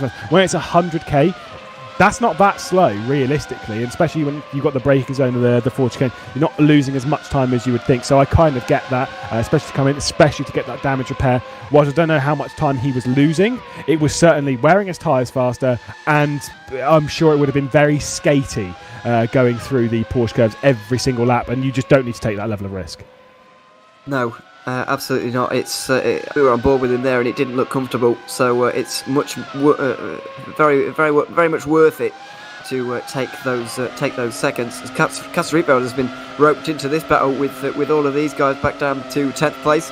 Zooks, for some reason, just drove off to the right hand side there, just getting the power down and slipping and sliding all over the place out the second chicane there, and he loses 2 places. I think we need to see you in a Formula SimRacing World Championship race, or maybe even just World Pro. Championship race. Yeah, Jesus. No, we can see you with Cam and Pro. We'll see who lasts longer in the race. That'd be obviously entertaining as Adam Rainey back in the slipstream. I think he's using his brain, thinking a bit wiser here, thinking, okay, Sandor, if you don't want to sit behind me, I will sit behind you then, and we'll try and stop that group from closing in. Let's again play the long game rather than switching every single time we go onto a straight. What's the point in doing that? All you're doing is costing each other time. If you get it right, as we know from the world of cycling, you can go a lot faster. Problem is, you don't tend to do it right like that, and you just end up making mistakes. Yeah, I don't mind the exchanging of position actually in motor racing. Actually, it's quite effective. Although bump drafting has recently come into effect, it's a lot more effective. So it's going out of fashion a little bit. But yeah, I think Rainey deciding to stay behind is not the worst thing to do. Those softs are going to be feeling it a little bit now, and the mediums might well just be coming to prominence a little bit more. So Kallis might end up actually being faster despite the compound difference. So who knows? But Rainey deciding to stay behind for now. Who knows if it's the right choice? I think Noah Roivers has made a mistake, by the way, because he's dropped off on the previous lap. It's now 2.6 seconds that Colin Spork has. As Robin Panzar, speaking of lighting up the rears, a little bit too much curb over on the right-hand side through the second, or the final apex, the second apex in that chicane, and he went for a bit of a slide himself, putting all of the power down. Not a great idea. That is going to burn out your tyres. We'll be approaching the, like I say, pit stops for quite a few of these. whilst yes, we might be expecting a one stop or two, maybe one or a two, the idea is that with it being such a long circuit, if you pit early, the length of time that you have to take advantage of an undercut is much, much larger than, say, on a much shorter circuit like even Silverstone. Yeah, you think about Silverstone, we were having less than 90-second laps around there a couple of weeks ago. We were nearly 3 minutes here today, so you can do the maths there. It's priced about twice as effective than some of the shorter ones, at least 1.5 times effective. So, it is a possibility, but I just feel like Spork and Royals and the like are so far in front of the rest of the field, it might not matter, and those front three might end up doing a one-stop anyway, because it doesn't really matter where everyone else does. They're so far in front of the field that they might just outpace them anyway.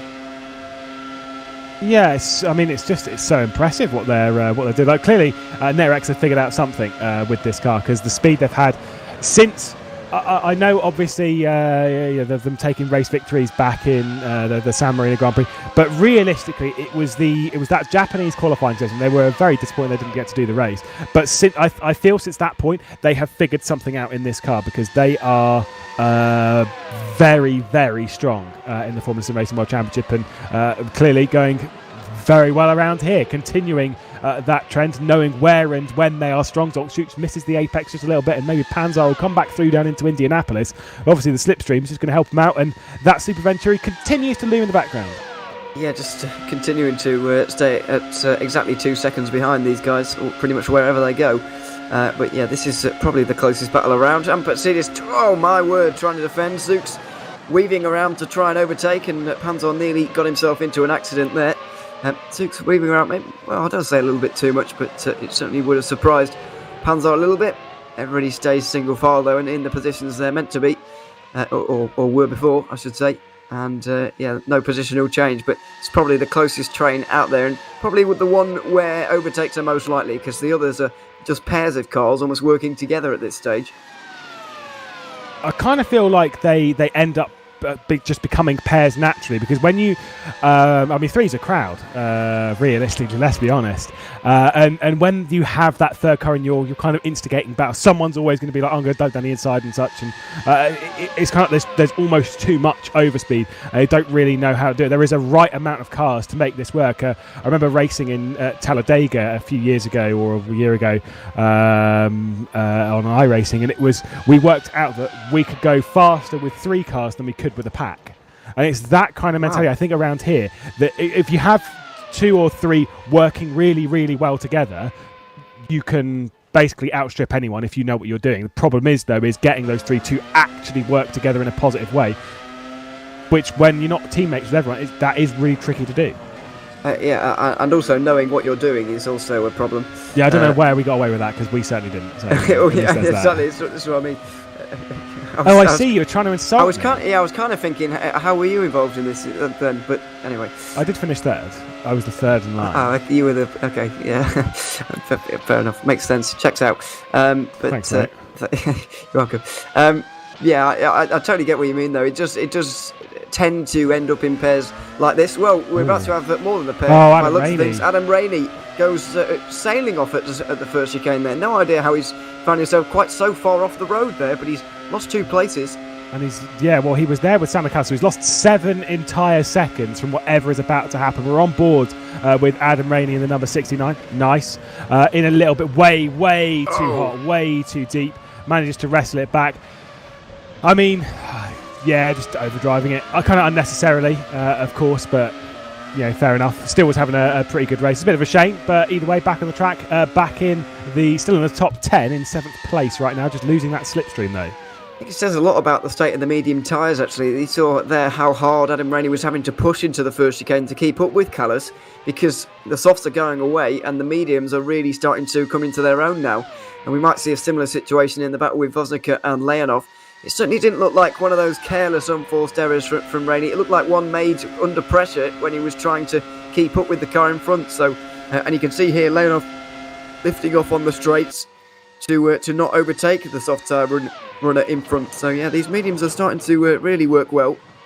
Yeah, starting to come back into it a little bit more. It's wide, kind of assumes all the soft tires coming into the pit lane around the outside. Robin Panzar with Zoltschuk at the moment, 8th position, goes the way of the Burst Simplicity Esports. Looking backwards, Jan Grankvist still around 2 seconds off the rear end of this group, just cannot close in, which must be really frustrating because you're sat there literally yelling, please, please just battle a little bit harder. As soon as you get within like that 1 second, you're there. But until that point, you're just racing the absolute wheels off this. Gara Zoltschuk comes straight back to the inside. Oh my goodness, that was close. That was very close. Got shoved ever so slightly out to the middle, to the inside, I should say.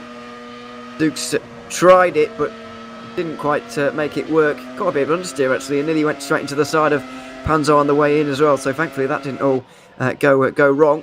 But yeah, he's pushing harder and harder here.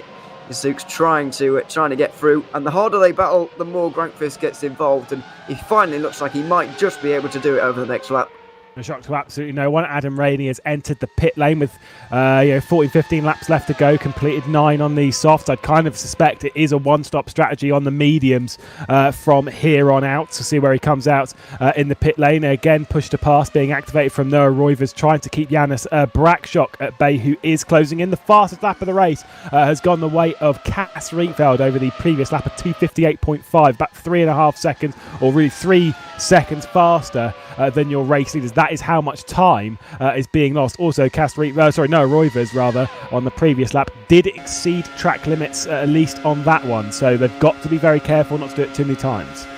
Yeah, you really do have to be careful. It's one of those things that is quite prominent around here, I should say, especially when you're trying to nail Test Rouge quite so well, since it affects your run all the way down the Mulsanne Straight. You do really need to get it right, but you also can't fall afoul of those track limits as well. So it's a balancing act. But it shouldn't really be an issue of a race of this distance. How do you know, though? well, You've not driven. It's not long. The race is not long. I'm just why we using logic. need you behind the wheel, Ewan. I don't need me behind the wheel. I'm determined to get you behind the wheel of a sim racing machine. Well, I haven't got the facilities for that at the minute, but We'll have a LAN event then. It'll be fine. Our own little one, just to try and get you behind the wheel. Of course, these two not really going to fight. A little bit of push to pass activated there from Jan Vosnitzer, maybe unnecessarily burning just a touch to increase the straight line speed and help Ivan Leonov along as well between the Netrex and P1 Sim cars, 5th and 6th position. Obviously, Netrex have 4 cars within the top 6 right now. Janis Brakshock and Sandar Kallas in 3rd and 4th are the 2 ones lone in there that aren't part of the Netrex team, but either way, rolling around, looking very strong. Here comes Zoltschuk. Not going to try and fight into Indianapolis this time on Panzar. Maybe he is. Well, no, deciding Sandar. I'm kind of surprised he didn't go for it there, actually, because he tried so hard into the Porsche curves last time, but then tried not at all into Indianapolis there. Maybe deciding that he'd only get repassed anyway, so might as well just wait until the Porsche curves again, and then he can go for it. Is he going to be close enough? Panzar did get a nice run out of Arnage there, so I don't think the ground effect car is going to be able to get through, but no, he's not, is he? He's too far away, so Zux is going to stay frustrated behind this Burst Esports car, because I actually think he's quicker at this stage. I agree. Someone who also is quicker is Janis Brakshock, although, as I say, that Colin Sport comes into the pit lane. I think Noah Roivers also has come into the pit lane. There he is popping in through in the background, because that gap had grown quite significantly because Janis Brakshock had closed right in to the rear end of Noah Roivers, switching the pit lane, obviously trying to not block each other there as Noah Roivers got really, really close to the pit garages before lining up into his box. Spork leaves the pit lane in 4th position behind Ivan Leonov, who probably wouldn't fight them just purely based on the fact of a difference on strategy. I think this almost guarantees that Noah Roivers is going to hang on to 2nd position just purely based on the undercut. Yeah, it looks like it, but look at where Siebel is. This is how big the undercut is. He didn't pit that well. He pitted about, 7 laps ago? 6 laps ago?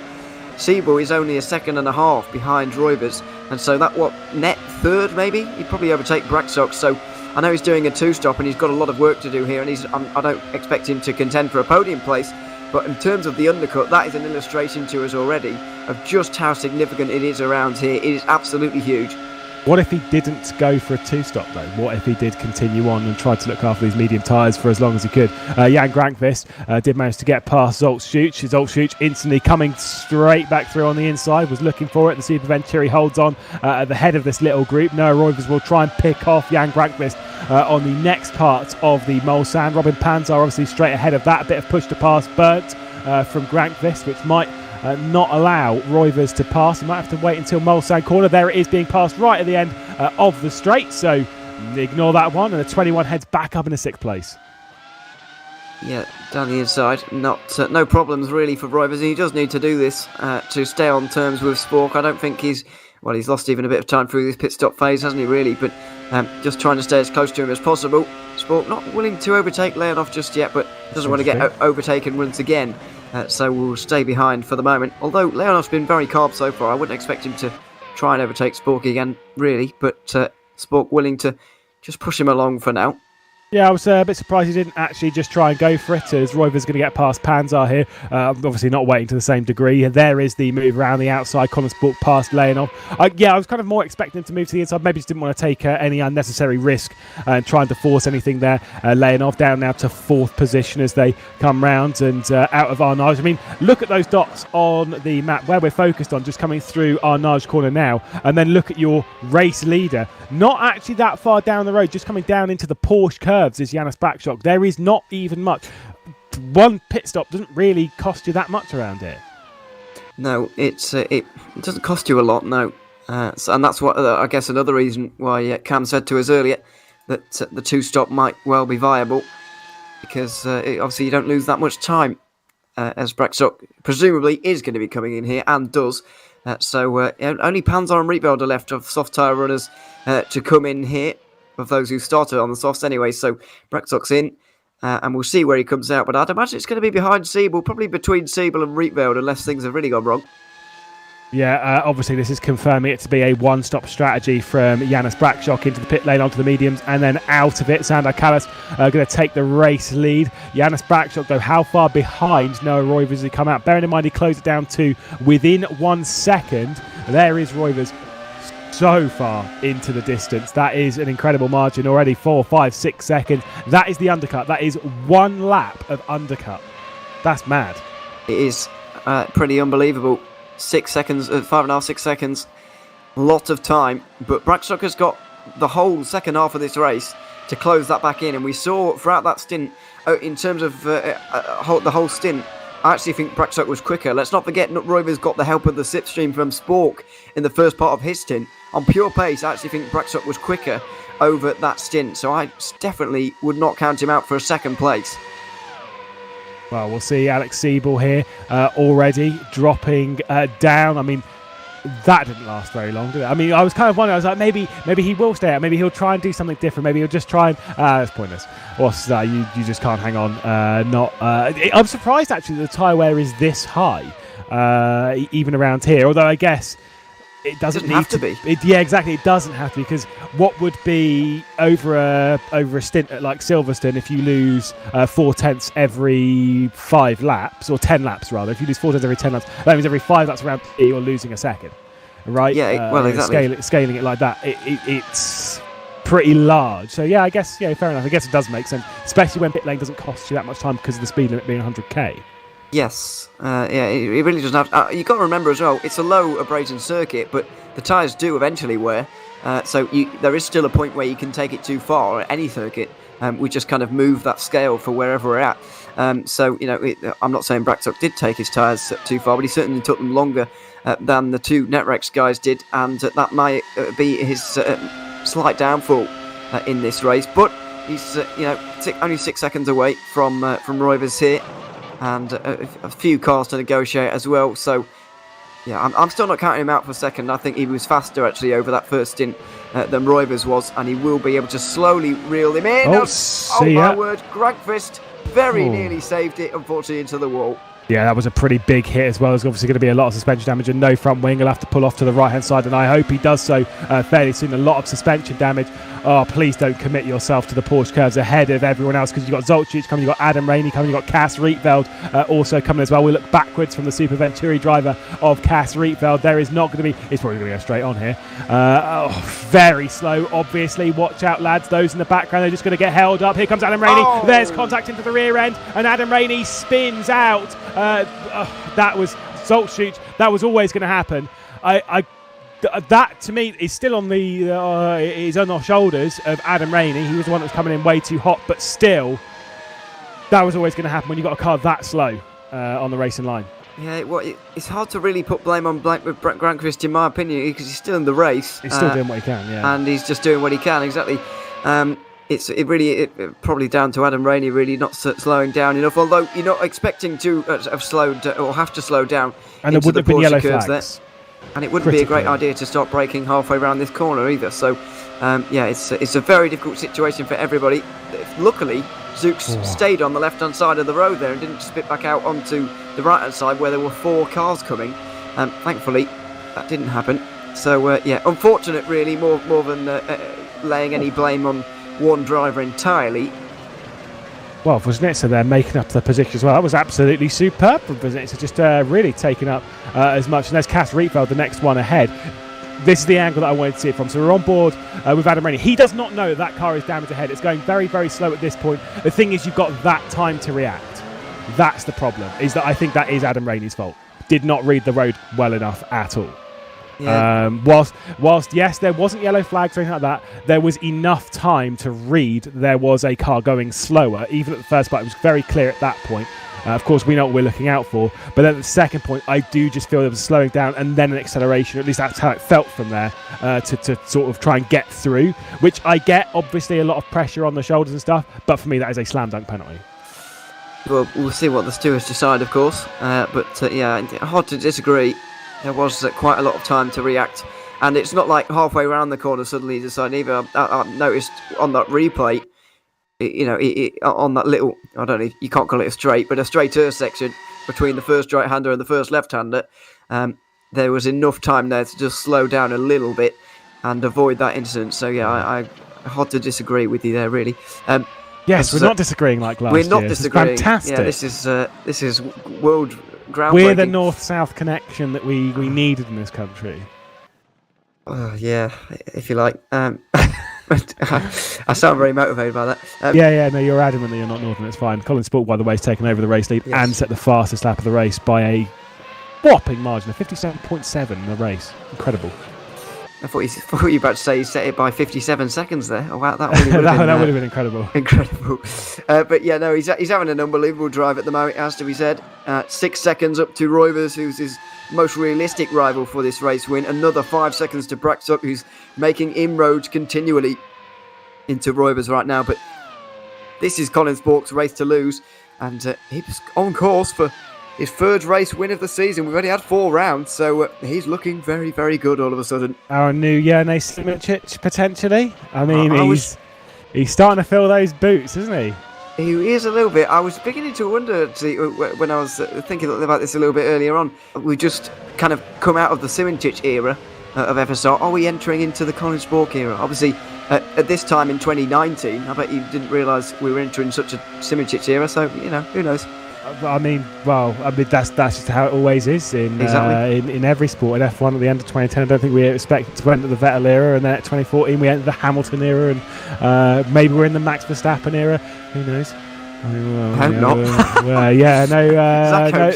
No comment. No comment on that one. We're going to really I will irritate make a comment. Max Verstappen. Yeah, no, I'm in the same boat as you, mate. I hope we're not. But either way, I'm all open for a Colin Spork era in FSR. Very talented young driver, but also the NetRex team have a lot of talented young drivers to challenge. Same as obviously what Burst did. Michi Hoyer, although they're not young. Lol. Michi Hoyer, Jerne Simičić. They were battling it out, and they were obviously fighting quite hard for NetRex, the younger generation. Colin Spork, Noah Roivers, a lot of talent in there to really battle it out for a championship. Yeah, no, absolutely. Sorry, was that a bit harsh? Yeah, just the fact that you said the Burst guys, they're not old, lol. That was the funny part. Anyway, we'll move past that. No, we'll see really. I mean, Spork has been it's easier to get too excited, to be honest, because we've had 4 races of this season. Spork has obviously only had 1 podium coming into this. This is only his 5th FSR podium, so it's not like. And we're still 10 laps away from the end. And we're still. I am basically handing him the trophy here, aren't I? But he might not win. It's hard to see him not winning, but yeah, he does have to get to the end. So yeah, I mean, who knows? But it's going to be interesting, nevertheless. I personally hope, from a neutral point of view, we haven't seen a championship finale in so long in FSR. It would be nice to have another one. Oh, agree. Yeah, we've waited a fair while for it. I can remember back to the one in 2014 between Morgan Miranda and Bonner House. That was absolutely superb at Kota, which Bonner House was gifted the championship courtesy to speeding in the pit lane twice from Morgan Miranda, which was a top effort. Of course, that was the 5th World Championship for House. A very incredible effort. Realistically, outside of that, have we had any close battles coming down to the wire? Simicic's second title, where he was battling with Peter Belyak back in 2020, was settled pretty on the penultimate day, yeah. I think what was that round, yeah. crash at Japan, wasn't it? Suzuka, yeah. Yeah, we could call it that at that point. Yeah. It was so that basically sealed the championship for Simic. Like we had that teams one, I suppose, in 2020. A little bit that different, was superb. It was very entertaining, but it's not quite the same. No, I agree. To be fair, though, when you have 3 teams separated by 7 points, and 2 of them are separated by 0. Yes. I mean, the teams-wise, that was absolutely phenomenal. Although, had Burst just reorganised who they were in each of the teams, it wouldn't have been anywhere near as close. That was the big thing from that one, as Leonov and Sandar Kallas come into the pit lane. And Cass Rietveld has permanently come into the pit lane because he's out the race for some reason. I don't know what the hell's that all about. Second retirement of the day for Cass Rietveld. Solid F crashed on the racetrack is what we're getting in our ear. We're going to see it here as we roll through the Porsche curves. This was where late in the race, can't remember who it was, someone had an issue in the pro race. Oh, I've had that one. Just ripped the wheel straight off. Yeah, it did. Quite a mundane. Oh dear, quite a mundane crash to lose a wheel there, but sometimes sometimes it happens. You can't park there, mate. Thanks, Felix. But yeah, one man who's having a very good drive, I have to say. But Jan Vosnica qualified outside the top 10, which I said he was going to be a little bit disappointed with, and I thought he could have done a little bit better, and it looks like he could have done, to be honest, because he's knocking on the door of a top 5 now. And it will potentially be 4th place as well once Alex Siebel comes into the pit lane, where it's still expecting. I'd still say, as much as there is potential maybe to do a one-stop, I've seen crazier things from that bunch. I would still say that we're probably likely to see a 2-stop strategy from Alex Siebel, so I would expect him into the pit lane once more, which would mean that Vosnica will be in 4th place. Also, the gap is coming down, as you were saying, between Janis Brakchuk and Noah Roivers. Not close enough just yet, of course, 4 seconds between them, but Roivers just doesn't have the pace of Colin Spork right now and is dropping back into the Hungarians' clutches, roughly 6-7 tenths a lap at the moment, which we did note on the last stint. It did get more, the pace differential between them as the race went on. Brakchuk was closing faster and faster as the stint was going on. It was hovering around 4 seconds for a long time. When we got into the pit lane, it was just 1 between them. So I wouldn't rule out that happening late in the race. No, absolutely. Well, I can't rule anything out, really, can we, at this stage? We've still got a fair way to go. We can rule Cass Rietveld out. Well, thanks for that, yeah. But no, it always seems, I seem to remember this from last year, you always seem to be, or to me anyway, you seem to be quite close to the end of the race for ages. Because there's only 9 laps to go at the line here, but that's still ages. So, nearly half an hour of driving for these guys. So, they do still have to get their head down here and push on, because this race is by no means over. I know I keep handing the win to Colin Spork, but he does have nearly half an hour to go here. To be fair, I mean, I wasn't too far away from handing the championship at San Marino, so, each to their own. I'm well known for getting way ahead of myself and literally speaking about the championship title on round 1, so I don't... Obviously, this race is not done. The thing is, always said it, when you're in a position like this, the only person that can beat Colin Spork is Colin Spork, and that holds true. The only thing that will stop Colin Spork winning today is a mistake, really. Because lap traffic, with it being such a long lap traffic is not something we're expecting to deal with. It's not something we typically deal with that often in the FSR World Championship regardless, let alone on a 23-lap race around such a large track. I don't see that one happening at all, which means that he'll probably have to deal with clean air. Probably thinks he's disconnected from the race, to be perfectly honest. It's just like, I'm just driving around by myself. I mean, I can't tell. I don't think he'd notice, really. If he did, he would just carry on, because there's nobody around him at the moment. But he's just got to bring this one home. One thing as well, why I'm so kind of confident in him, we've seen him, obviously, this is the third race that he's led in this kind of fashion. Did at San Marino, did at the British Grand Prix as well a couple of weeks ago.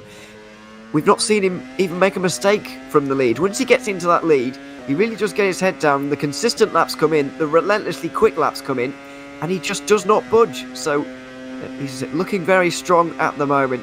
Whether he can carry this through an entire season, I'm still not willing to say he can, because he's got some very experienced drivers behind him, which might just give them the edge throughout a season. However, in terms of this race, he is, as you say, only able to beat himself. Yeah, at the moment, by the way, obviously Dennis Jordan, speaking of drivers that are working their way back up the order, Dennis Jordan has got into 10th place. I still think there is definitely another pit stop for that car, because he started on the mediums. I think he's also got mediums on now, certainly does, and so will probably be into the pit lane. He's going to lose position anyway to Ivan Leonov. Probably be into the pit lane for some soft tyres. I'd take a wild guess, potentially even on the end of this lap, to try and take some advantage out of those soft tyres. Sandor Callis has set the purple, the first sector, I'll get it out eventually, and a green middle sector. Might be going for the fastest lap of the race in 7th position, right on the rear end of Jan Vosnitzer. Yeah, and expecting to go through as well. Dennis Jordan leaving things like that on Leonov. Leonov's dropped back at quite a lot actually in this race. I don't quite know how, but he was right inside the top 5 not so long ago. I guess he'll be climbing up the order again now, because he's on the softs in the second half of the race, much like Callis. You can see further up the order. But yeah, we'll see where he gets to, as we've got Dave Dennehan off at Mulsanne corner, or briefly did. Well, there is the move back through on the inside for Ivan Leonov. Will be on the inside coming down towards Porsche curve. Does not have the straight line speed to deal with the sheer mass of push to pass and low wings that the Oracle Red Bull Racing Esports has right now. Throws it in. Just trying to have a little bit of fun here is Dennis Jordan. Rolls it right out towards the wall once again, hanging on to position. The dirty air being spat out from the car ahead. It's not extreme. It's very noticeable, but it's not going to stop you from actually holding some form of advantage. Exactly what you can see there right on the rear end is Leonov. Is this going to be a pit lane entry from Dennis Jordan? Yes, it is. Straight in for his stop. Adam Rainey, Alex Siebel. Adam Rainey into the pit lane. Of course, he came in a little bit earlier than we would have expected. Potentially did Adam Rainey, courtesy of spinning off the track. I wonder if something else has happened to Rainey, maybe repairing some of that damage after the incident in the Porsche curves. Yeah, I'm not entirely sure, because you're right, I wasn't expecting a second stop from Rainey either, but he's decided to go for it. Still hasn't dropped outside the top 10. A number of cars up in front of him here are not that far away, so might be able to catch some up here. But yeah, was certainly expecting Siebel to come in again. Where can he get to, though? Oh, hard to see him catching Vosika, really. 15, 16 seconds behind. It's quite a long way, so yeah, it's going to be difficult once more, and another tough day for Burst Esports. Mitchy Hoyer and Damian Skrovron both outside of the top 10. Yeah, it is not ideal for Burst or for Oracle Red Bull Racing Esports. I mean, we know those two do typically work fairly closely together. This is the move from Mitchy Hoyer, not getting past Skrovron into the braking zone of the first Mulsanne. By the way, just going back to Adam Rainey, I wonder if Silverstone is a bit of a turning point, because obviously he did have that top 10 finish. It was a very good drive from Adam Rainey. I wonder if he can get 2 consecutive top 10 finishes, how much of a confidence boost that was. We do speak that confidence is a currency in this style of esports. You know, it is kind of everything. The more confidence you have, the faster you go. The faster you go, the more confidence you have. You know, it's a great feedback loop that just works to move you forward. And I wonder if that's what we're kind of seeing here from the Northern Irishman, even though he doesn't like to be called Irish. But we'll call him Irish anyway. Well, that's. I feel like it's a more contentious issue than the north and south of England. Yeah, a little bit. So I don't really want to go there, if I'm honest. Not as in to Ireland. I mean to the argument. You don't want to go to Ireland at all, not north. I'd love to go, but not north to that south, argument. I'll shut up. Really, just digging a hole for you there, mate. Sorry, mate. Yes, Sorry. thanks for that. My second name is literally Irish, so yeah, I can't really say that at all. Mine's not. Nice. Thank you. Well, quite a lot of my family back in the day is Irish, though. So yeah, this says that.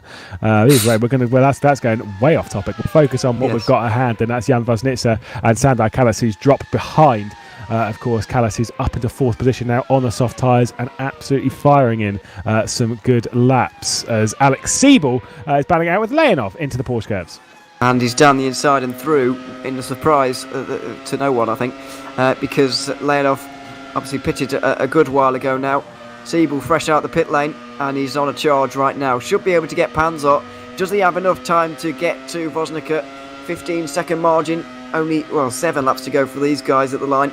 He's going to need 2 seconds a lap. We'll get a much better view, clearer view of things when we see his first full lap time come in. It might well be the fastest lap of the race, in all honesty. He's arguably the fastest driver on new softs right now. So it might just be able to, and he's on obviously lower fuel than some of the other guys who were on softs earlier. So this might well be a very quick lap coming in from Siebel. Could potentially. I mean, it's just some of those things that's a bit of a response. I mean, can definitely get 6th position. Panzer's not that far down the road. I think anything past that might be a little bit too much of a stretch. But to be fair, even after some of the issues that they've had earlier, 6th position for Alex Siebel would be very, very impressive. Still, with Michi Hoyer not able to get past his teammate Skovron, although I think he could have passed by now should he have wished it. The Edge Esports car of Ampatzidis directly ahead in 10th place. Not sure if there's going to be a move anytime soon on that, but they are definitely closing in on Ampatzidis. Michi Hoyer has set the fastest lap of the race with a 57.450, and you're right with Alex Siebel faster in the first sector by 0.3 than even Michi Hoyer. Yeah, absolutely. So he will be on a charge. It remains to be seen how much Robin Panzer is going to slow him down in terms of the overtake. And I really can't see it being much of a hindrance to him, although we will see. Ampatzidis is doing a very good job as well here, by the way, for Edge inside the top 10. Obviously stepping in for today and doing a very good job outperforming his teammate by the looks of things in this race and trying to hold off both Burst Esports cars. Yeah, I mean, obviously we'll have to wait and see how it's going. I mean, I don't think he's going to drop a minute back to his teammate, but I don't think he's going to be able to hold off either of those two for very long at all, just purely based on the pace. There we go, see?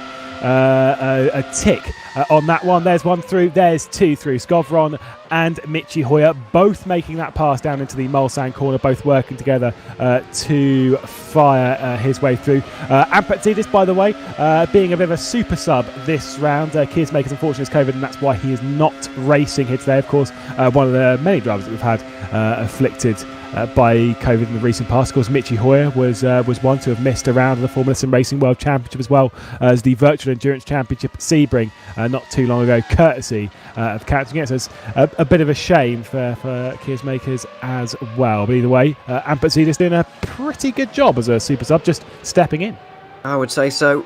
He's in 12th at the minute. Probably going to drop down to 13th, if I'm honest. Jordan will be very eager to pick up those final couple of points, and he's not long out the pit lane either.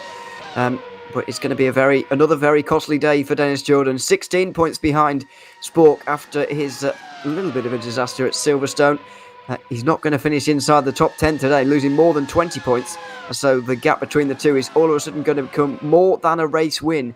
And there's only 6 rounds to go. It's not a long season in 2022. You can't afford this many problems, and Jordan has to qualify better at the next round if he wants to stay out of trouble throughout the first laps, because once he does get through those, he is very quick. We saw the Red Bulls at Malaysia.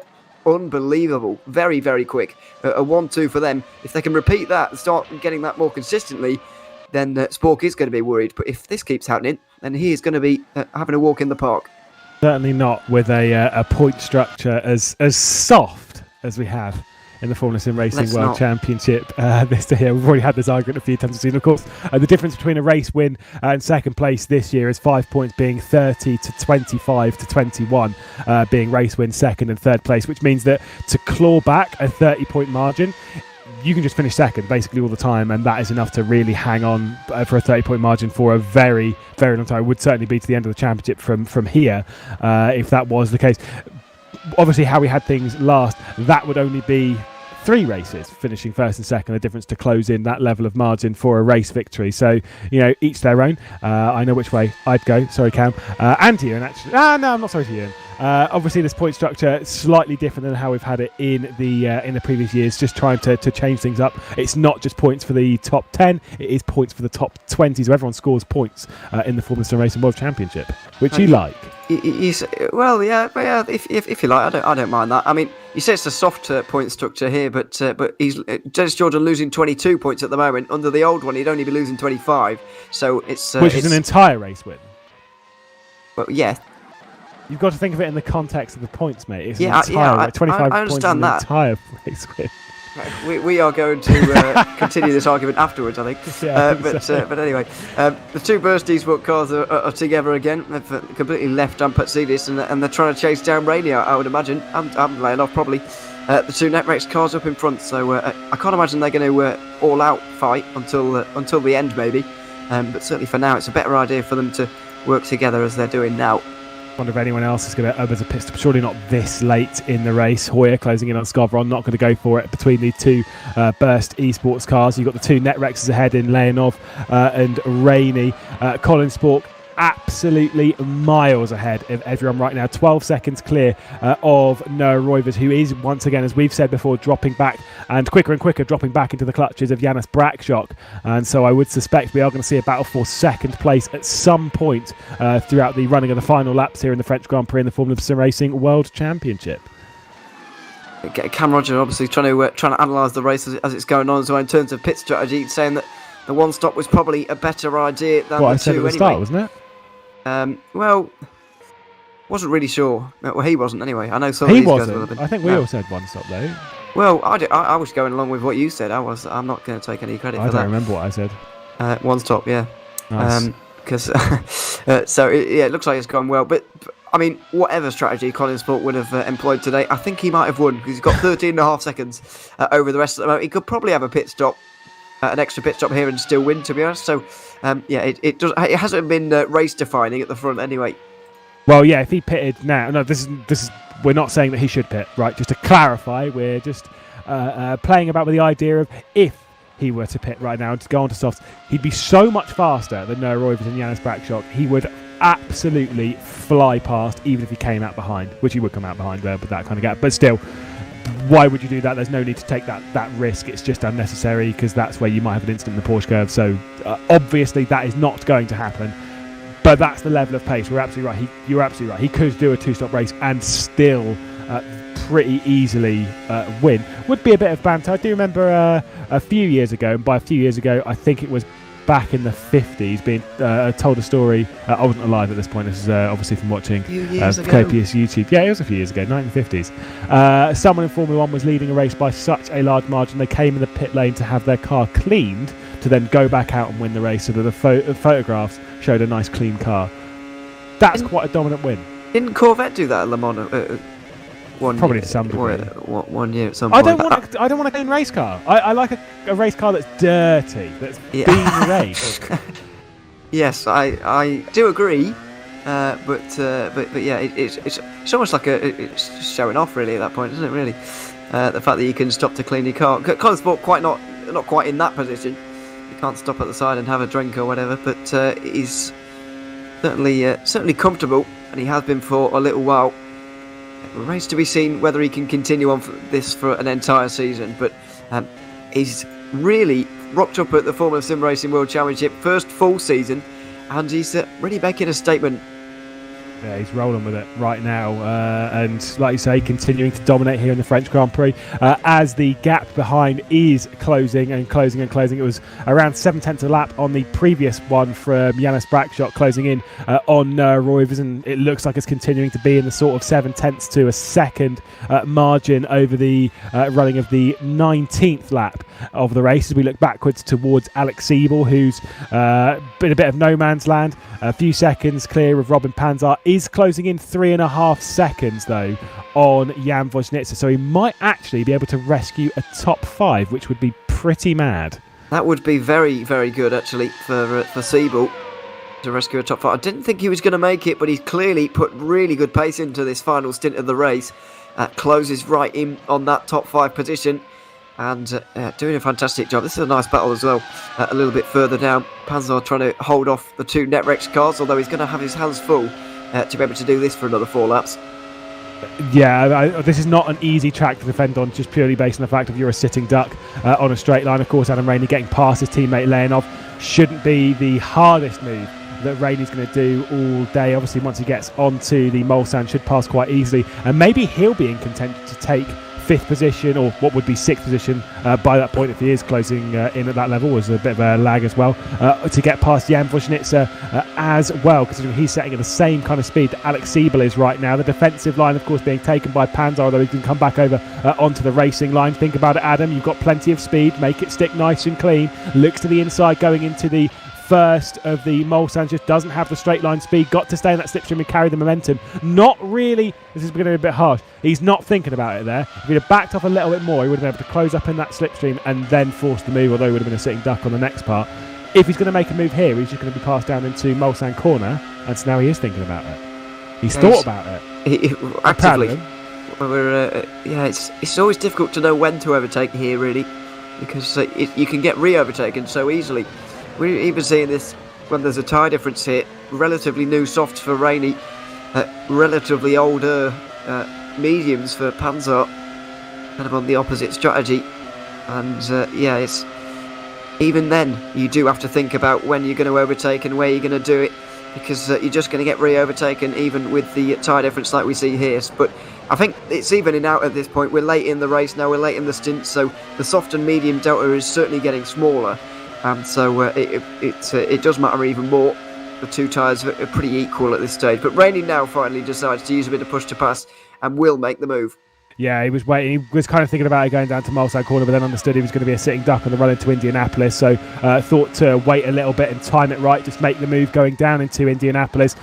Like I say, it cost him probably a little bit more time, but it's the smart thing to do to wait all of that time, because otherwise, like I say, if you just pass into the first Mulsanne, guess what? You're going to be potentially passed into Indianapolis, and then you've got to deal with it again. Maybe use a bit more push to pass than you want to try and get through before you get into the Porsche curves. It's just not really necessary. As the burst duo in the background are also closing in of Hoyer and then Skovron. It's obviously Ivan Leonov directly behind. A lot of track being used there from Robin Panzer on the turning point of Porsche curves. A little bit tricky, as Adam Rainey uses just about every inch of circuit you can. I like seeing that.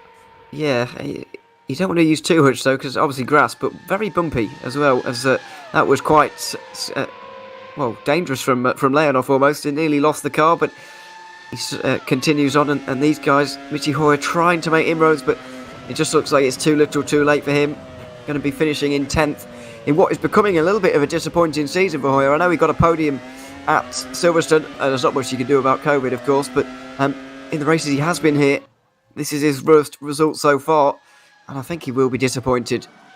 Obviously had to deal with some damage early on after that incident, but I think you're absolutely right. This is not the season that, to be honest, they would have expected coming into this. Of course, first losing Jene Simičić for this season, focusing elsewhere and looking towards the likes of Formula Pro in a few weeks' time, but that would have been suboptimal. We say it a bit, but it's not going well this season for Michi Hoyer. On board with Alex Siebel though, and you can see how close Jan Woźnica is to the front end. The Netrex P1 sim car is right there. This shouldn't be a particularly difficult move, but it comes down to timing again, because I get the feeling that Woźnica might be able to hang on to the rear end of Alex Siebel, burn a little bit more push to pass to just try and hang on. So if Siebel passes too early, he's going to get repassed. You're absolutely right. Yeah, that's why we almost never see any moves into the first Mulsanne chicane or the second one.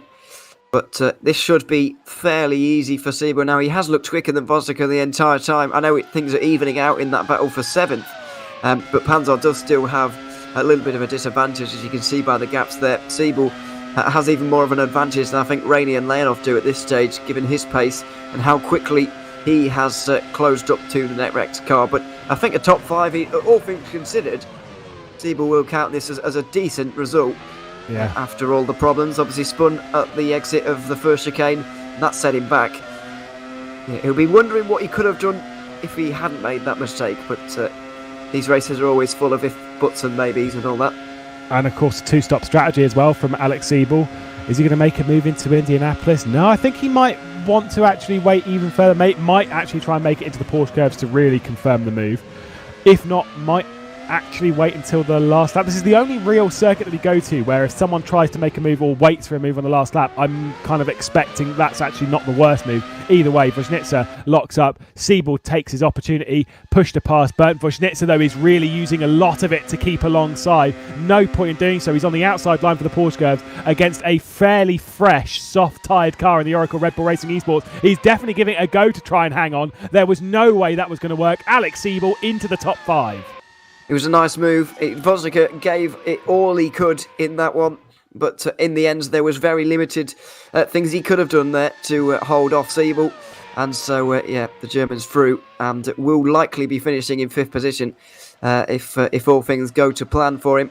And as I say, he limits the amount of points he loses once again. He's so consistent, isn't he, Siebel? Top 5 in all 4 of the opening races of the World Championship in 2022. He's only ever started one World Championship race and finished not in the top 10, and that was a DNF, I think, back in 2020, maybe. It was 14th. 14th, sorry, yeah. He has got to the end of every race, and only finished outside of the top 10 on one occasion. It's a truly remarkable record. It becomes more remarkable with every race that he does. It honestly is a breathtaking record, just how consistent Alex Siebel has been. If you really want to speak of top 5s, he's finished in the top 5 for the last... if he continues here, this will be the 10th consecutive top 5 finish for Alex Siebel. He's finished 1st, 5th, 2nd, 3rd, 2nd, 4th, 2nd, 5th, and now looking for another 5th. That... considering the dramas and stuff that happen in the Formula SimRacing World Championship, that is remarkable how consistent that is. We're on board with Janis Brakshaw, though, looking not only for a podium, but looking for 2nd place as well, trying to stop that Netrex domination at the top. Yeah, he's been making inroads this entire stint, and he's nearly got there. He might just run out of time, though, here. He might just not have enough time to get there. If he can get the slipstream by the end of this lap, then he will be absolutely there, because the next one is the final one. It will be now or never, and he will have to go for it. But while Siebel's record is very impressive, obviously he's looking on course for another top 5 here, doesn't win that much, and doesn't podium that much sometimes as well. Only one podium so far out of the 4 races, and he was kind of matching Simoncic like for like in terms of top 5s and top 10s last season, but Simoncic way more wins, way more podiums than Siebel. So while it is very consistent and very impressive, sometimes you would like to see him push on a little bit further and get a couple more race wins under his belt, but he can't have everything. Can't complain about his consistency. He's just very solid. Just wish he'd win a little bit more. You're absolutely right. I mean, just the one win in 3 years for Alex Siebel. As there is Ivan Leonov looking to the outside of Robin Panzer. That would have been a very brave attempt from that far back down into Indianapolis. Maybe had the grip to try it, but might have a bit more grip going into the Porsche curves, or will have to wait until the Mulsanne on the final lap of the race, which, coming across the line to start, Colin Spork begins the 23rd and final lap of the French Grand Prix here. Obviously behind him, Noah Roivers looking for another podium. I didn't realise, I know Janis Brakshaw, of course, had that podium, or had the pole position rather, a few rounds ago, looking for his first podium of the season. As there's the look to the inside from Leonov. That one, again, a little bit too far back. Needs to sort of think about when and where he's attacking too aggressively, but more leaving it down the inside, trying to force a mistake. Yeah, it was. It could be seen as a little bit risky, but he's just got to try something at this stage and try and set this move up over a number of corners. I can't see this really kicking off until maybe the Mulsanne corner at the earliest. Leonov really isn't going to be willing to overtake before then, really, because he's just going to get re-overtaken in this. And not a great exit off of the final corner there either, but he will get the slipstream, he will close up again, and he will have another opportunity to go through. It doesn't look like Brakshaw going to get that opportunity, though, unfortunately, in that battle for a second. He's a second and a half away from Roivers. Yeah, Roivers just seems to have enough in the tank to respond to keep the Hungarian at bay, so he'll just have to settle for his first podium of the season, which, to be fair, still not bad. No, Roivers looking for a second consecutive second. place finish, whilst his sister teammate in Colin Sporks looking for a second consecutive victory in the Formula SimRacing World Championship. Here comes the push-to-pass usage from Ivan Leonov, closing once again in on Robin Panzer. Obviously not close enough just yet, although I will say, Ewan, I'm not necessarily sure if Panzer, the Swede, can hang on, because the pace of the NetRex Grand Prix car, fresh tyres, the straight line speed they've got, the timing they've got, just needs to wait, needs to make it stick down into Indianapolis. This doesn't seem like it's a move that is going to be too difficult for Leonov. Yeah, the NetRex cars have been exceptionally quick today, as proven by their 1-2 at the moment, and obviously with, 5 cars in the top 10? Remarkable for them, and very difficult for Panzer to hold it back. All he can do is just get the best exits out of these corners as he possibly can, save up as much push to pass as he possibly can. If he's got any left, he's going to have to drain it all going down towards Indianapolis, because Leonov is certainly going to give it a go. Yeah, you're absolutely right. Yeah, 5 NetRexes inside the top 10. The only one that's not inside it is Cass Rietveld after his retirement. There is the look to the inside from Ivan Leonov. Don't risk it, lad. Backs out of it into Mulsanne corner once again.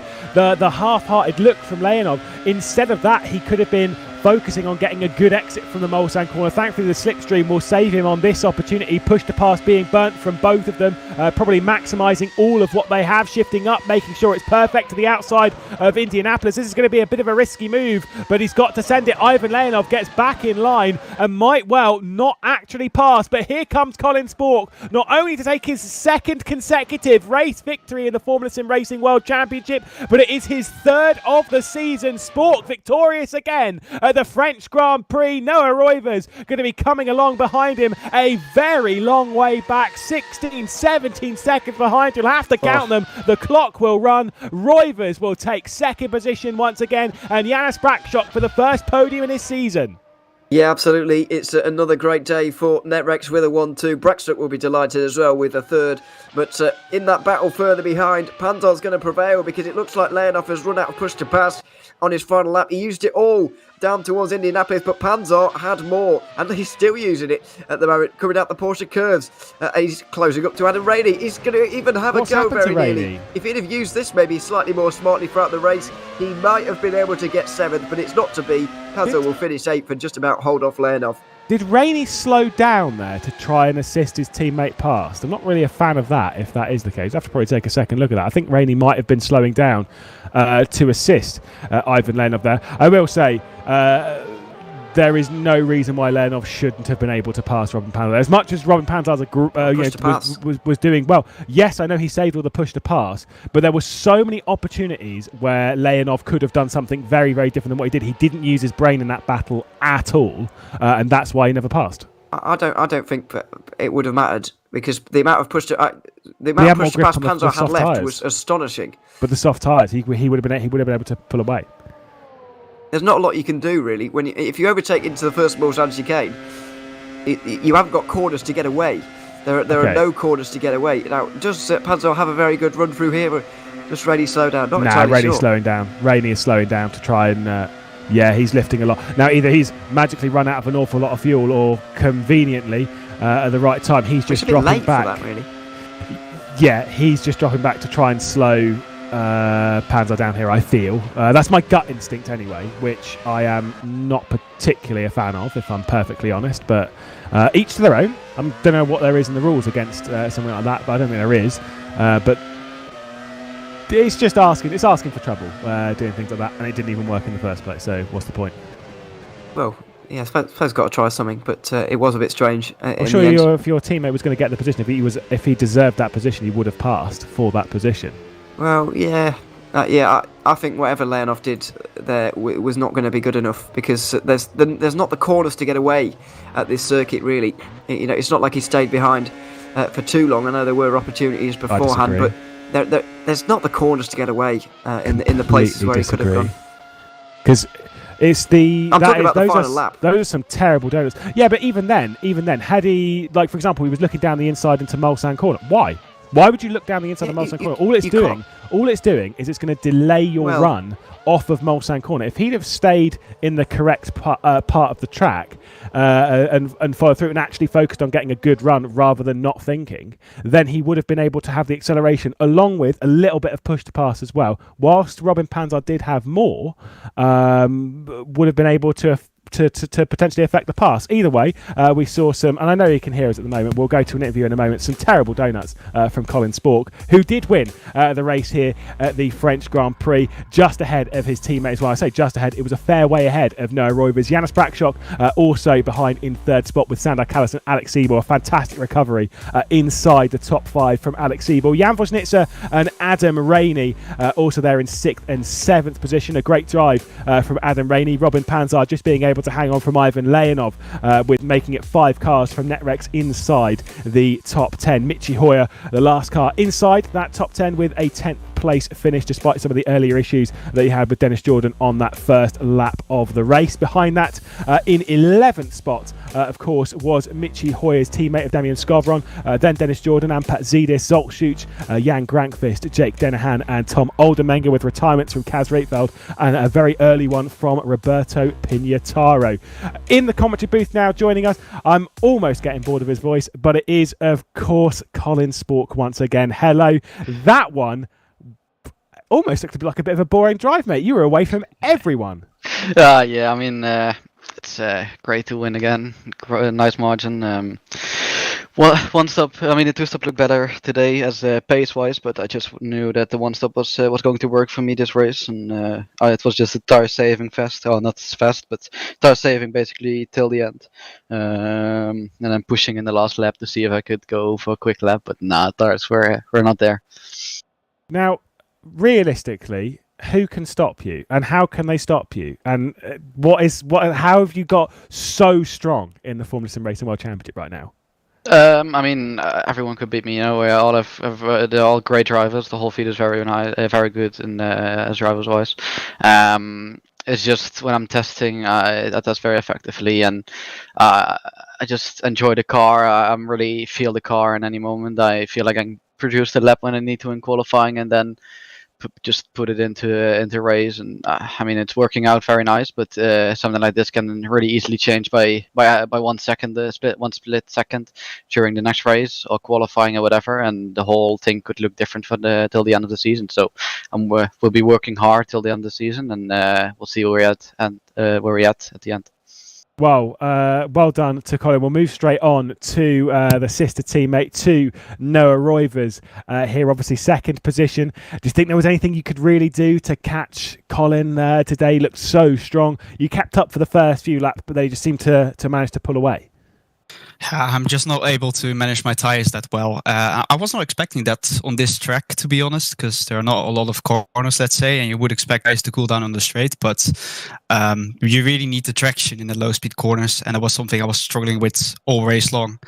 So yeah, I just couldn't show my real pace, let's say. I'm just really getting hold back by the tires. So yeah, let's hope the next round is going to be a bit better on the tires, and I can actually challenge Colin. Now, I kind of want to roll this back to qualifying just a touch, because we were looking at the sector times and we saw that not only Colin losing a fair amount of time in the final sector, but you also lost a lot of time in the middle sector. And then, of course, in that final lap, you had a mistake in Indianapolis. Did that irritate you a little bit at the start of the race, or were you still kind of, still on the front row of the grid, and but pole was right there? I mean, we were like 8 times quicker than the people in third and fourth and those positions, so I shouldn't be disappointed about that, let's say. I know that I could have taken pole if I looked at all my sector times, so that's a bit unfortunate, but you only get 2 laps around this track, and it's incredibly tough, let's say. Like the qualifying lap is almost an endurance race, almost, because it's taking so long. So to be like only 800s of pole, and knowing how effective the slipstream was, yeah, I mean, I couldn't be bothered, to be honest. Well, again, congratulations to you. I'm sure this is not the last time we're going to be speaking to the duo of Noah Roivers and Colin Spork this season. Well done. We'll move straight on, though, to a driver. First podium of the season, someone who we spoke to quite a few times in the podium booth here in the Formula SimRacing World Championship. Janis Brakshock, you were closing in on Noah Roivers a lot there towards the end of the race. Seemed like you had the measure of your tyres, especially towards the end of the first stint. You're a little bit irked not to get second position. Yeah, it was a big surprise, this race. Consistency and the start of the race was the key factor on my race, and I had to manage the pace lap by lap. But yeah, it's a difficult track to set up the car and drive very, very smoothly on this track. But yeah, that was the maximum I could do today. Now, you've had podiums in quite a few of our seasons here in the Formula SimRacing World Championship through quite a few different cars. Of course, the one we had last year, you had a couple of podiums. You had a podium back in 2019 at the German Grand Prix. This one you seem to have merged with a bit quicker as well, because obviously we had that pole position in Malaysia. What do you think you can get from this car throughout the rest of the season? What do you think is possible? Well, on championship-wise, I don't think I could catch the front runners, but I would like to seek my first ever FSR WBC race win. But yeah, we still have to do a lot of work on the car. But yeah, it was just a track like I don't really like on Formula car especially. But yeah, there's still plenty of good tracks, so maybe there's the luck will come on my side. Well, congratulations to you as well, and congratulations to all three of our podiums, Colin Spork, Noah Roivers and Janis Brakshock. We'll bring in one final person, as we always do. It's, of course, time to speak to Lord President himself, the person who can't complete too many laps in the pro race. It is, of course, Cameron Roger. Yeah, thank you for that one. Sorry, mate.